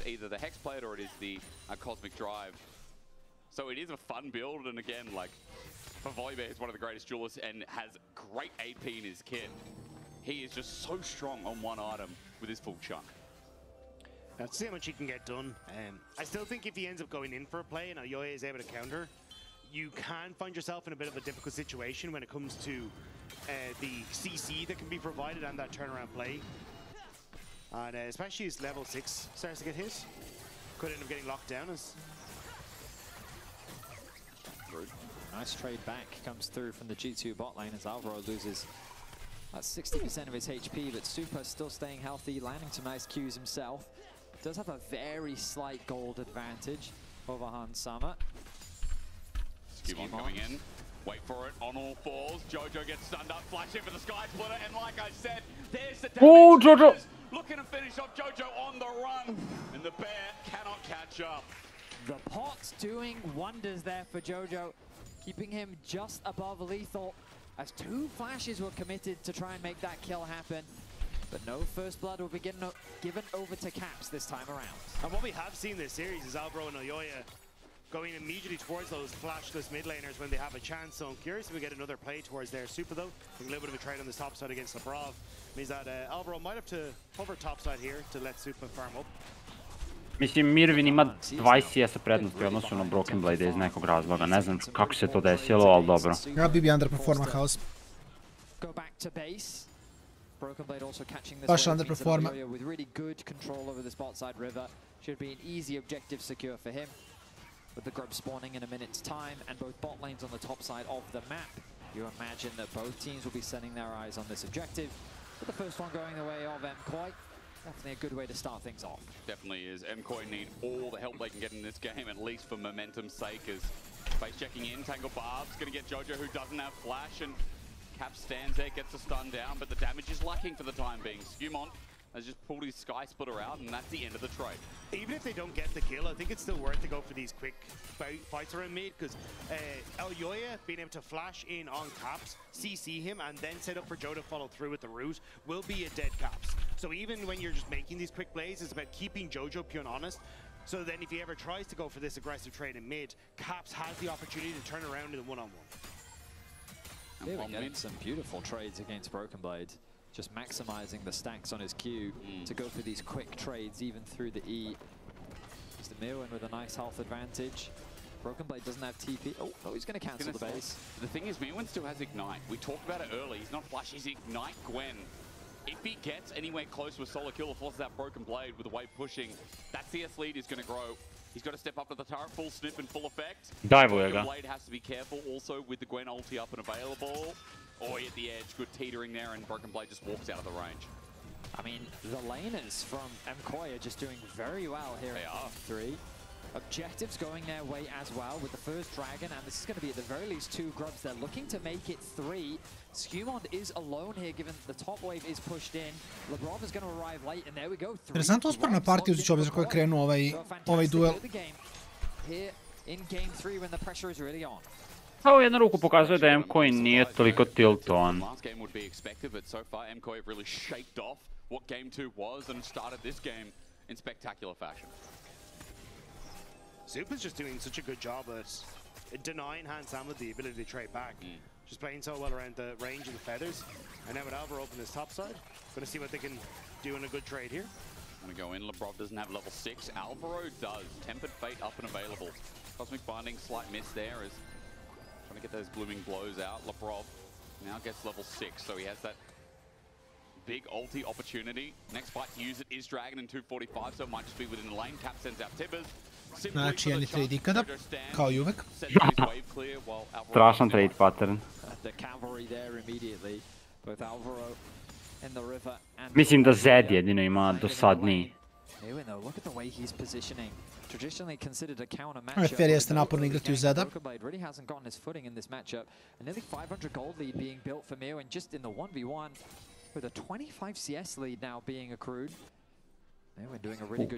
Ne sviđa mi se to što Broken Blade dobije counter pick i onda ima 20 CS-a za ostatka.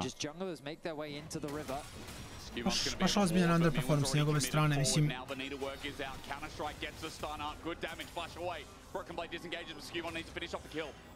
Da, ako ništa prošli game je Paul Behind dalje bio koristan, tako da je bar toliko ćemo mu dati. He can't get in range, and MKoi don't expend a thing apart from that ult. It does set up for Broken Blade to get this bit of a freeze, which is why I wonder if Merwin actually stopped the reset. No, it does fully commit. They'll TP back, because a minute 40, you can actually use this to get the bounce off that tower and then be back out pushing for the next one. Pop Blossom as well. Nema li damage opet. That's the problem. The burst is not there, but Skewmon does have ulti. Jojo paying respect, steps it back, receives the wave. The Catalyst providing Jojo with enough HP to survive the play from Lebrov. He comes in using the minions as a disguise to catch Jojo off guard, and while it does work, they just don't have the required damage. So once again, Broken Blade under a lot of pressure here. Elyoya shadowing Mirwin to make sure that he can just do whatever he wants in the 1v1. Still taken relatively low, especially when we're looking at Dragon in just in a minute's time. We need to try and crash that next wave and get the reset, and I don't think Jojo, Pyona and Elyoya will be able to shadow him this entire time as the rest of MKoi actually look for the resets. So it might be a window of opportunity for G2 to try and finally set up for a play on this bottom side. Broken Blade's ult's almost up and available, by the way. Well, we are looking at mid for the time being. Just remember Mirwin's chunk. Might come a moment too soon as Needlework is almost up, but I feel like Broken Blades will be up first. The bot lane is resetting, getting pushed in. And MKOI are getting kept in isolation in these lanes, which has been good for them. You guys already complimented and said that MKOI's lanes are great. I mean, they continue being great. Mirwin has maintained just about on that 20 CS lead. It's actually 20 as we speak. Watch the Nico in the bottom lane though. Just swapped into a minion is now starting to move in. Mirwin moći da iznese sa Gwena ko kapse, recimo Fela kombom, baš možda ga nam dao na Gwen. He needs to stay on the map, but it looks like just gonna be Vision taken for Lebrov instead. Lebrov has been spotted. If you didn't know already, he's been spotted. Counter-strike in. Broken Blade doesn't full commit. Cosmic finding out. A couple of autos. Lebrov steals away minion again, but Dragon has been started. Keeping my eyes on Aljoya and he's making his way over, but Jojo, no HP. Ups nema ti Versa. Jojo nema healtha, je. Nema Jojo, može se bije. Previše je low. Si bi setio da u stvari možda vina ovaj matchup.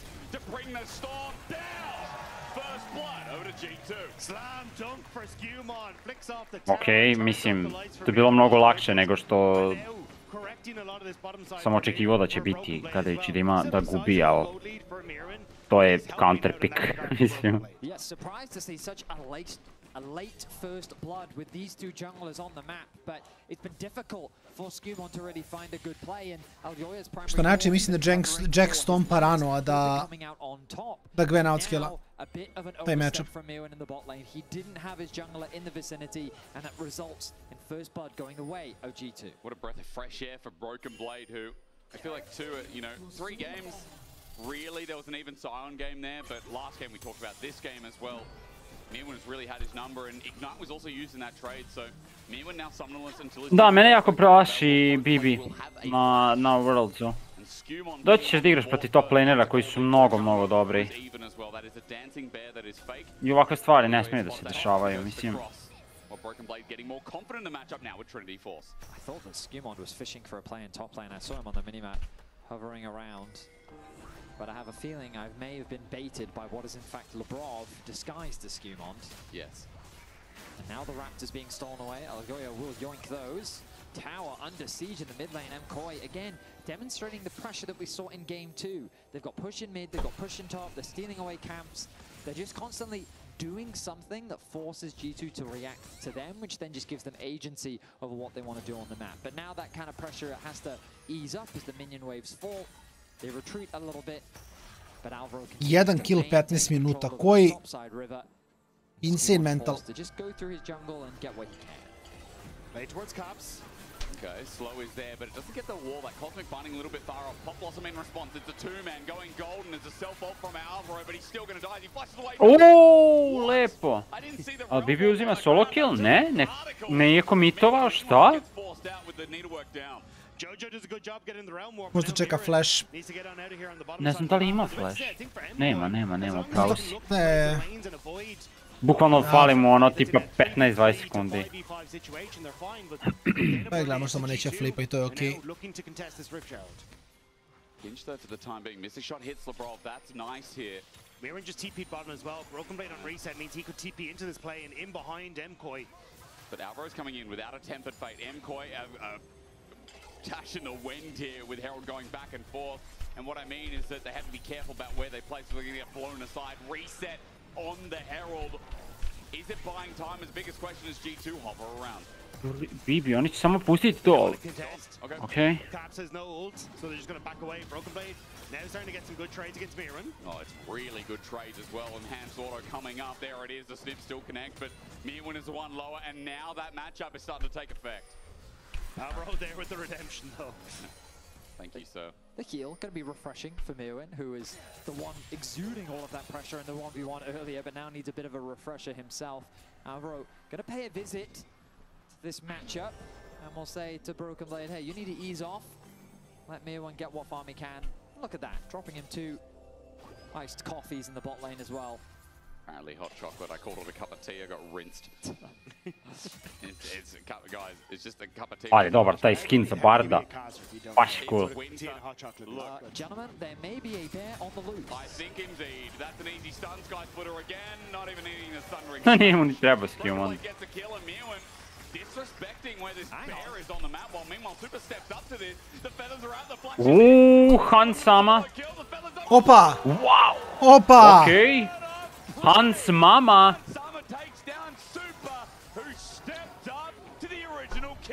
Lepo. Ali dolazi Elioja da ga ubije. Ne vez. Promašio Alvaro stan. Iskreno ga je izlomio. Da. I mean, that felt personal. Hans Sama turned to him and said, "Don't interrupt my back." All right, well, that's going to come with a cost. He gets himself a solo kill onto Super. But the good news for Koi is they do secure that tower in the mid lane. Let's look back at this play. Yeah, I mean, you call it, right? Going forward with the arcane shift, but you get the ghost and the speed up on the W. And with the flash forward, able to get so many of those. But this was gorgeous. Managing to Just connect blind with ult. the feathers. And then, unfortunately, the slows coming through and the CC with the ultimate just enough to get there so that an Elyoya can turn the kill around. Almost out of the tempered fate as well, but just on the edge. And Hans Sama does what he can in the end, but no. He thought that he had that. He thought, yeah, I can kill this job in. He saw the root and he's like, hang on a minute, there's damage, but unfortunately it's close. A mislim, bilo je blizu, iskreno. Dok je Jarvan imao ulti, da, ali... I dalje. And G2 is starting up this Dragon. This would make Dragon number 2. I mean, I am worried when we saw MKOI's first 10 minutes in lanes being so good. The fact that we flipped around and like Fabio, old mate, says, G2 are cooking. G2 in this game 3 are cooking again. Alvaro gets a stun up. A bit of damage from Jojo, but it's not enough. Broken Blade's going to kite it back to the turret, and G2 get Dragon number 2 with a resist at that. Yeah, I want to echo what you were saying, Hysterics, just because it felt to me like Koi's laning phase was just getting the better of G2. It was really good. They had full control over the early objectives. They got the first Dragon, they got 3 grubs, but then there was this turning point when Skumond got that kill onto Mirwin. Now all of a sudden that Broken Blade into Mirwin matchup wasn't as bad anymore. Skumond now feels like he's having more presence on the map. Hans Sama is able to match and then gets that solo kill as well. And all of a sudden it feels like that this game has very much swung in the favor of G2. But taking stock of the whole situation, Koi definitely not out of this game by any means. You can definitely see, though, G2, how quickly they're starting to shift across the map. They put pressure into bot, forcing Mirwin back and Elyoya to respond. Now they're covering for this top lane play, as Broken Blade has a teleport to try and move in here if he wants to as well. Okay, gonna get knock up first. Nice flag and drag. Cosmic Binding does connect, but True Shot Barrage is beautiful. Skumon gets out of there, getting heavy chunks from Super. Nothing up, and Skumon can just Frenzy Maul here to get some health back in his own jungle. Red buff will also be on the menu next, but MKOI trying to add some pressure to open up top turret as well. You're in a little bit of an awkward spot as G2, though, because his Caps is matching on bot, has wards if he wants to try and TP him behind, and they're full committing his endpoint. Hunter has his ult, he's going to pop available, but he does have a root back. TP in from Broken Blade. Herald gets the charge, the turret ties down and getting in. Elyoya was safe. Now that Elyoya is down, MKOI getting out of there, and the Tempered Fate probably saves the rest of the follow-up from G2. I don't know why Elyoya went to get into the Herald. They could have just walked away. They got the terror, but in trying to get in, he just drops into the Elyoja ne znam šta je uradio tu. MKOI had already disbanded, so there was just nothing to follow up on. I think his plan was to use the Herald to get the knockups, but I guess he didn't expect the Herald to die as quickly as it did, because we see this engage, the tower ends up dropping, and you can see here, like, it gets so low. And then once it falls, it's so difficult for the rest of Koi to really do much off the back of it, so they're just forced to retreat. He's worried about Hans Sama there, but you're right, like... Tu bi trebalo da daju ono mic check da čujemo šta je Elyoja rekao. Okej, bacamo game na Heraldu, može. Super gets out over the wall. There again is another Sky Splitter. Elyoya's on the way at 5k. A flip Artican. He takes a magical journey though. Looks for a reposition. Broken Blade coming for a flank using the same journey. Counter-Strike is now down. Pop Blossom in. Ooh, Labrov. From LeBron. Broken Blade is still in the thick of it though as he's kiting out. He's not dead yet. Artican still goes down over to Hans Sama. But now MKOI have a chance. Out with the ulti from Skumon as Hans Sama gets another root. Okej, 1 za 1. 1 za 2 skoro. Then the arcane shifts over the wall. MKOI trade even, but it was Arakan on top. That makes it so worth for G2. What is happening? Elyoya's going to ult these Sky Splitter damage down. Skewmon just walked past him and was like, hey, there was a weird interaction. Yeah, we're starting to get a little silly as G2, they go for the Rift Herald, but they end up over-committing because Hansama sticks around to try and finish the Rift Herald as the rest of G2 pull away. And amazed that MKOI have a chance to get back, but another pick onto Skewmon at the end of it. Just kind of weird moments here from Skewmon. My goodness. I mean, ultimately, though, Koi turned the fight in their favor. They do, of course, lose the Arakan at the end of that exchange. But the fact that they were able to get a few picks, we look back at this fight. Yeah, but watch Hansama at the top here. So he goes super low because he ends up just being forced to solo the rest of Arakan here because Skewmon pulls off to play with Jojo. So this is effectively a 4 versus 5 where Broken Blade has already gone in super deep. So Mirren and Super are able to get a ton of damage on towards him. Now Hansama joins in already incredibly low. And the fact that they managed to get Albro was a bit of a blessing. I thought at that stage they pull off. Ja sam vam nešto jako bitno da rešim, ali sam upravo završio. Vidio sam fight. No, I think you're completely right. I didn't spot Hansama in the initial play, but Herčano i dalje, mislim, ove dva Drakea su behind i dalje. But they thought that the angle was too good that they forced the fight early, but it ended up just creating this disconnect with which Koi was quick to punish. U goldu. Koi finding weaknesses in some of the G2 play. If they can continue to capitalize on Hansama i dalje izgleda skroz ok. to get a firm footing in this game. Problem is right now the footing feels loose for both. Gold lead barely there for MKOI. The Arakan picks up and again it's invisible gold. Labrov lepo igra. Baš ovu seriju. Hansama in this game has benefited the most obviously off the earlier kills, but G2 have double dragon. It is third now coming up in 10 seconds. Elyoya just picked up Black Cleaver and 2 items really across the board. MKOI need to be here, but look how late they are coming out of base. They need to take those There is no portals there. I mean, there's no portals, so I was wondering how they're getting through. They took a Bard portal, but they're too late. Dragon is gone. Elyoya. Krade Elyoya. Ne je ukrao. Never mind. It's third dragon. Needlework. Cataclysm out. Hansama. Surely he must die. Alvaro picks out the kill, so MKOI get one for the quarter dragon, but they were too late in the end. Hansama nije flashao, šta? G2 on sole point. G2 still hovering around to try and defend this tower. Broken Blade pushing in this top side.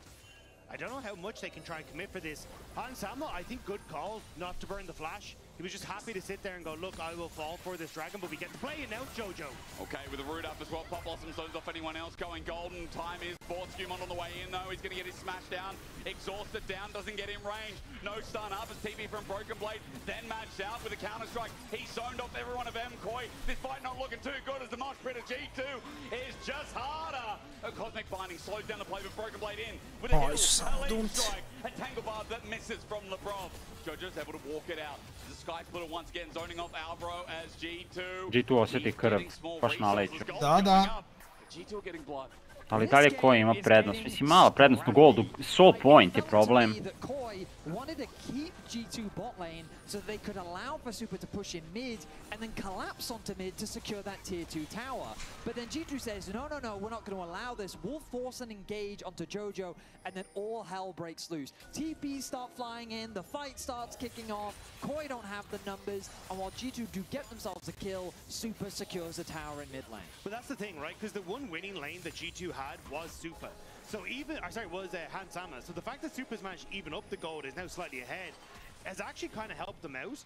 And even though they did end up losing, you still got some advantages across the board. The only thing is with G2 now on 3 dragons, this becomes really difficult now for MKOI to try and fight because the defensive stats that you're getting from this double mountain, plus a potential third in 3 minutes times, that could be just get lights out for MKOI if they're not able to fight anyway in this engagement. Ne znam, razmišljam šta mogu da rade i Supa ne ide na Voltaic što mi je čudno. Mislim da u ovoj kompi dalje mogu da igra, ali nema toliko tenkova s druge strane. Nice chunk onto Super from Broken Blade. The thing is though that the dragon spawns in 2.5 minutes. In that time Kako se boje da ako G2 uzme Soul da onda... mislim onda je nebitno, iskreno. On neće radi damage-a kao Ez svakako kroz taj mountain. To ja gledam da... Jojo ga može solo killovati, 2 levela je veće. He had Molten Shield as well. 2 levels down as well for Caps. He is not going to have a good time and doesn't look like G2 will here either. Dobro, jedan je od Rod of Ages, tako da nije baš merodavno, ali Han sama troluje ove fajtove mnogo.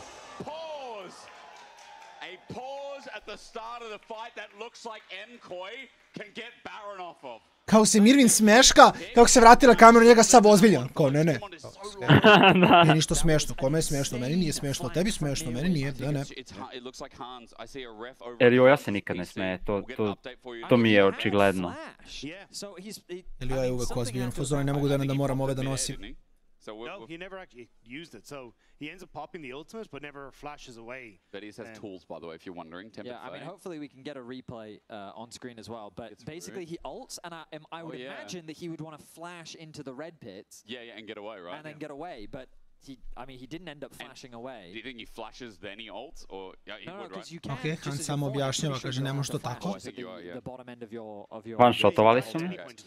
Nisam flashovao. I don't have a huge amount of Xayah experience myself, but I mean, like, we know. Describing.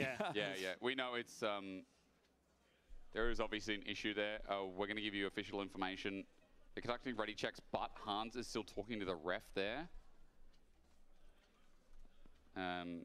One moment. Sudija mu rekao, smiri brate moj, nisi flashovao, nisi kliknuo.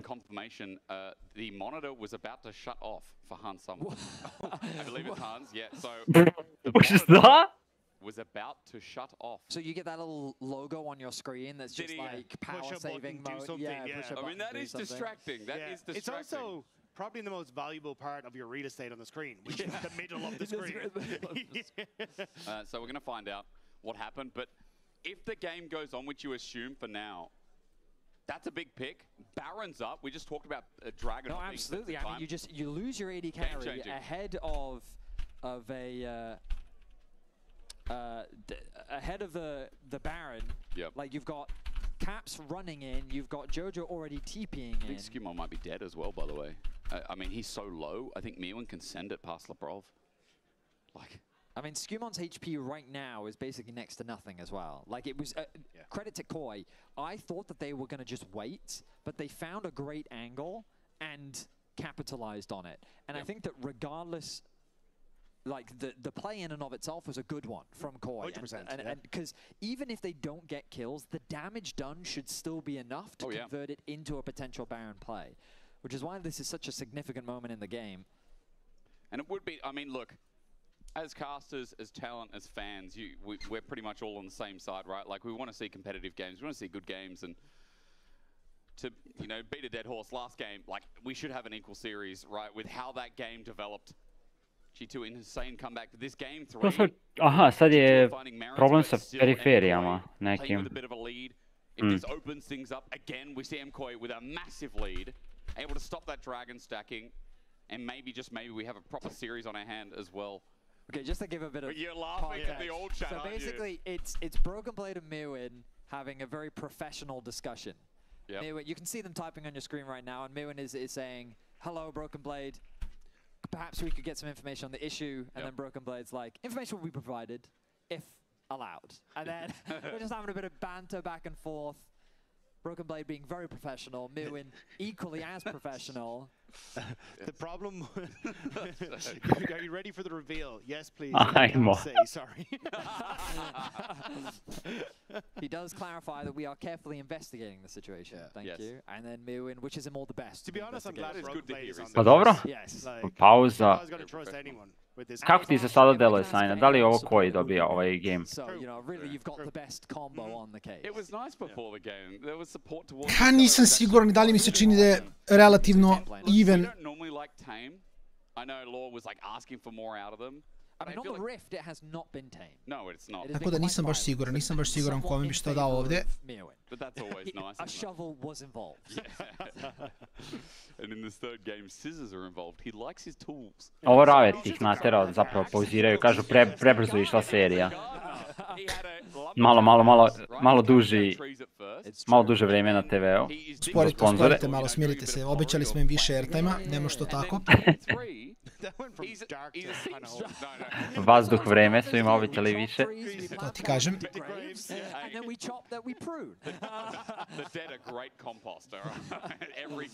I trebali bi da niski ključ to ispune.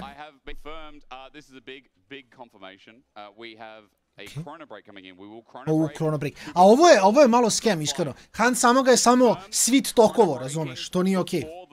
Da. Ko, veruj mi, ja sam pro igrač. Veruj mi, ja znam to tako treba. I šta zna Đura sudija, ali to stvarno tako treba ili ne treba. Ne zna Đura sudija. Nije informisan čovjek, nije on kriv. Jedino što mogu da vidim da je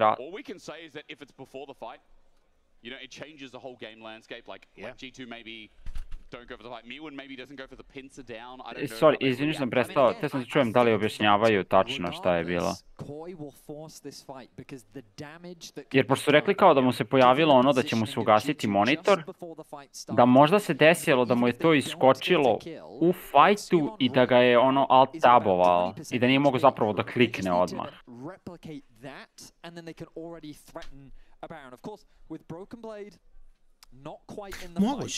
Moguće, iskreno. Tad bih mogao da razumem kao, ok, Chrono Breakovat ćemo jer to stvarno ne bi trebalo da se desi. Ali, ako je ovo kao da je lik bio u fazonu, a iskočilo mi je, ha, što ti kažeš, svi tokovoga, onda, mislim, onda nema Chrono Breaka za to.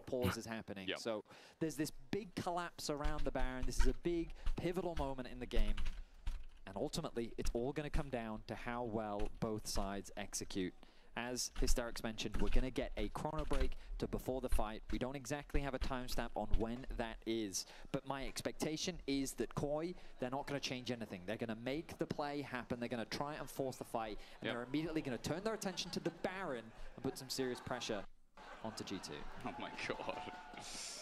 Token's just coughing it. Okay, bro, sorry. A, stvari, da, što kaže, stvari tome gde će biti Chrono Break. Stink signs have we had in the order? Cadral smells, Tolkien apparently smells. Where's the BO? No one's got that bad BO. I've smelt them all, trust me.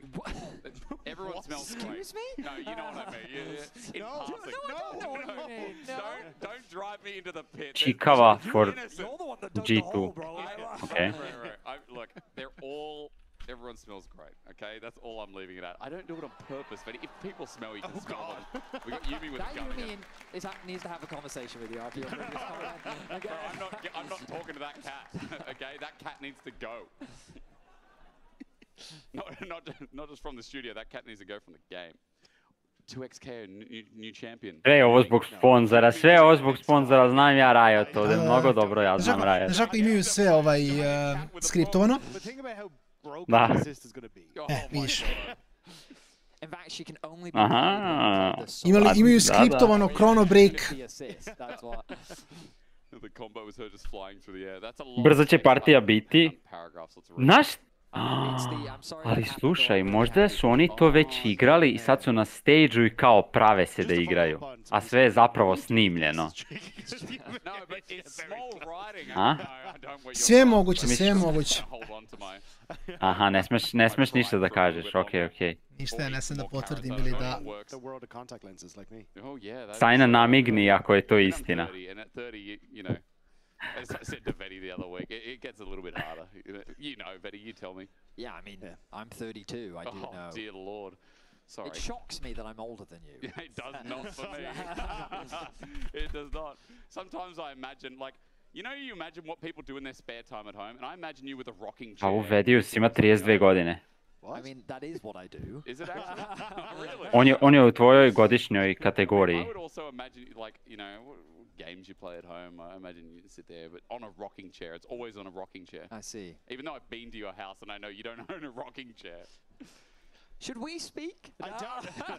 Or should we just let him continue to monologue? So, like, I've worked with Jake for a long time. Yeah. And oftentimes it's more about, like, understanding how much, like, leeway to give him, let him run free.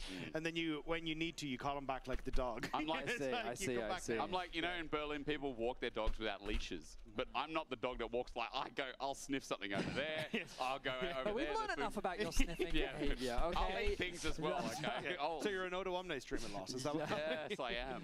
Me and Odo, you know, I think we understand each other. I think it's been years of understanding each other. We just never met till this year. I see. You know, I was a big fan of him in you know, for many years for a big reason. I never knew why either. It's the same as Finn, actually. But I'm not sure where Finn fits into this conversation. I don't know if there's room for three of us. Now, Chrono Break is happening. If you're wondering why this conversation's happening, we are too. It's honestly, if you're wondering, it's we just are another too. day in the office. Apparently the desk wants me to stop talking. Go ahead, Shox. My mic isn't even on. Well, it wasn't me, bro. But yeah, I know it always sucks when you come to the desk in the middle of a game. And I gotta say, so we will chrono break the fight. I'm still waiting to get like exact confirmation on the wording of what happened. But I think I can say definitively, if that no, we can't, because that's how that works. You cannot say definitively. But that looked like a fight, allegedly, where MKOI actually grasps the game back and possibly is set in a position where they can win it. I mean, mogu da pričaju navodno, a ne mogu da pričaju dobro. Fair. That's a hell of a moment in the game, particularly given, I think, the states of things. You know, I don't think the Gwen was necessarily working out the sidelines in the way that they wanted to. Fantastic flank there, though. This realistically should be a game-breaking play. Well, this was a good pick by MKOI, and I'm curious to see like how it would play out. But of course, it's a tough situation to be in. You never know. Like as you said, Shox, we need to get back on the official confirmation. But I mean, we're just waiting for that right now. Regardless, like I mean, you know, you gotta roll with the punches. But it's always the question, when is it going to be rolled back to? And I think koliko dugo ćemo it's čekati? like you're working with theoretical information because dobro je pitanje, iskreno dobro je pitanje. It might not happen again, but for MKOI, they were on the back foot in that game, right? Everything they tried didn't work out the way they wanted, but it wasn't that bad. And this is actually somewhere where they saw the play and they acted immediately. GB. No, I agree. Like, Miroin's got top push and he's moving first. It's not being communicated fast enough by BB to the rest of them. They're getting caught by Bard ultimate. Caps is stuck on bot side right now. He's not in a position where he's TPing first. So yeah, it's a really awesome play. Yeah, sucks. I know. I don't know. Like, I don't know what to say. No, yeah, I'm still waiting for wording, just like you guys, indeed. Otherwise, you know, for G2, they're up on match point here. So, I mean, this isn't me saying you should never pause. I think you should always pause if something goes wrong. Absolutely, right? In fact, you're pretty much obligated to. You're obligated to pause. Realistically, if everyone follows those same rules where there is something which might affect the outcome of the game, you're obligated to. You have to at that point. It's not necessarily on the players. Yeah, and for the other team, it's always like, Finn, you've been in this position, right? Gledaj, kada se Kevin Durant povredio u finalu NBA 2019. godine, da li je Golden State pitao za pauzu i da se ponovi serija? Ne, znači igraš kroz sve moguće bugove. Tako je, slažem se načisto, nema tu šta.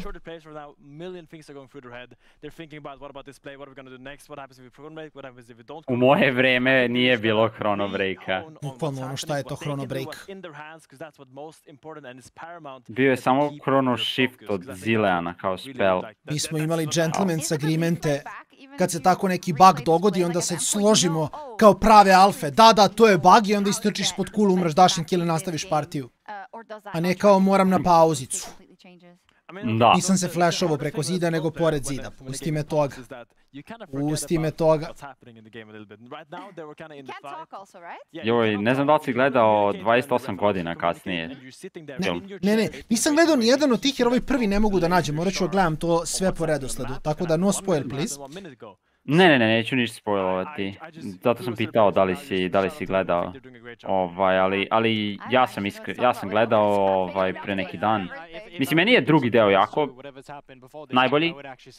Moje lično mišljenje, ali svakako serijal koji je zapravo zabavan što se tiče tih zombi infekcija. Ja iskreno volim. Ali sve jedan film koji sam tako gledao, uvijek razmišljam da ljudi urade jednu stvar kako treba u tim filmovima, kao sa zombijima generalno, da urade jednu stvar kako treba, u filmu se ništa ne bi desilo, jer kao... Da. Tako to obično bude, Tako da,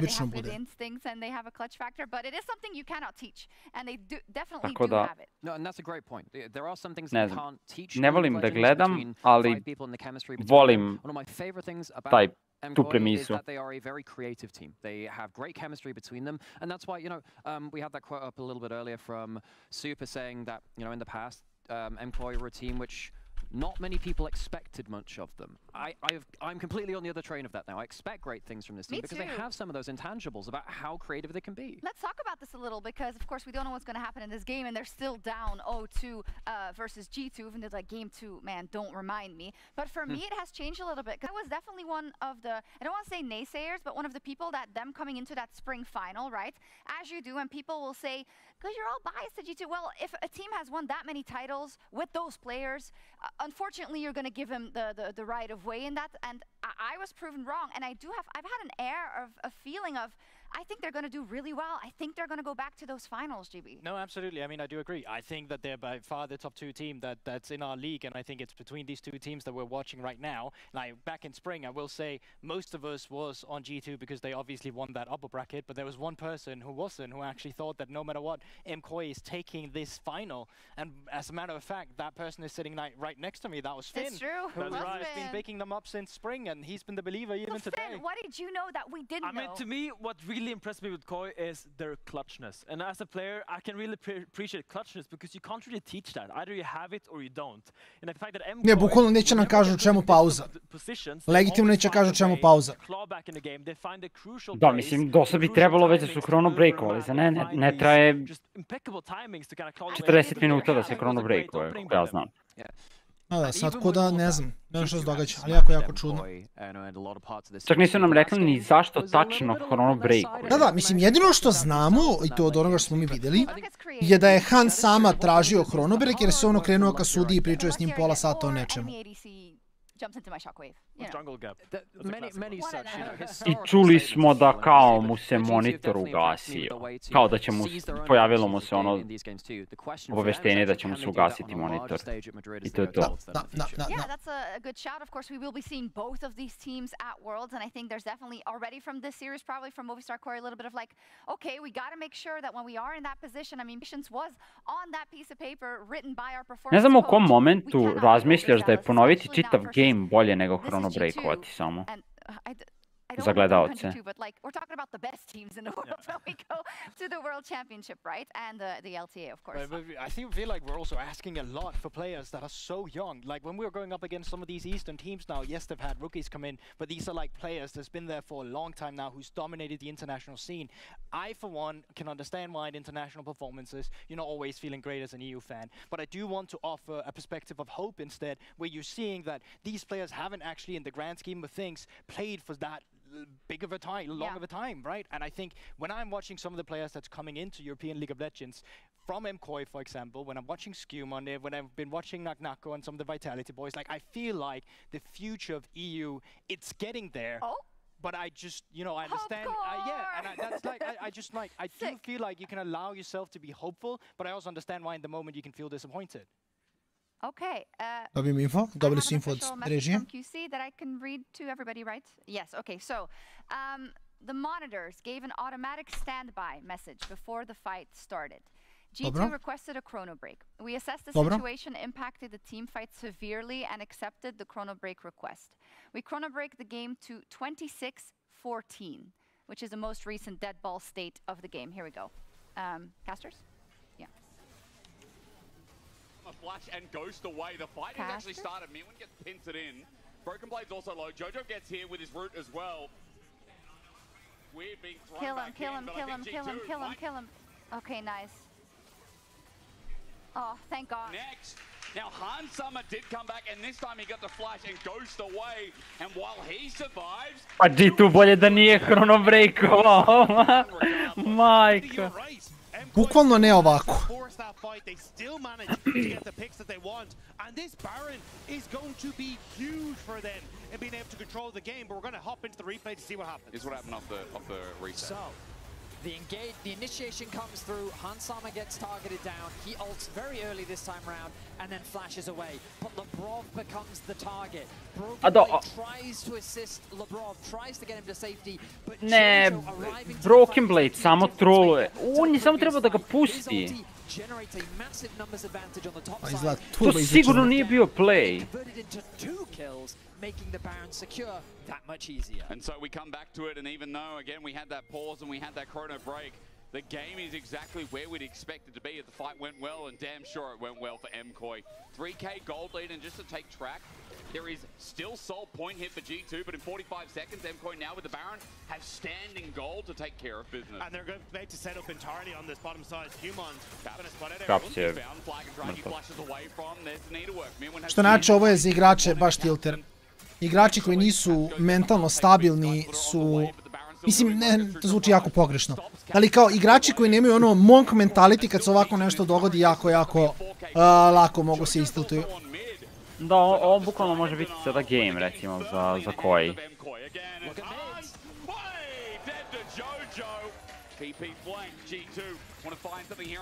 Ma, katastrofa, ovo je raspad sistema za G2. Bolje da nisu chronobreakovali, iskreno.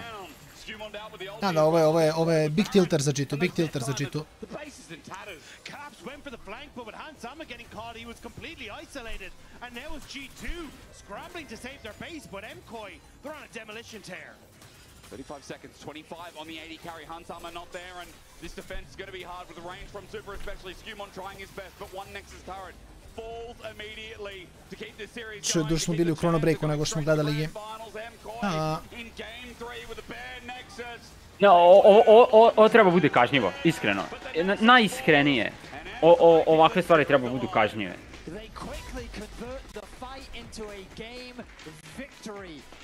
Nemam reći. Mislim, nemam reći, stvarno. Pa dobro, ali koji vraća se? 2-1, tvoj predikt je i dalje živ. Ima nade, ima nade. Ima nade, vidjet ćemo svako pauzica nekih 11 minuta i onda se vraćamo nazad u finalni game. Tako da vidjet ćemo. Ja sam rekao finalni zato što je skripta, ljudi. Znači nije to stvarno, to se ja šalim, ali možda u finalni game. Tu smo za 11 minuta.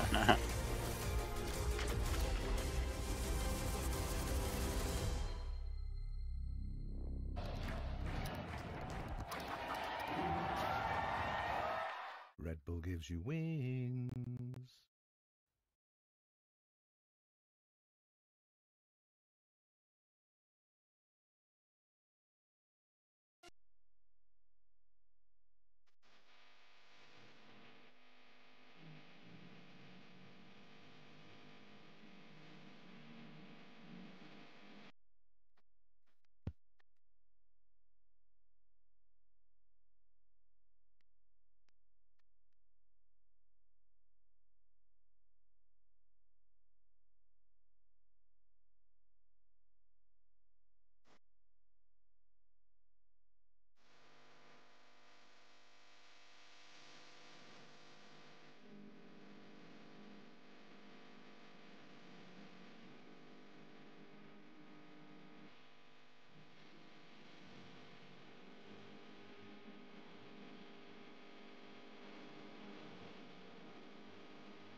everybody. It's 2-1 for MKOI. If you heard the hot mic, no, you didn't.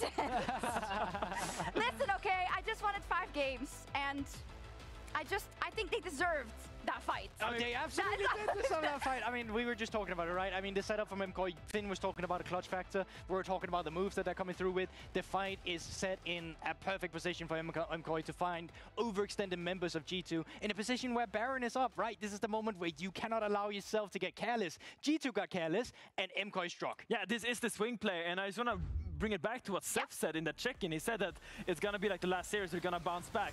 Maybe it wasn't game 2. I think game 2 should have been a victory for MKOI as well, but this game, sure that they fought back, and finding this crucial pick that's going to translate into the Baron Nashor, the game just finished instantly after. They translated this Baron into the Nexus in like 3-4 minutes. It was a crazy play by MKOI. And also credit to them, because Hansama, of course, walks the other way, but they still say, we can win this play, we're going to get him. No, absolutely, and it's one of the things, like, in League of Legends, you're working on a timer. Everyone knows this, right? But also the timer in a late game situation, it's such a narrow window where here Jojo finds the TP first. It's a narrow window where Broken Blade is finally pushed in the Jax Gwen matchup. Like, you don't get these moments often. Like, this, it cannot be, like, overstated. Overstated. There you go. Thank you. You're always helping me with this. But it's crazy, insane. honestly. And this is when you talk about swing moments, as you guys say it, right? These are swing moments for the momentum in an entire series, possibly. Because if they don't make these picks, and if they don't get Baron, and if they don't put the game in their favor, it's 3-0. It is. Maybe. Yes. It's a game of inches. I hope people can understand why I was invested. Yeah. I mean, and I just really love the way that MKOI has structured this, because you give a comfort champion to mirror win the Gwen, and you put Supa on the Ezreal that's super self-sufficient, and you just allow your mid and your jungle and your support to work in such great tandem, because this is what you need to do. You can't let Caps do Caps things. You gotta shut him down through that mid support jungle, and they did exactly that with that Jarvan, with that Bard. Did they even do that in the early game? Because it was not like Jojo got a massive amount of resources, right? Sure, I get that. But to me, it's one of those things where I just think Jojo individually, he stepped up massively in this game 3 when his team really needed it. Because they had been playing without, no, not necessarily without a mid laner in the first 2 games, but it was just so clear to see that Caps was the better mid laner in the first 2 games, and it wasn't clear at all in the 3rd game. It was Jojo on the rise, who was finding ways to push in mid lane, finding ways to navigate all the pressure that G2 threw at him, and finding ways to have side lane pressure to allow these sort of... Yeah, and MKOI probably think they should have won that last game too, so for them, they're just like... Yes. Yeah. Right now for MKOI, you're coming up with a massive momentum, and I think G2 are the ones that are actually under pressure. You know you won that game 1, but that game 2 was really sketchy. You kind of pulled it out of a hat. This game was very even, and you actually managed to lose it in his position. And I just love the fact that, like, if Jojo doesn't dodge one of these, like, Nico roots on the side lane, this would be a completely different game. The micro that he displayed this game on that rise with that clutch movement is really why we see this guy as one of the best midlaners in our league. And that's another, we've had one keyword today, right? It was patience, right? And I think that's a great word to actually, like, summarize the first few games. But the clutch factor, that's what I'm looking at going forward, because this is also where this G2 iteration needs to prove that they are also capable of providing a clutch factor to series. You now lost one, you're still two series up, you're on match point, right? This is a position where if you're managing to stay calm, be patient, finding that clutch factor, you can still have this series. Yeah, this is also fine. The next game is also fine. But then it's not fine, right? Yeah, well, it's a snowball effect for sure. No, absolutely. I'm finding it hard. I'm a little rattled, I gotta say, through all of the corner break and all situations. I'm having some trouble remembering kind of the intricacies of that early game, or the intricacies of what made G2's game good in game 2, for instance, in the beginning of that game, and if we're seeing any trends at all. So what I would love to see more is that this game, Broken Blade, you got your Jax into the Gwen, a good matchup, but he was kind of struggling in the 1v1, and I think it was Skumon that did a great job kind of facilitating BB through the early lane matchup to kind of get him in a position where he was then strong. And I feel like I want to see more from Broken Blade. I don't want you to struggle in your 1v1 when you have a good matchup. I want you to, when you have your champions, you had the Kled in game 1, you did great on that, now you had your Jax against Gwen. I expected him to do more with it, and I feel like coming into game 4, I want to see him step up, because this is one of the pillars of G2 in my opinion. Broken Blade is their leader, their main voice, and if you're not handling your 1v1 very well, that could spell doom for your entire team. Was also for me one of the best parts of them, you know, internationally. I mean, right? ever since 2023, Broken Blade has been the best performing member for that G2 roster internationally, and I think that's something people sometimes forget. But I also think that recently he's definitely also been out saying himself he's not been happy with his performance. He's had to improve himself a lot more, and we still want to see that, especially with Finn's point. But if you were asking what matchups, like what is is it that we're actually looking at, we're honing in on? For me, I'm really looking at the two supports as well. I think Labrov today still continues to amaze me with a lot of his plays. I think Nico, he was finding a lot of moves. I'm often seeing Labrov find the first move, sometimes despite the bot lane actually not having push, actually messing up their lane swaps a little bit. I actually think that MKOI has done great with their lane swaps. So I'm really looking at the support matchup, not so much for the 2v2, but in terms of who actually influences that map. For sure. Whenever I'm watching Movistar Koi games, I'm also expecting there to be these games where Alvaro really, really grasps that game, you know, like really drives it home with some of his engages, with some of his flanks, etc. I don't think the champion pool is that primed for it anymore. Did he just went on Bard again, didn't he? Yeah, he did. He did. But I love that you bring it up, Shocks, because I fully agree, because right now, most of the common engage supports are out. Leona, Nautilus are the only available standard engage supports. Sure, you can go to Maoke or the Moom if you want. But I feel like this is now the game that either you can take one of those away super early and ban the other, or maybe we're going to have to see these supports go into those enchanters, those range champions, and kind of see how deep does that ocean go? How down deep can you... Ocean? Nami? Nami. Like, how far can you reach into your champion pool to kind of pull out? Because I haven't seen a lot of enchanters lately in the LEC, and I would love to see them come out, especially with a hyper carry like a Jinx Lulu or like a Fresh. Love to see those. I'd love to see something crazy now, because there's a Vayne sign in the audience. Oh yeah, I'm just saying it. Dylan? And Caps also gave an interview, I believe, where he said, like, yeah, you want to be super in control of your, obviously, of your champion pools, and hinting at you also want to try some different things. This is the time. When is there another time? You still have a match point if you lose this game. Pick Vayne mid. Where do you Vayne mid? No, no. Galio's already out. Yeah, Galio's already out. I'm not sure we're doing this. That's true. It was extremely situational. I'm also looking at that jungle pool, right? So there's a lot that's been trimmed out, but also you want engage. We still have Vi. We still have your favorite Sejuani. These are picks that you can also start looking at. The Maoka you mentioned for support. So there's certainly still pillars. Yeah. But my analysts obviously don't know what they're talking about. Right. So let's kick it over to the girls, because Lore is standing by with Kitty. Hell yeah. Absolutely. I'm back with the G2 Army and with Kitty, challenger player, interviewer, host, analyst, caster, cosplayer, content creator, and G2 fan as well. How are you doing? I'm good. Thank you for having me on the broadcast. I was promised it was supposed to be a 3-0 day, though. Well, I mean, it was supposed to be a 3-0 day when you look at the other regions, but some people are saying that it should be 2-0, 2-1 MKOI right now. Do you agree? Maybe they'll find their 0-2 at the finals, because it's looking like a G2 win today. I predicted G2 3-1. Okay. So it's on the right track. However, I'm also a witch. So I don't know if it's going to be like a reverse sweep. Hopefully not. But yeah, we're here for the G2 Army. You should never say that on broadcast, because now if it happens, people are going to be mad. And you have the G2 Army behind us, actually. Don't hurt Kitty. The guys were talking about the champions that we could see, given that it's G2. They always play weird stuff. What do you think is a champion that you can play right now? I have a crush on a champion right now. And it's slowly coming back into meta. So I'm a big fan of Lissandra. And we've been seeing it, like BDD played it, and we're getting it in the LPL. So I'm looking forward to either team playing Lissandra, because I think Lissandra might be the better TF. All right. A girl has a dream, guys. Make it happen. G2, please. Kitty, thank you so much. It's a great joy having you here. And casters, over to you for game 4. Maybe game 5. We'll see. Okay, interesting insight from another Australian. Thank you, Kitty. Again, 24 hours. Big flight. Okay. It's just, you never get over it, no matter how many times you do it.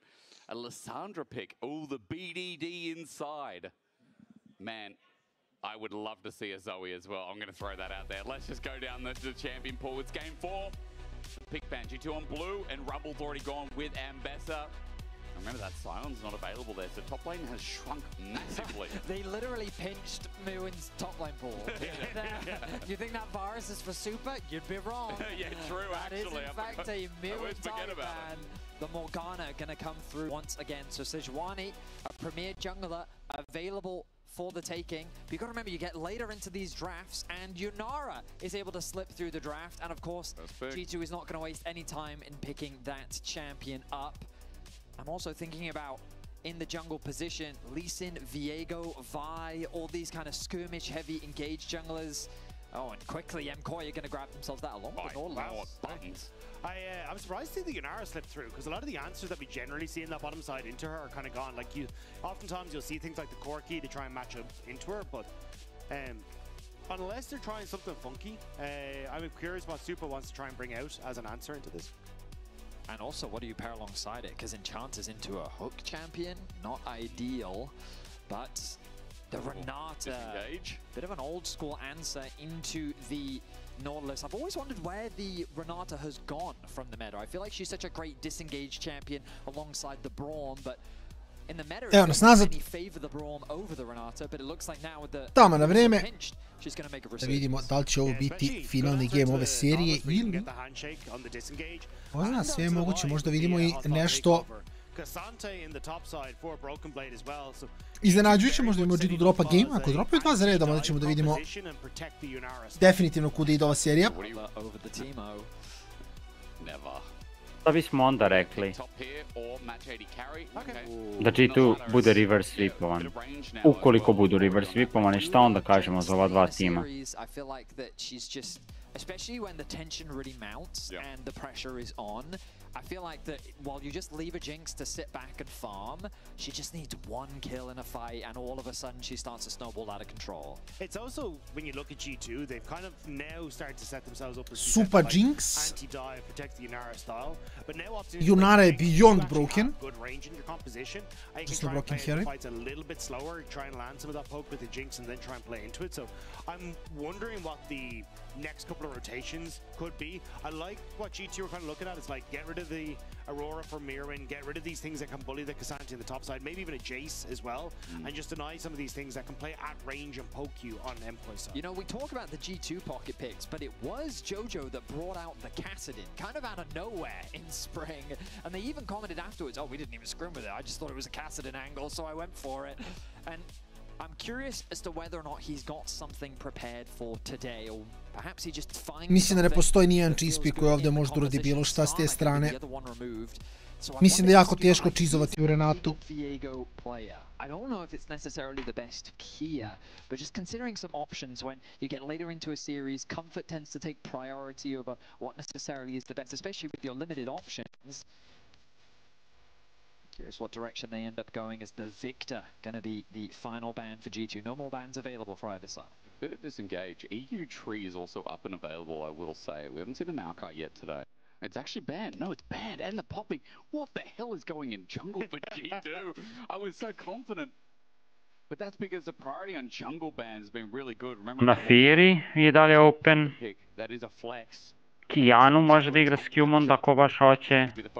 To je poprilično broken. It's going to be Gnar instead. There's a good amount of setup. This is just a good, well-rounded comp so far. Yeah.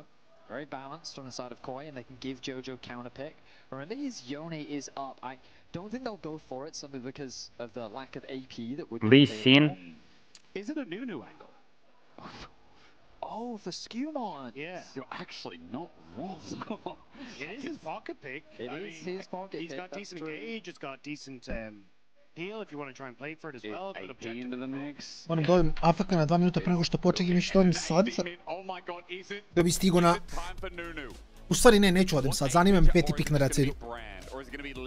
Mora da im šta će pika Koi i onda sam AFK na bukvalno minut 2, samo nešto rešim i vraćam se. G2 dobio draft. Zyra je isto dobar, na Zyru sam zaboravio. Double AD carry, tank top Zyra, jungle insane draft. To protect your AD carries. Cap specifically loves to play Tristana as a side laner, and she is very good at legitimno insane draft. A lot of defense. It's a difficult champion that doesn't have many weak matchups. So I'm curious as to what Jojo is looking at. They need some AP, and I mean Ziggs would provide that AP, a lot of safety, and also just some pretty good siege from the side of Koi. Interesantno. Jinx mid, a neće. And the Ziggs providing good team fight value, it does really feel like Super is set up with the pieces around him to be a hyper carry in this game. Yeah, I really like what Koi have. It's a lot of non-committal poke that you can just try and play for, see if you land some damage, and there's very little kind of... Nisam ljubitelj Ziggs, ali fajn je šta god. Tu sam za minut samo i ćemo da imamo što se događa u partiju. G2 G2 draft mi se više sviđa, pogotovo što Caps jako dobro na AD carryima, to je i Sajna spominjao, ali beše juče ili prošle nedelje kad smo radili let. Tako da, mislim da je okej što se toga tiče, svakako ostatak drafta je dosta dobar. Renata, igrana je sa Kalistom, ima onako, što bi se reklo, loše glasine zbog njihovih skoreva, ali ne mislim da je to nužno zbog Renate, mislim da je Renata skroz fine champion sama po sebi. Can the fish swim upstream? Koi have demonstrated in this series that they can get the better of G2. We'll see if they can continue the reverse sweep. S druge strane, Koi, Ziggs je interesantan, ostatak je manje više standardno sve što viđamo, tako da... Viđamo i Ziggsa, ali češće u nešto kao Azira ili možda nekog drugog control mage-a. You couldn't CC him because his buffer timing on the W was just always perfect. Like, it felt like that no matter what the CC was, he always found a way to avoid getting hit by it simply due to the timing of that buffer. Yeah, she's kind of annoying. I feel like Tristana is like one of the most annoying champions because it feels like you can interrupt her rocket jump. But then if she does it at that, what, 0.5 second margin, what a pain it is to actually press any CC on it. Okay, Mr. Funny name. I probably shouldn't say your name. It sounds like something naughty. Now, Caps on Tristana in this game is part of the double 80 carries we talked about with Hansama, but Skewmond, sole AP in the comp. Hard to itemize against it. I mean, this is a power of it, and you look at that draft on the other side. Like, do you itemize against double 80 carry? Of course you do. You know, you're going to itemize against AP jungler? No. I've got a Ziggs, I've got a Jinx. So for MKoi, it might be difficult if Skewmon gets ahead of the game. What do you reckon, gents? I think it can be difficult for anyone who gets ahead on both sides. Barrier burnt already behind Sam in the trails. Alvaro. Pretty aggressive to get to level 1. Dosta damage primio. Both sides have insane turret taking potential. And also the ability to just run you down if like Tradovao svoj heal za barijeru od Hansame na kraju. Evo mene nazad. Pozdrav. Promašili smo klasičan trade, to jest ja sam promašio klasičan trade na botu. Da.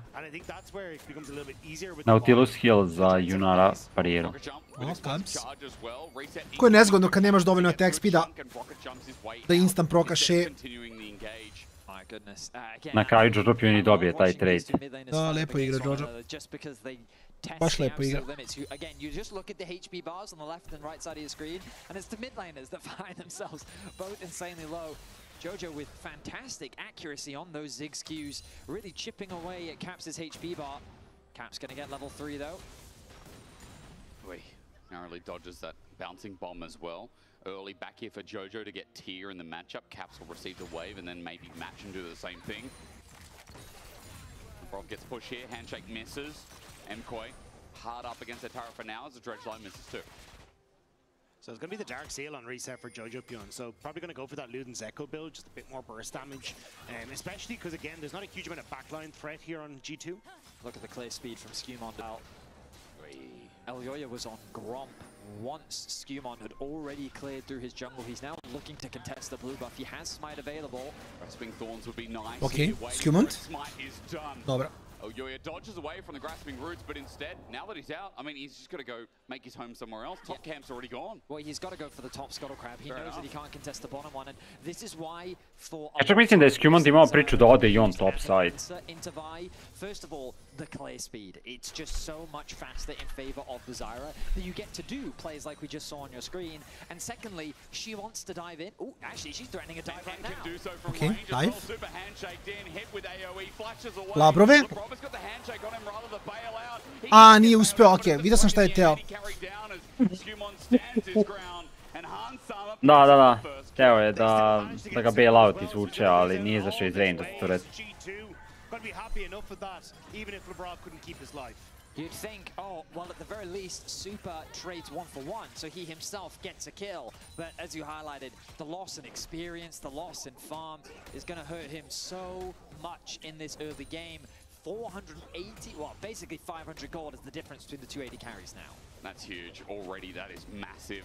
That way big. Can't do anything about it, and a back timer here for Hansama in the bot lane. Labrov has already used that timer to make his movement around the map and maybe set up the false swap or look for pressure through mid. Jojo still has satchel charge, and Elyoy is there. You're right, Labrov could be in danger. Handshake out, runs towards the fire, Vault Breaker in. But again, the follow-up isn't going to come through, as Skumont is also on the top side of the map. Brennan making his way to the mid lane as well. If the Nautilus have been there as well, I think G2 could have fully committed, but a bit nervous as to where Skumont was. Still, Caps being rained down on with these bombs. It's not exactly having the best of times here. My goodness, Jojo just continues to be so accurate with these skews. Gold lead ever so slightly in his favor as he's built up a bit of a CS advantage. And it's also because, again, the Tristana will get that range with time. But in this early stages, she has to walk up to the creeps, and Jojo's just doing a good job of using these range creeps to constantly land these bombs, and making sure that every time Caps goes to get one of his own range creeps, he's getting harassed. And now MKOI in a really good spot off of mid-wave and can start to shift around once more. Luckily, Cap's not going to be dove for now. Skumont is in bot lane, level 5. Waiting in brush. Alvaro not going to face check, goes the long way around. Elyoya moving in as well. Skumont's going to go in first, puts a control ward, gets stretch line in. He face checked this brush and he gets whacked for it. Good vault breaker from Elyoya, but immediately disengages because Lavrov with a Teško igrati u Zairu kad dobije, ako ima prostora da plenta biljke i napravi malo distancu između vas. Skumont has to back off and pay respect. Should be G2, or I was going to say MKOI being able to get vision towards this dragon, but G2 doing a good job of using those honey fruits to get the health back up. Skumont hit 6, by the way. Skumont is level 6. Yeah, I mean, this Zyra is... Vrlo veći od Elyoje. Velika stvar. Caps is being pushed due to the wave clear coming through from Jojo. Bot lane going in favor of Hansama, though. He's close to level 6 himself. And it's G2. I feel like in Game 2 and Game 3, Koi, throughout the early game, was just playing with their pressure super well. They had really good matchups, and they leveraged that to convert it into early objective control. But here in Game 4, G2 is doing it to them, leveraging the clear speed of the Zyra, leveraging the early advantage we got in the bot lane 2v2. Charge, Mega Inferno Bomb, Caps gets out of range. Jojo gets a heavy chunk of the explosive charge, now at half HP for both. Dredge line, Lavrov walks in, he face checks. Dobro idem. Super dobije reset, Super nema... Nije imao ni cleansing flash. Da.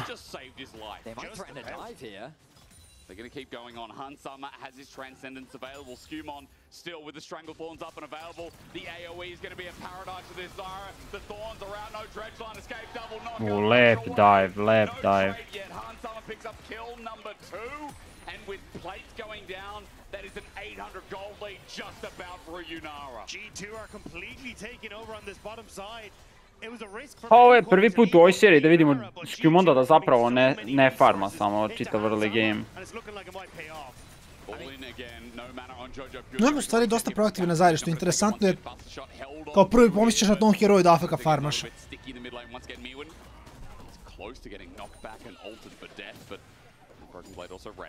Elyoya was doing what he could to get something back. We can see how quickly Skumont is clearing. Ne znam, mislim, meni se dalje mnogo više sviđa kom G2-a, ali ja mislim da Junari dalje turbo. Caps nije provukao basic. 10 health. Da, 10 health. Wow! Zvali su me Shine na kalkulator u slobodno vreme. Ali ovo je mehanički fail od Capsa. Svaki put nakon ulta možda da inputuješ i basic attack. I da je provukao te basic moj kill. Ovo je moja mehanička greška. Dobro, nije dugo igrao Tristanu na midu, pa moramo mu oprostiti. Istina, sure, yeah. Bravo si. Ali kao, ono, ne želim to da radi. Mislim, primijeti se da pred Worlds budem jako kritičan što se tiče naših ekipa i igrača, želim samo da igraju što je bolje moguće. Želim samo da budu što bolji jer, kažem, kreće Worlds za šta, mjesec dana i ako već ustajemo u 5 ujutro navijamo za Evropu, daj bar da nam daju neki razlog da se hajpamo. Šta kažeš o ovom playu Hansame? Ništa, sve je okej. Ne trebaju ti samo da renewti ni ništa. Especially ahead of things like that dragon fight that's going to be up in just under 3 minutes time. not having that flash can be crucial. Especially if Mirren may actually look for a bit more. Once in with the ulti flashes in, last breath of the ult gets it! That becomes a solo kill. Mirren does die in the end, it's a trade. But at least these minions are denied. Mislim, izgubio je ovaj wave, ali nije tako strašno na kraju, mislim. Lepa kombinacija, lepa kombinacija.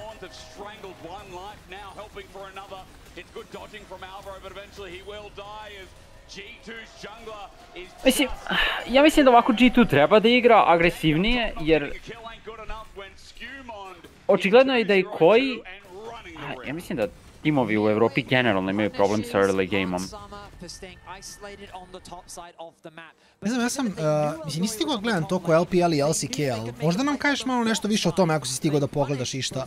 Kakva je tamo meta, su brzi tempo game-ovi, šta se događa tu? A mislim, brži su generalno zato što ja mislim zato što su bolji timovi. Znaš, kao, to je ono što ti prvo padne na pamet. Ne kažem da nema, mislim ima, recimo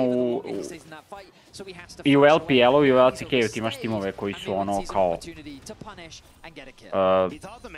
bait timovi. Mislim, Invictus Gaming, ljudi se hajpuju za njih, ali kao, oni stvarno nisu toliko dobri. Da, fair. Okej su, kao ako kliknu, znaš, sve bude super, kad ne kliknu, onda samo ne bude dobro.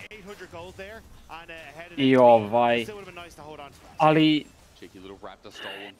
mislim ja danas, ljudi koji su gledali, T1 je danas draftovao katastrofalno. Mislim i njihova nekako igra također nije bila dovoljno dobra.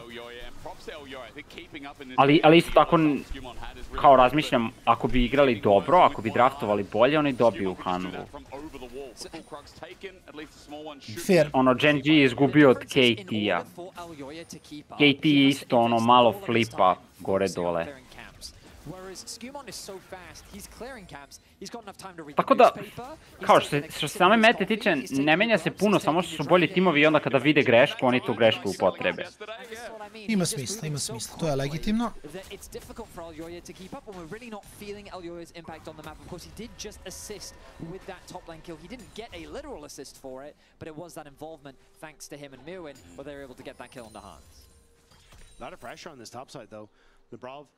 Starting to clear out some vision, and with this wave being crashed in, Mirren very far away from Meganar. But Hansamas ulted, he's got the range in. Mirren's getting Arclight ruined as well. It might just be a hell of a solo kill, but Skumon pops the ulti for the final tick of damage. Top is now over, and Hansama once again is getting full access to plating. Yes, first dragon for M. Hansamu baš spoon feeduju ovaj game. That this Yunara, thank you for the correction, second dragon of the game, but first for MKOI. When this Yunara is getting everything in the game, Broken Blade can't do anything but stop Jojo as he gets plates himself, but guys, 2k gold lead for G2. Yeah, it is a trade for Dragon, as you say. Broken Blade going aggressive on the bottom side, stop him being done. Perhaps good sidestep. And just going to keep up the pressure on this mid wave, as you can also see Lebrov trying to push Elyoya off of these jungle camps. Broken Blade, he's going to ult out as well. He's not yielding yet. And on to Jojo, pure all the damage connecting, tries to kite it away. Satchel comes up, and he's dead. Solo kill by the top father. And top turret going down at the same time. It is a disaster for the Koi. Koi is crumbling. To je već malkice dum, 7-2 u ovom delu partije. Da, i Jinx je 1-3, zaostaje jako puno. Ja mislim, Jinx ima problema da igra svakako. Caps je lud, Chill Caps. Ima Renatu, pa misli da je lagan, ali nije lagan. Dobro, mislim okej, ja mislim da treba nekada se da kill Jinx, jer ona sigurno je, ona nije jedan od čempova koji može da nosi partiju, tako da mislim da je to okej. Slažem se, da, definitivno. Nema ona taj carry potencijal. Nekoliko će baš moći da je shutdownuju kasnije, ali ajde, vidjet ćemo svakako. As G2 have accrued a 3k gold lead, and we're only 14 minutes in. Yeah, I think the hardest part for Super is that he has to open up against Hansama consistently in this mid wave, and if he can ever get on top of Super, run him down, probably finish him off, and also just consistently getting control over this mid wave is just impossible for Super. And now you got dragons that are coming up, you got Rift Tower that's about to spawn in a minute's time. This is where G2 could kind of leverage the fact they have so much control through Broken Blade and through Hansama to play towards this top half of the map. And you can even see Lebrov, he's just pushing Alvaro out of this river with the amount of control G2 have. One confident Renegade. Jojo, though, trying to do something about it while the wards are getting cleared out. Jojo finally has his gun in inventory, but it's going to take a lot more than that. As bot wave has continuously defended that turret getting low too. And with 3 grubs, you've just seen how easy it is for G2 to push these turrets. One mistake from MKoi and this gold lead expands, and I feel like the next mistake is going to be due in 20 seconds at Herald. MKoi need to lock in and decide, are they going to fight this objective, or are they going to swap sides of the map and get some gold? It is going to be hard because you've got so many people covering on bot side. Oh, hang on. There is an all-in. Satchel is okay. Kako će samo odskelovati Jojo? Mislim, Jojo uvijek ima mehanički ono error gdje će promašiti bombu. Dok Caps igra Tristano gdje samo treba da basica teko i to je to. And the whole reason is because you have to invest both Elyoya and Albro onto this bottom side to try and protect Jojo. And if you don't, well then Jojo has to abandon the turret and Caps ends up getting the turret regardless. So you just caught between a... Ne znam, 2D carry Zaire je samo toliko lakše igrati nego Ziggs Jinx. Je to nehumano. A i Supa istovremeno želi da ide na Infinity odmah da parira ovim skvišima i onda mu Xantu leti u facu i samo ga šota.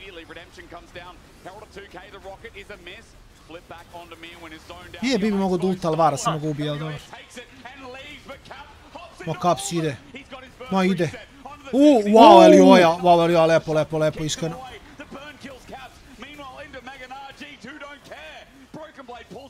Han sama lepo, nije teo da flasha, da ne biste samo znao je da ima kill svejedno.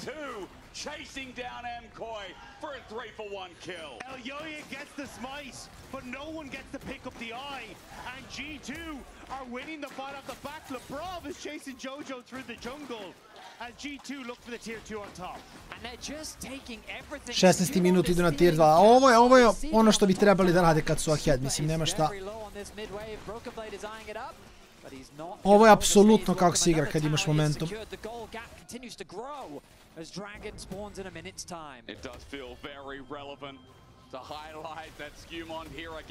Mislim, gledao sam sinoć malo NA i igrali su protiv brazilskog tima i ono kao bilo je kao vrlo slična stvar gdje jedan tim gdje su Brazilci imali prednost, međutim samo nisu kao dovoljno dobri kao tim da znaju šta treba da urade sa time. I to je ono veliki problem i što mi nekad u Evropi imamo kada dobijemo prednost protiv timova iz LPL-a ili LCK-a da ne znamo kako da dođemo do pobjede. Jer oni igraju konstantno protiv najboljih timova, ono, ajde sad neironično najboljih timova na svijetu u svojim regionima. Tako da, kada vidim da neki od naših timova ovako gura lead, bude mi drago, ali onda opet razmišljam da li to mogu zato što su dobri ili zato što je drugi ovaj tim loš.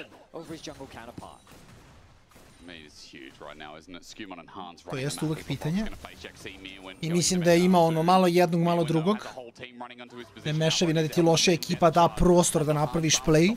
I onda ti kao dobra ekipa znaš kako da iskoristiš taj prostor koji se dobio od lošije ekipe. To je neka moja teorija uvek.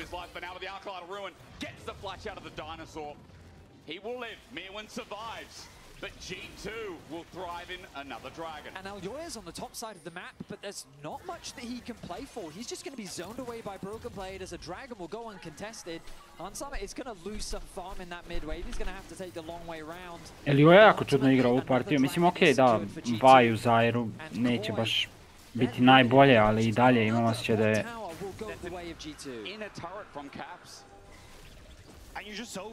Imam osjećaj da je konstantno na suprotnoj strani mape nego da bi trebao da bude.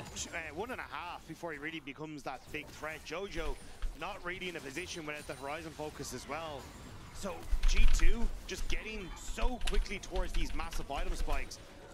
And now you're in a position where you've got the Rift Her, or sorry, the Baron. Not Baron. What am I looking for at the top left corner?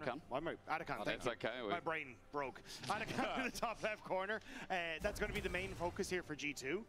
And it makes it incredibly hard for MKoi to find position in the map to fight for it. Now, a quick reminder, as we're 5,500 gold, the game's not over yet. The series is not over yet. But G2, with the way they're looking, could be on their way to their 8th grand final consecutively. The last 7 grand finals, they've been there. 2023 spring was the last one they weren't, where they finished 4th. But every single other finals, G2's there, and this year, yes, it hasn't been great with their grand finals performances. KC first, then MKOI. Ne znam, mislim da gledajući ovaj split, mislim da je ovo konačno vreme da G2 opet dobije ligu. Da dobije, da ostvari osvoje. Izgubili su od KC-a, izgubili su od Meda.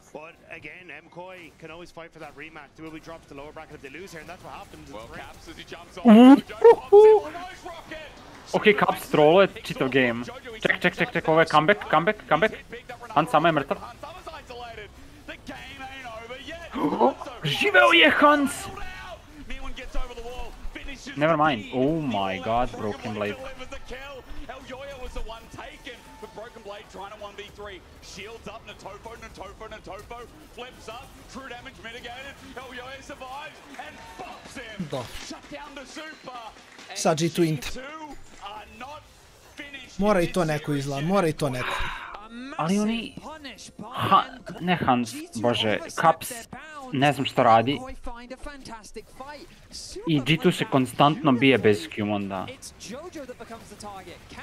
He tries out Jojo punishes him hard. Super then activates his passive, and look at how isolated Hansama is. And Super flashes away from Broken Blade. Then, because of the bailout, Hansama comes back in. I thought that he was going to live, but then Mirwin finishes off the job. I mean, Broken Blade does a great job on the back of this to finish off a little bit more for himself. But the main point for me was more the fact that why did Caps go in? Like, Skumon was in base. You have so many members of MKOI still on the map and the TPs to match. Caps cijelu partiju baca kamikaze u njih, bukvalno. I mean, Caps has had a good series, but this is not his game. It's not his game. He's definitely made a couple blunders, and he is aptly getting punished for them. Mislim, to su playevi koji ne smiju da se dešavaju i greške koje ne smiju da se dešavaju protiv timova sa istoka.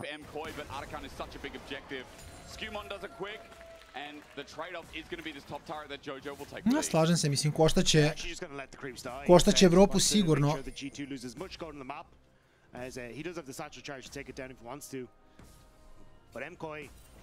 At least showing that they still have some life, and if G2 don't play it correctly, can try and come back into this game. Because again, like 4 kills now on towards Super, has finished the second item. The last Whisper would be fairly nice for this Jinx, and maybe giving him a position that he can actually try and take down Broken Blade. Yeah, Broken Blades. I mean, there's a long history of Cassante versus Jinx, and let's just say that the Cassante makes life miserable for Jinx. Yeah. So being able to shred through that armor is going to be a necessity. I was just sitting there thinking, I mean, there's a long history of Cassante versus any immobile lady carry, you know? True. I feel like... Did I carefully select my words? Yes, I did. Yeah. Mislim ovdje samo da Caps ne inta i G2 je lagan. Skumon ima Lux, ako engage on njega igra Zyra, uvijek ima dobar disengage tool.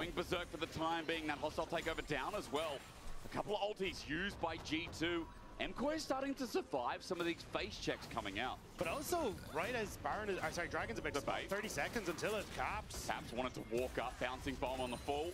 Jojo, low on mana, but he has enough to blast Caps back to the past. And Elyoya's hovering down here. 20 seconds till Dragon. Ma uskači Caps, ma bre, ulomi ga. Sigurno treća sreća, za ne? To je istina, to je istina. Ako fela 2 put, koja je šansa će felati 3 put?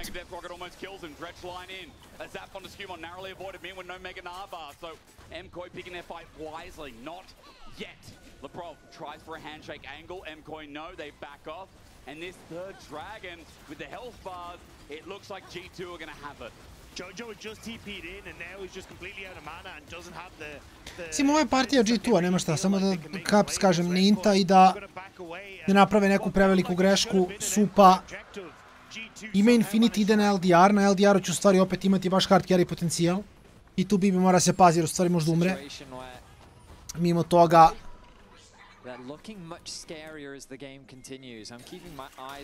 Trebali bi da budu skroz ok. Bibi može probati sad da recimo izbuilduje Randu Inst. Stalno, mislim neće mu pomoći puno, ali svakako. I to malo što pomogne bilo bi dobro. Ne, sigurno, mislim. Taj crit reduction uvek dobro dođe, tako da...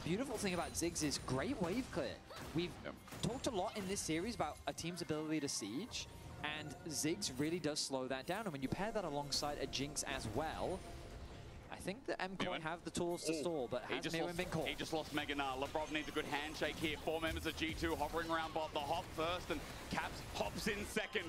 Meewin's dead in an instant. Skumon buffers out the bot with the soldiers, puts down the Stranglethorn, buys time. Možda i nije, a jest. But the zap is good. Shut down. Broken Blade. What? He teleported in, but an all out. He's going to bring Elyoya over the wall, but the Pathmaker misses. Super. Gets some damage The down. Baron? But MKOI are in front of the Baron with some letters for Elyoya. It's up, sitting there. MKOI double down. They think, hey, G2 need to face check. And still in the all out. Broken Blade almost dead. Lep ult. Caps, dobar ult. Mora početi da inputuje basike nakon ulta, znači to je ono...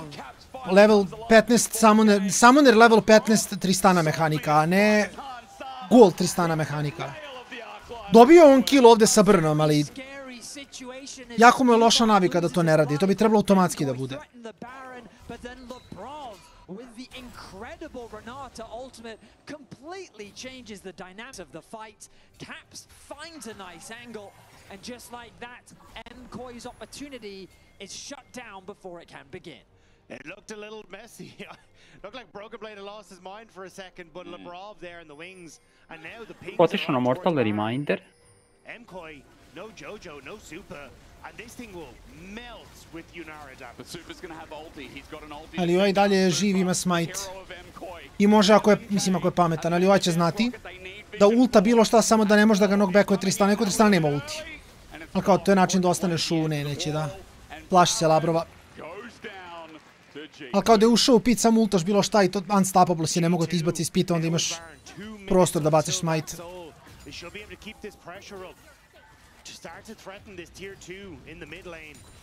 And if MKOI are stuck in their base defending Baron minions, it's very difficult to get access to the map to try and look at a dragon. MKOI, I'm thinking about what options they have at this point in the game. Vi is a very good champion at finding picks, but as long as Zyra and Renata are around, those disengaged champions are so good at stopping that. Maybe they found a pick here. Meewin needs to go into Meganar though, going to get these autos off and get that bar a little bit more yellow as G2 still hovering around a minute 30. Dragon's up and it will be their soul. It feels like a defining point. And yes, Ocean Soul is not as strong as maybe some of the older souls in the game, but when I see this kind of front to back that has a double AD carry and a Cassante, it ain't the worst either. The problem is though, if G2 are able to continue this pressure on the top side with Caps, he can very quickly take a tower thanks to this Baron buff, and Jojo can't really clear out the waves, so that's one point of pressure.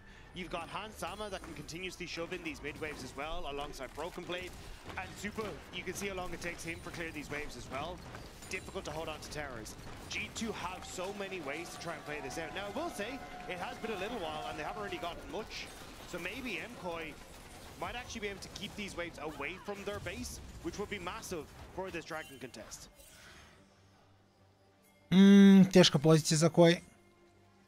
Mislim, ok, Jinx ima solidan clear. Nije, mislim, u Barona i dalje nezgodno. Moja poenta, ako G2 hoće da puša, imaju Barona, pušat će i dalje. Jači su u fajtu, ovi trebaju da face checkaju Drake-a, što samo ne vidim kako će se dogoditi. Fight for that title. Lebrov has found an angle. Maybe he's found a knot onto Super. Minion waves in the way, but again a hostile takeover finds one man, an important one. Jojo is down. Hansama, as he picks up that kill, didn't have to expend anything, or rather, excuse me, his ulti was burnt, but regardless, G2 have now opened up mid with it as well, and this Baron is finally going to start doing some damage. Jojo je bio u lošoj poziciji. Nima potrebe tamo da bude, iskreno. On je ipak Ziggs, ali...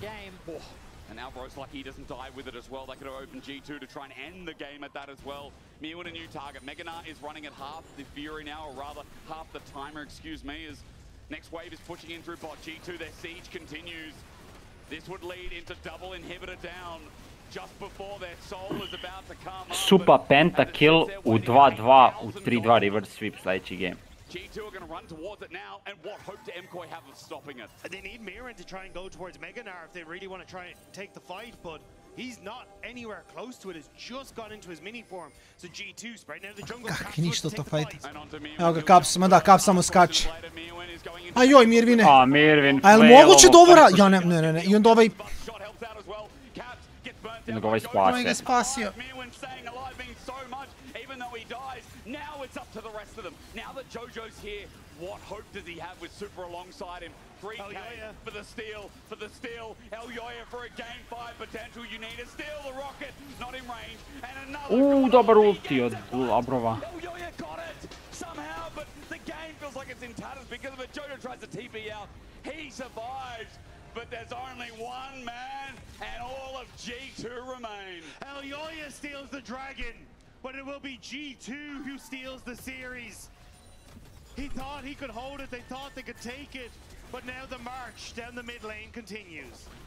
MKOI feels like today they've been outclassed. It feels like in this upper bracket, G2 do what was destined of them.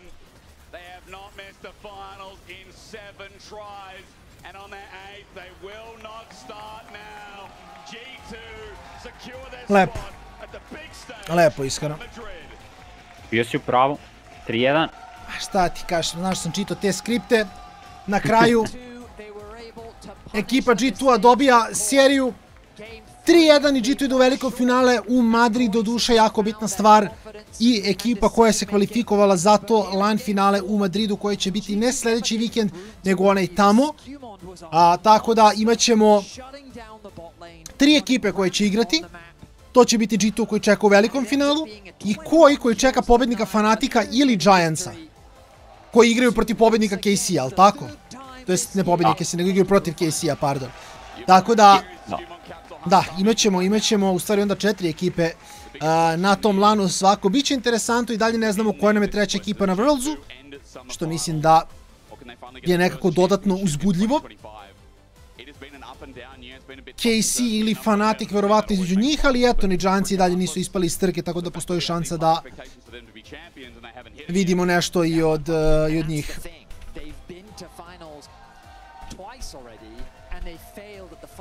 Ja se nadam samo da koga god pošaljemo da će uraditi nešto. Pokazati neku borbu, zube, šta god. I da ćemo dobiti Ameriku. Vidi, Amerika izgleda dosta jako, tako da ne znam. Ali ja se isto nadam, eto, toliko mogu da kažem. Nadam se i ja. To je svako ono što možemo, bilo kako bilo sutra. Gledamo meč između ekipe Giantsa i Fanatika. Pobednik toga, kao što smo rekli, će ići u Madrid, ići će na ekipu KC-a. Mi odjavljujemo za sad, bit će filma kasnije isplateno na Discordu, nakon toga će vjerojatno biti neki stream na YouTube-u, tako da ostanite uz nas, uživajte u intervju, a mi se vidimo sutra od 5. Post.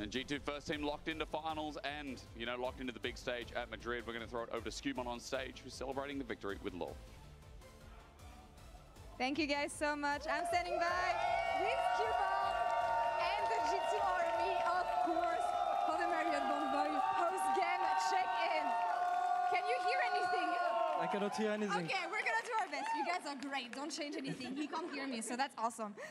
Talk me through the series, everything from the throw from MKOI into the pause, chrono break and everything. How did everything go for you? Yeah, I mean, it was a really long series. I'm a bit exhausted, but obviously happy with the win.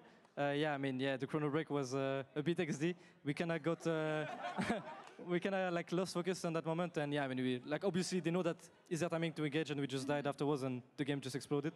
But happy with the win, and as we say, sometimes it's the charm, right? So hopefully we'll win this time. Yeah, hopefully you'll win this time. We'll talk about this a bit later, because we know that G2 making it to finals is not the issue. It's when it comes to the finals that actually you guys don't win this year.